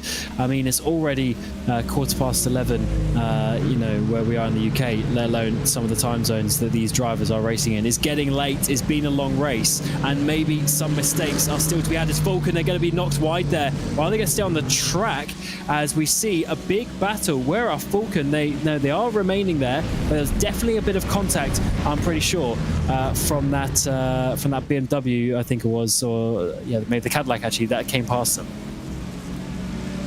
One of the few Cadillacs actually in the race today. Not too many different GTPs left, unfortunately. A lot of the Porsches have fallen by the wayside. Both grid and go cars have gone. Indeed, only 2 Cadillacs started the race. I think they're both still in the race, but oh no, only one of them. Must only be Williams, yeah. Yeah, anyway, sorry, I thought Apex was still in the race, but they've not been in for hours. 260 laps down. They've been out for a long time, but that is, meantime, Benjamin Freserio who gets out onto the circuit again. Another gap less than 10 seconds at the front of this field. This time in LMP2, although that's a lot of catching to do. There's no real difference in strategy between Delatraz and Freserio. That's just going to have to be a straight catch, and 10 seconds is quite a long way in less than half an hour. Yeah, so they're gaining some time here because they've had a shorter stop by 8 seconds for the final stop. But Just double checking. Yeah, Delatraz will be fine on getting to the end. So it is, yeah, it's just a straight fight of 10 seconds. And I don't know, because Delatraz has been the faster driver. Alexandra Delatraz, who's in that 288. So I'm not sure if we're going to see that swapping around. We haven't really seen this car too much because they've just been out the front leading, to be honest. But here's some shots, the green and white livery. And as you see there, the big 0-1 on the side as they lead their way around this track. How good is this, by the way? A couple of comments in on YouTube chat. One of them, Team Redline win. Next one, Team Redline will never catch. Two completely opposing opinions. But how great is that in the last half an hour of a special event to have, two, legitimately held, completely opposing opinions at the moment on who is going to win this race. The gap comes down to 7 seconds. Last time round, Spets did an 8.7, and if he does more of those, then Lullam has got more of a window to get in as far as a catching lap goes. He's done 2 108.4s in a row, and that's what he needs to do. He needs more of them, if not faster. Yes, this is getting tense. Getting tense. I don't know. I really don't know if there's going to be enough time for Lullam. If it is, he needs Spets to drop off into the 1-minute 9s. I think if Spets can't keep in the 8s, then we do have a good opportunity here for Lullam. If Spets can keep in the 8s on a clear lap, I think he's doing a good job. You see there's some traffic up ahead of him though, but it's on a straight, so he should be fine this time. And just no mistakes from here. And then Drago will have another victory to their record. But this is certainly going to be a hard-fought one. And imagine this, Ewan. I mean, we've been here for almost 4 hours now. And this battle has been raging the whole time. And Spets has been there. Like, he just keeps on driving this fast pace with all the pressure, all the adrenaline. He must be tired. He must be hungry. Probably needs a toilet, and he's still going for another 25 minutes. Oh, that was a 108.3 that time from Lullam, and you might be right. If he just slip into the 109s, then this might well just go the wrong way for Drago Racing. Maybe their no tyre call is going to come back to bite them after all. Because don't forget, they're just coming towards the end of a normal stint length now, and the last 20 minutes or so will be taken on under conditions that we've not seen with these tyres do all day long. But then again, on the other hand, in their defence, these are the best conditions possible to be doing this in. Just 22 degrees Celsius down on the racetrack at the moment. Spets doing an unbelievable job, as you say. We've been here the whole time. He's been here longer in this final stint of the race. It's an unbelievable job, but can he hold on with just one incident point in hand and just 7 seconds in hand of one of the informed drivers of 2025? What a prospect we have here. That is a good graphic to see. So almost half a second in 2 of the laps, quarter of a second in another one. As we come across the line this time around, what is it going to be on lap 487? It's just over 6 seconds is the gap they have to wait. Oh, he lost time that one around. So with traffic or whatever, he's lost some time. And Spets has done a 1-minute 8.4. So he's still got the speed. And I think if we keep at this rate, it's not going to be enough. So Spets might have done a strategy masterclass here to keep on those tyres, not lose those extra couple of seconds. And that might be the crucial couple of seconds that he needs. So just to give a breakdown of the situation, because I know there's some people joining late perhaps and not quite fully up to speed. Alexander Spets leading the race for Drago Racing. He hasn't done the entire 10 hours, by the way. Ate Kauppinen did do a couple of stints in this number 1 car. It will be classified at the end of the day, but Spets has done the vast majority of the driving. He did the first more than 3 hours at the beginning. He's done well over 4 at the end. He's done some mammoth jobs for this number 1 car, but he did not take tyres at his final pit stop. The cold tyres at the beginning and the time lost throughout that does put you off doing it, and it's put Drago off taking them for the final time. So that's why they're losing time at the moment. 8 tenths that time for Chris Lullam, responding to losing time on 4.87. He's gained all that back and some with his latest lap time. The reason why Lullam's pit stop was longer, even though he pitted later, was because Spets decided to come in at that point. He did have more fuel on board than Lullam. He could have gone further if he wanted to, but it was in a rather dangerous group with both red lines, both number 3 and 4, and Josh Rogers in there. It was very congested. It had disaster written all over it. And he said, I'm going to go to the pit lane and get out of this group early, even though I've got more fuel on board. At the beginning of this stint, it's given him the advantage. The question now is to whether he can hold on. And I thought Lundholm had no chance when he got in the car. Now, he absolutely has a chance with 22 minutes to go. This is so funny. Reading some of the comments, and people said, I thought Lundholm was ahead. Yes, he has been. Twice, 2 stints he's been ahead at points, but the strategy has ebbed and flowed, the speed has ebbed and flowed, and now we've ended up with the 5-second gap for Spets with 21 minutes remaining in the session. It's amazing what a Petit Le Mans we've had here, and I wasn't so sure how it was going to go when we came in with the strategy. I was looking a little bit sort of similar, but then they all went different paths, and it's coming back to a crescendo here and a big fight. We're less than 5 seconds now, so we are seeing Lundholm close in, and in the previous lap, Spets did get into the 1-minute 9s, but on a more cleaner lap, can he keep in the 8s? That is the crucial moment. On this lap, Lundholm's actually gained 7/10 in that first sector already, so he's definitely got the speed in that car. So I can't wait to see what these guys are going to do with just 21 minutes remaining now, but that's still plenty of laps around this course. Don't forget that Redline have already been involved in one photo finish at the end of a special event in 2025, in case you weren't with us at the iRacing Spa 24 hours in July. They won that race over their teammates. Admittedly, it was a 1-2, but the gap was 13 thousandths of a second after 24 hours of racing. Goodness knows what it's going to be like after 10. Another 6 temps taken out from Lundholm. Those tyres for Spets are not doing great. They've gone into the 109s as he suspected. But the track position for Spets here surely is going to help him. We've seen Spets have trouble overtaking himself, but that's because this circuit is not the easiest overtaking circuit in the world. And by no means is Lundholm there yet, by the way. I reckon he's still got another 6 laps or so at this catching speed to get there. Maybe 5 or 6 laps. So that's going to give Spets a bit more time. That's 13 or 14 minutes to hold on to the end. That's not a very long time, really. Let's see this lap. Sector 1 was only 1/10 of a second faster for Lundholm. The second sector is all the way down the bottom of the hill. You see there's the white line there. Let's see what the lap times are. Actually, there's a pretty solid middle sector actually from Spets this time around. So Lundholm actually barely faster. So this lap, there's going to be no change in that gap really. I would assume, at least looking at the sector times. It's back to an 8.4 for Spets. So it was just a bit of traffic 3 laps in a row that slowed Spets down, but on average, it's still getting there. But for Lundholm, it's a 0.1. Goodness me! I mean, when there's traffic, it does seem to affect Spets a little bit more when you've got, the older tyres. But my goodness, Lundholm can pull out a lap time when he's got the fresher tyres on as well.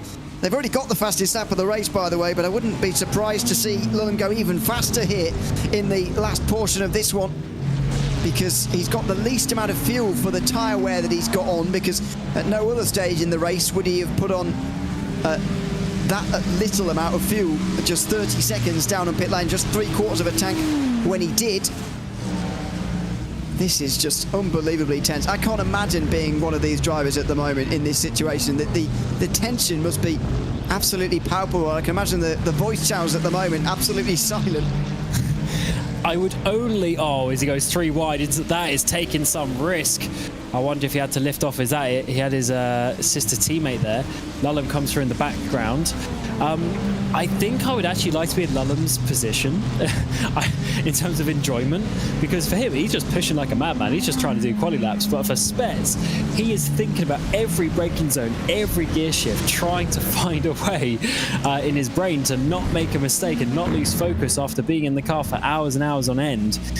This is really a tough one. On that previous lap, it was barely 1/10 of a second. So the last 2 laps, yes, he's not gained so much. And at this rate, I think Spets is going to be okay. It just depends where the traffic falls. One lap you think he's definitely finished, and the next lap he responds and I think he's going to win by miles. And And Sector 1, Lulham's half a second slower this lap. So as he come into Sector 2, Wow. it's a half-decent middle sector again from Spets. What is Lulham going to be as he gets to that same point? He's slower again. So Lulham's going to lose time on this lap. And, I mean, as the seconds count down, this is getting so close. And you just wonder, is he going to run out of laps? And, of course, as well, Spets got through that traffic on the back straight there very, very easily. If Lulham catches that at a different point, and you'd imagine he will, that's going to be even more time lost through no fault of his own. So suddenly the gap goes over 5 seconds again. Where's oh, is that him in the background there, diving through the middle there of a potential free wide moment into the S's? He's nearly 6 seconds off the lead. Now look at this. Oh, it's terrible traffic for Chris Lulham here. He can't do anything about it. The gap goes to nearly 6 seconds here. The race is being snatched to and fro between Drago Racing and Team Redline at the moment. We just don't know where to look. We don't know who's going to win at this stage. This was Sector 1. This is the traffic I was talking about. Spets got a nice run through here. Lulham did not have a nice run through this bit. Yeah, this is not nice at all. Falcon Sim Racing up ahead, won the grid in go-karts. Oh, yeah, managed to get one, couldn't get two, then he had to sit there behind. And to be fair, he is being very patient. I thought he was going to be getting stuck behind because sometimes when you try and force it a little bit, you actually start losing time in traffic. It doesn't flow quite as nicely. You start catching them at awkward points because you don't meet them. And wow, that is a little flick to the side. That was a little bit late. He was probably not thinking that the Apex car was going to let him go there, but he did in towards turn 1. And now he needs to try because, last lap again, he lost time. So the last 3 laps now, he's basically lost or not really gained any significant time. So he now has to regain everything that he lost in the last couple of laps. But he's got the speed to do it. It just remains how clear it is on the track ahead of him. There are some other battles going on around the circuit. Maniti Racing and Coanda Esports. This is for 13th position. Not seen very much of Maniti actually today, but they are in the race around 13th. But the drama is at the top of your screen between Spets and Lulham. Oh, it's down the bottom as well by the looks of it, down towards turn 1. Don't forget, Spets will have to pass these guys at least once more before the finish. And a battle in GT3 is the last thing you want to see as the leader in this situation. A slow LMP2 as well towards the final turn. Spets will have lost time on this lap for the first time in a while.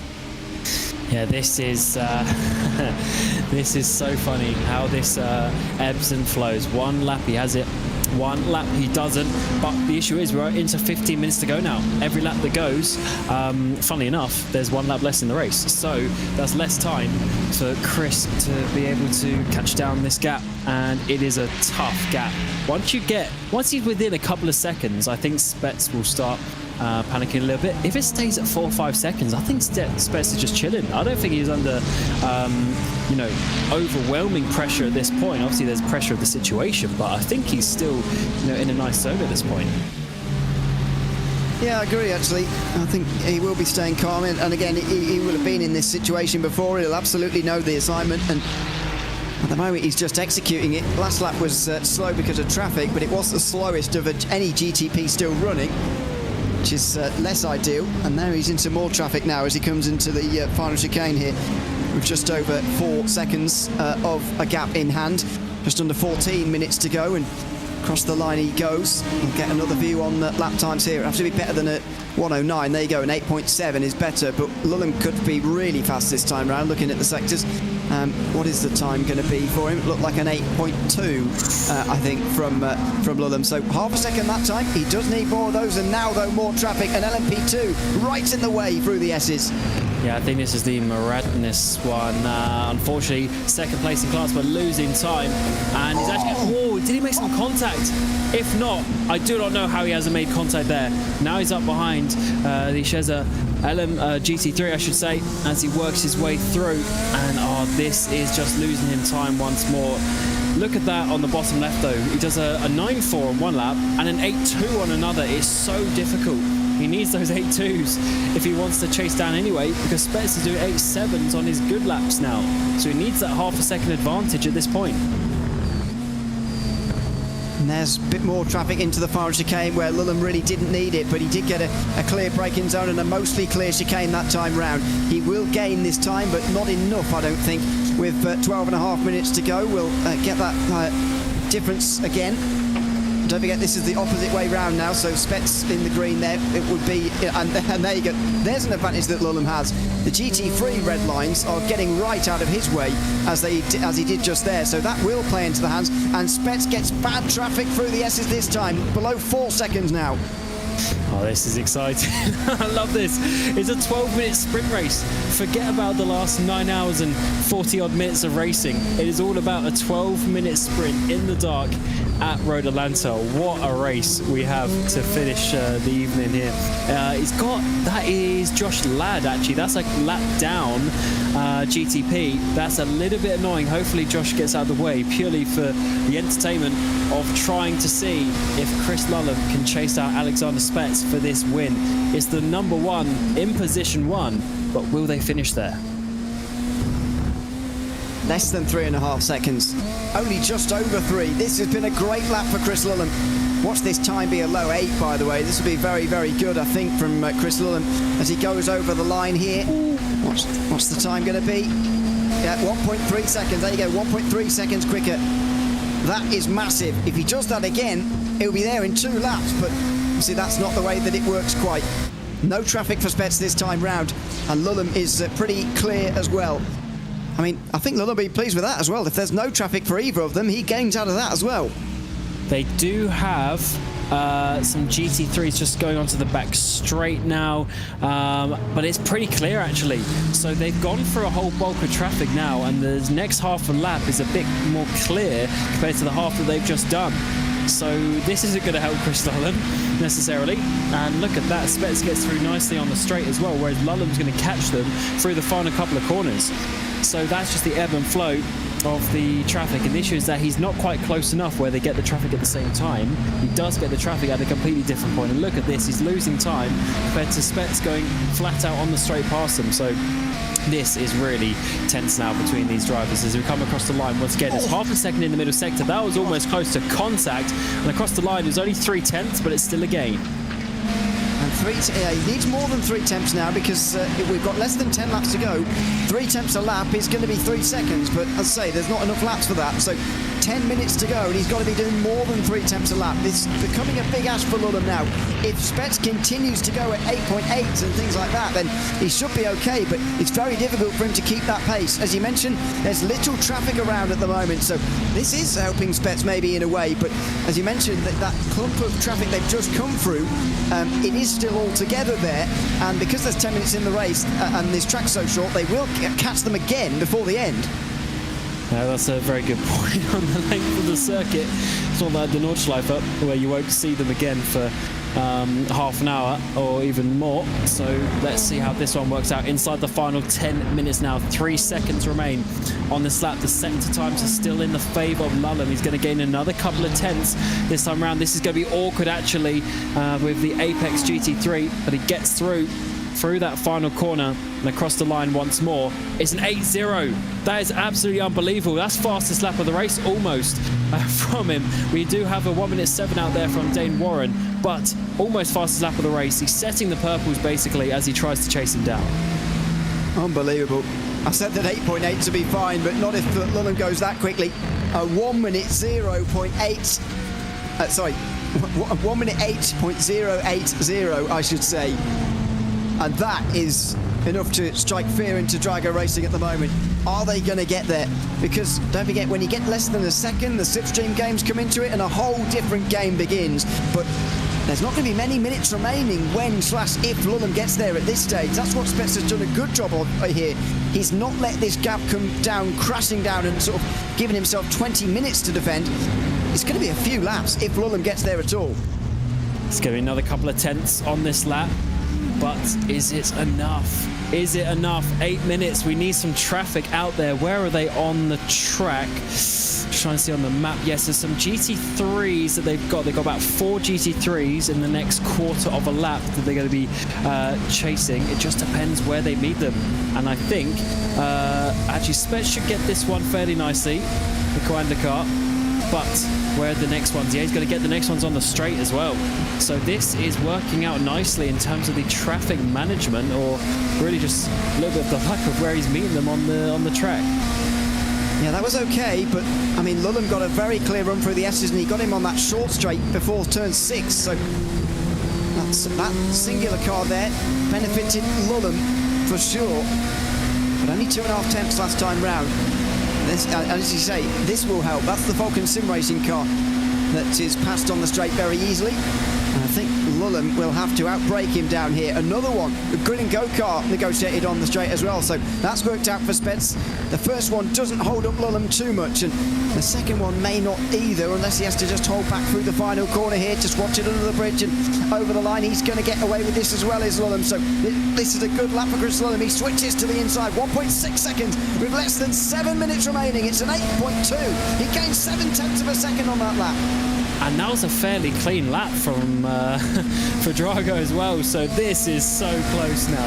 And now that it's within this 2 seconds, this is when he can all see in his mirrors as well. This is really not ideal. And we're going to just have to hold our breath and see what is going to happen between these cars.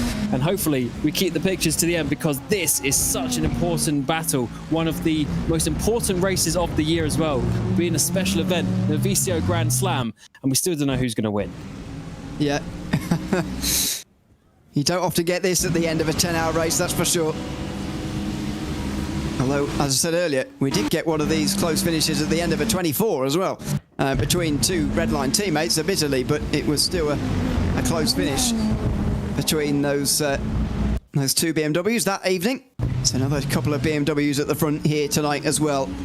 There's a Porsche front two-row lockout at the front with Porsche Coanda and Coanda Esports locking out the front positions. In the end, they're going to be a footnote on the podium of the story of this race. It's going to be remembered for the battle between Drago Racing and BMW M Team Redline at the finish here. Spets is not going to get the rub of the green through traffic this time. The gap's going to be under a second for the first time when there's just 5 minutes to go. Lulham will now start to pick up the slipstream on the straight. Oh, the Lamborghini's off! Oh, he spins in front of Lulham. Goodness, he just avoids to the right-hand side. They get away with it.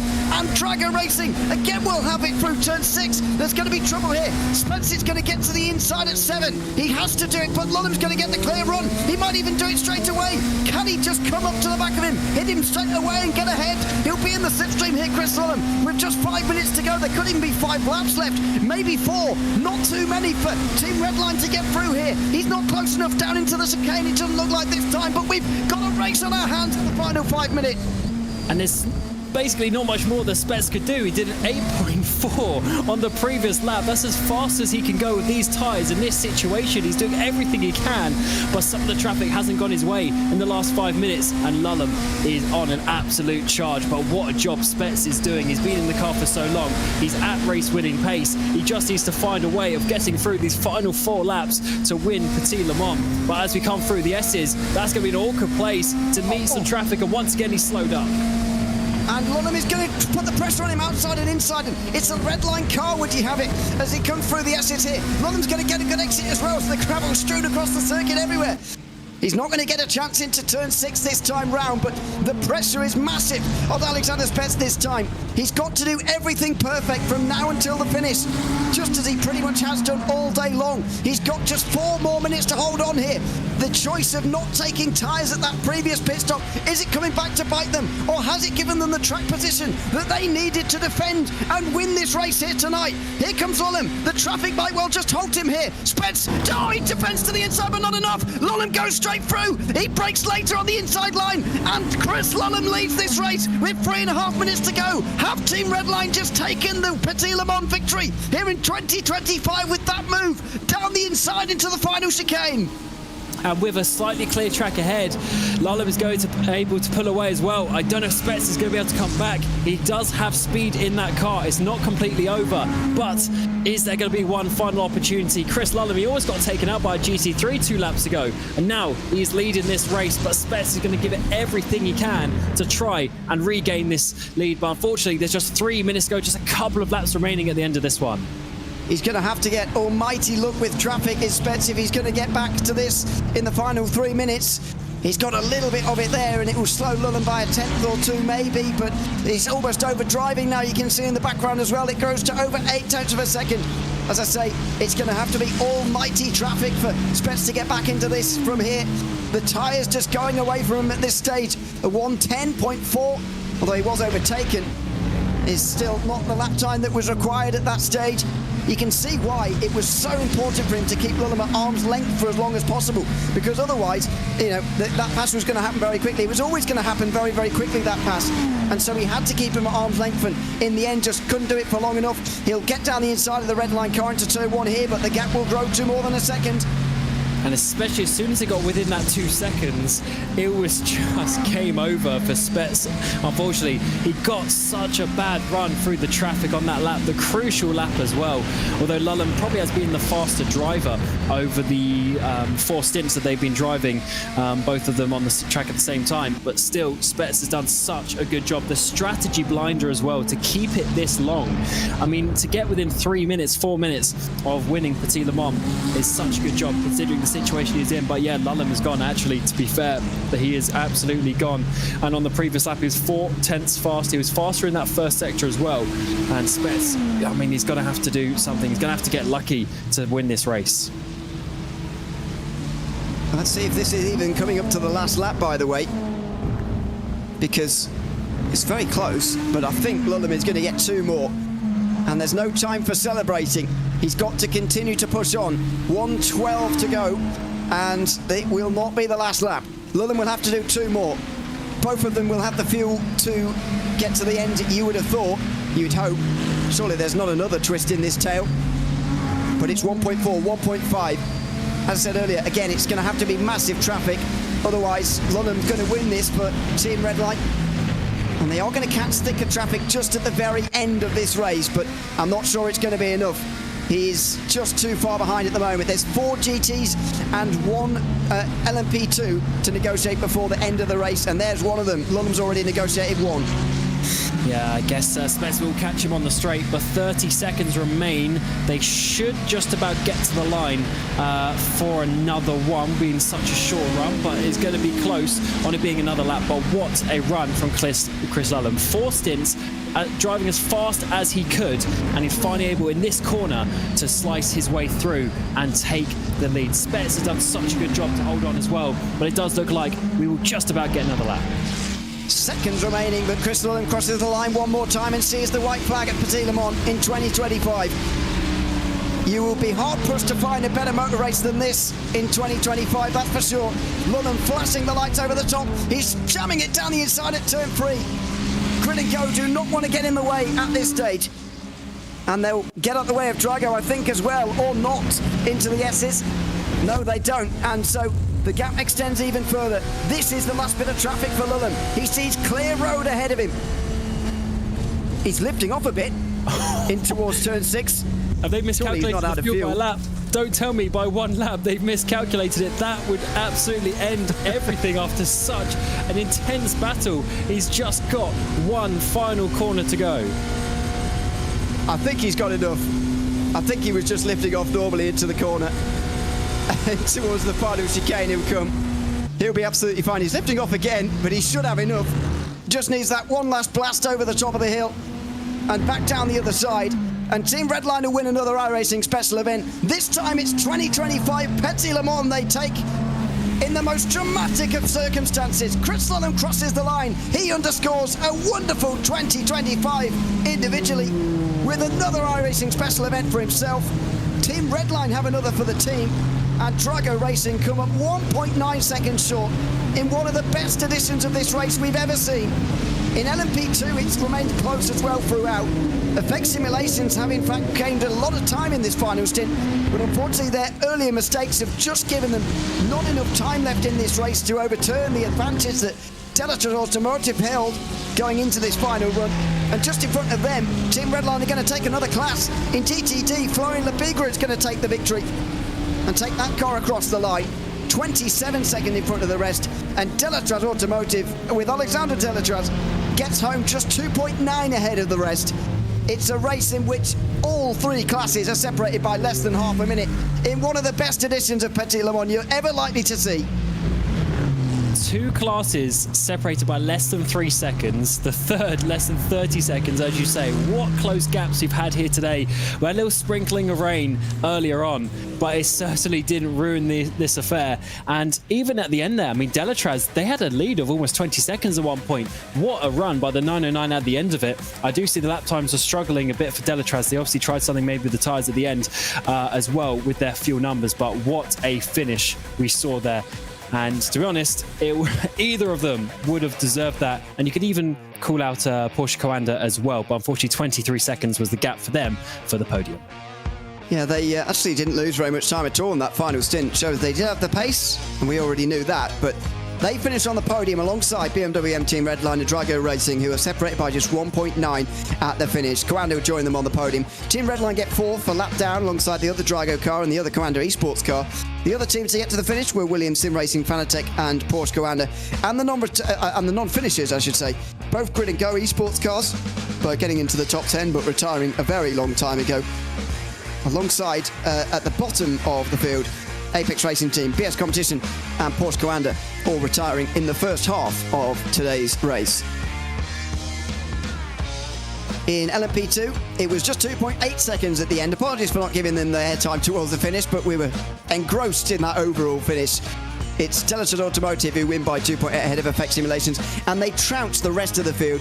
iNet Motorsport Blue ahead of Grid and Go. They were 2 laps down. Apex Racing Team 5 down, even though they were in the top 5. The others to get to the finish, Rincon Racing and the other Fiercely Forwards. Effect Simulations retired fairly late on. They led at one stage, 908. And Fiercely Forward Yellow round out the top 10. TC Esports, 2 Solpex and Arad Esports all retired in the first half of the race as well. In GT3, it was pretty close as well. By previous year's standards, this race more than often won by a lap, actually, in GT3, but 27 seconds this year. Team Redline and Coanda Esports 1 and 2, as they have been in so many iRacing events in years gone past, and I'm sure in the future as well. The Apex Racing Team joined them on the podium. Also 1 lap down, Coanda Esports, the other Redline, Drago Racing and Grid and Go. Williams Gaming Club finished 8th ahead of Team PTZ and the Dane Train, which rounds out the top 10. Lassig Back doing a lot of the driving there, by the way. Falcon Sim Racing, the best of the Mustangs, in 11th, ahead of the next Aston for Williams Sim Racing Academy. Coanda Esports and Maniti Racing, both 4 laps down. We saw their late battle. 7 laps down for Grid and Go. RTR also got to the finish with Chesney Esport coming for a late run out. Drago Racing retired fairly late on, along with Chesney Esport and Team Redline, who retired just before the darkness. And then the other retirements, Veloce Thrustmaster, Fiercely Forward, Pink, SimRC, Drago Racing, SDR Sim Racing, Mag Performance, Marla Racing Team, Drago Racing's other team, along with Apex Racing Team's other team, and PGZ's other team, all in the first half of the race, with Williams Sim Racing Chill Blast as well. We'll just wait and hang on for a moment just to see if any of them will come to have a chat with us. But Cam, I mean, how do you sum up that race? 1.9 seconds between the top 2 at the end of 10 hours of racing. We cannot ask for more than that in a Petit Le Mans. What an edition of this great event. I don't even want to do the maths of what the average lap time would be compared to those two for less than 2 seconds. It's going to be thousandths of a second, to be honest, between them. What a finish that was in the overall GTP battle, and that just shows you the quality that we get here in these iRacing special events. The best of the best come out here, and they still give everything for the win. So it's pretty amazing to see. And we'll take our hats off to the other class winners as well, who were very, very close finishes in their own right. Alexander Delatraz is waiting for an interview at the moment. We'll just bring him in briefly as well. Alexander, welcome in. Congratulations on winning Petit Le Mans in the LMP2 class here tonight. I mean, 2.8 seconds at the line is extraordinary. Extraordinary that wasn't even the closest of the class finishes in the first place, but 2.8 in your own right. You must have been nervous at the end of the race. How were you feeling? Mate, I'm so tired. I'm nervously tired. This race was completely crazy because the effect continued to push every time, and we can't just, chill ahead of the race. So we have to make the good strategy and to push the 10 hours of the race. And now I'm just, very, very, very happy because it's the first special event win for the team this year, but it's my first one for myself, so I'm very happy of this. And to do it at Petit Le Mans as well. I mean, talk to us about being an LMP2 driver in this race with GTPs coming past you all the time and over 30 GT cars for you to pass in your class at the same time. Yeah, to be honest, it was pretty clean. I mean, our side, we didn't see crazy things. It was very respectful and intelligent from every driver of every category. We will never be scared with a GTP overtake or a GT3 reaction. So yes, if the driver hear us today, just thank you, because yeah, it was super clean and it was a real pleasure to drive with all of these people.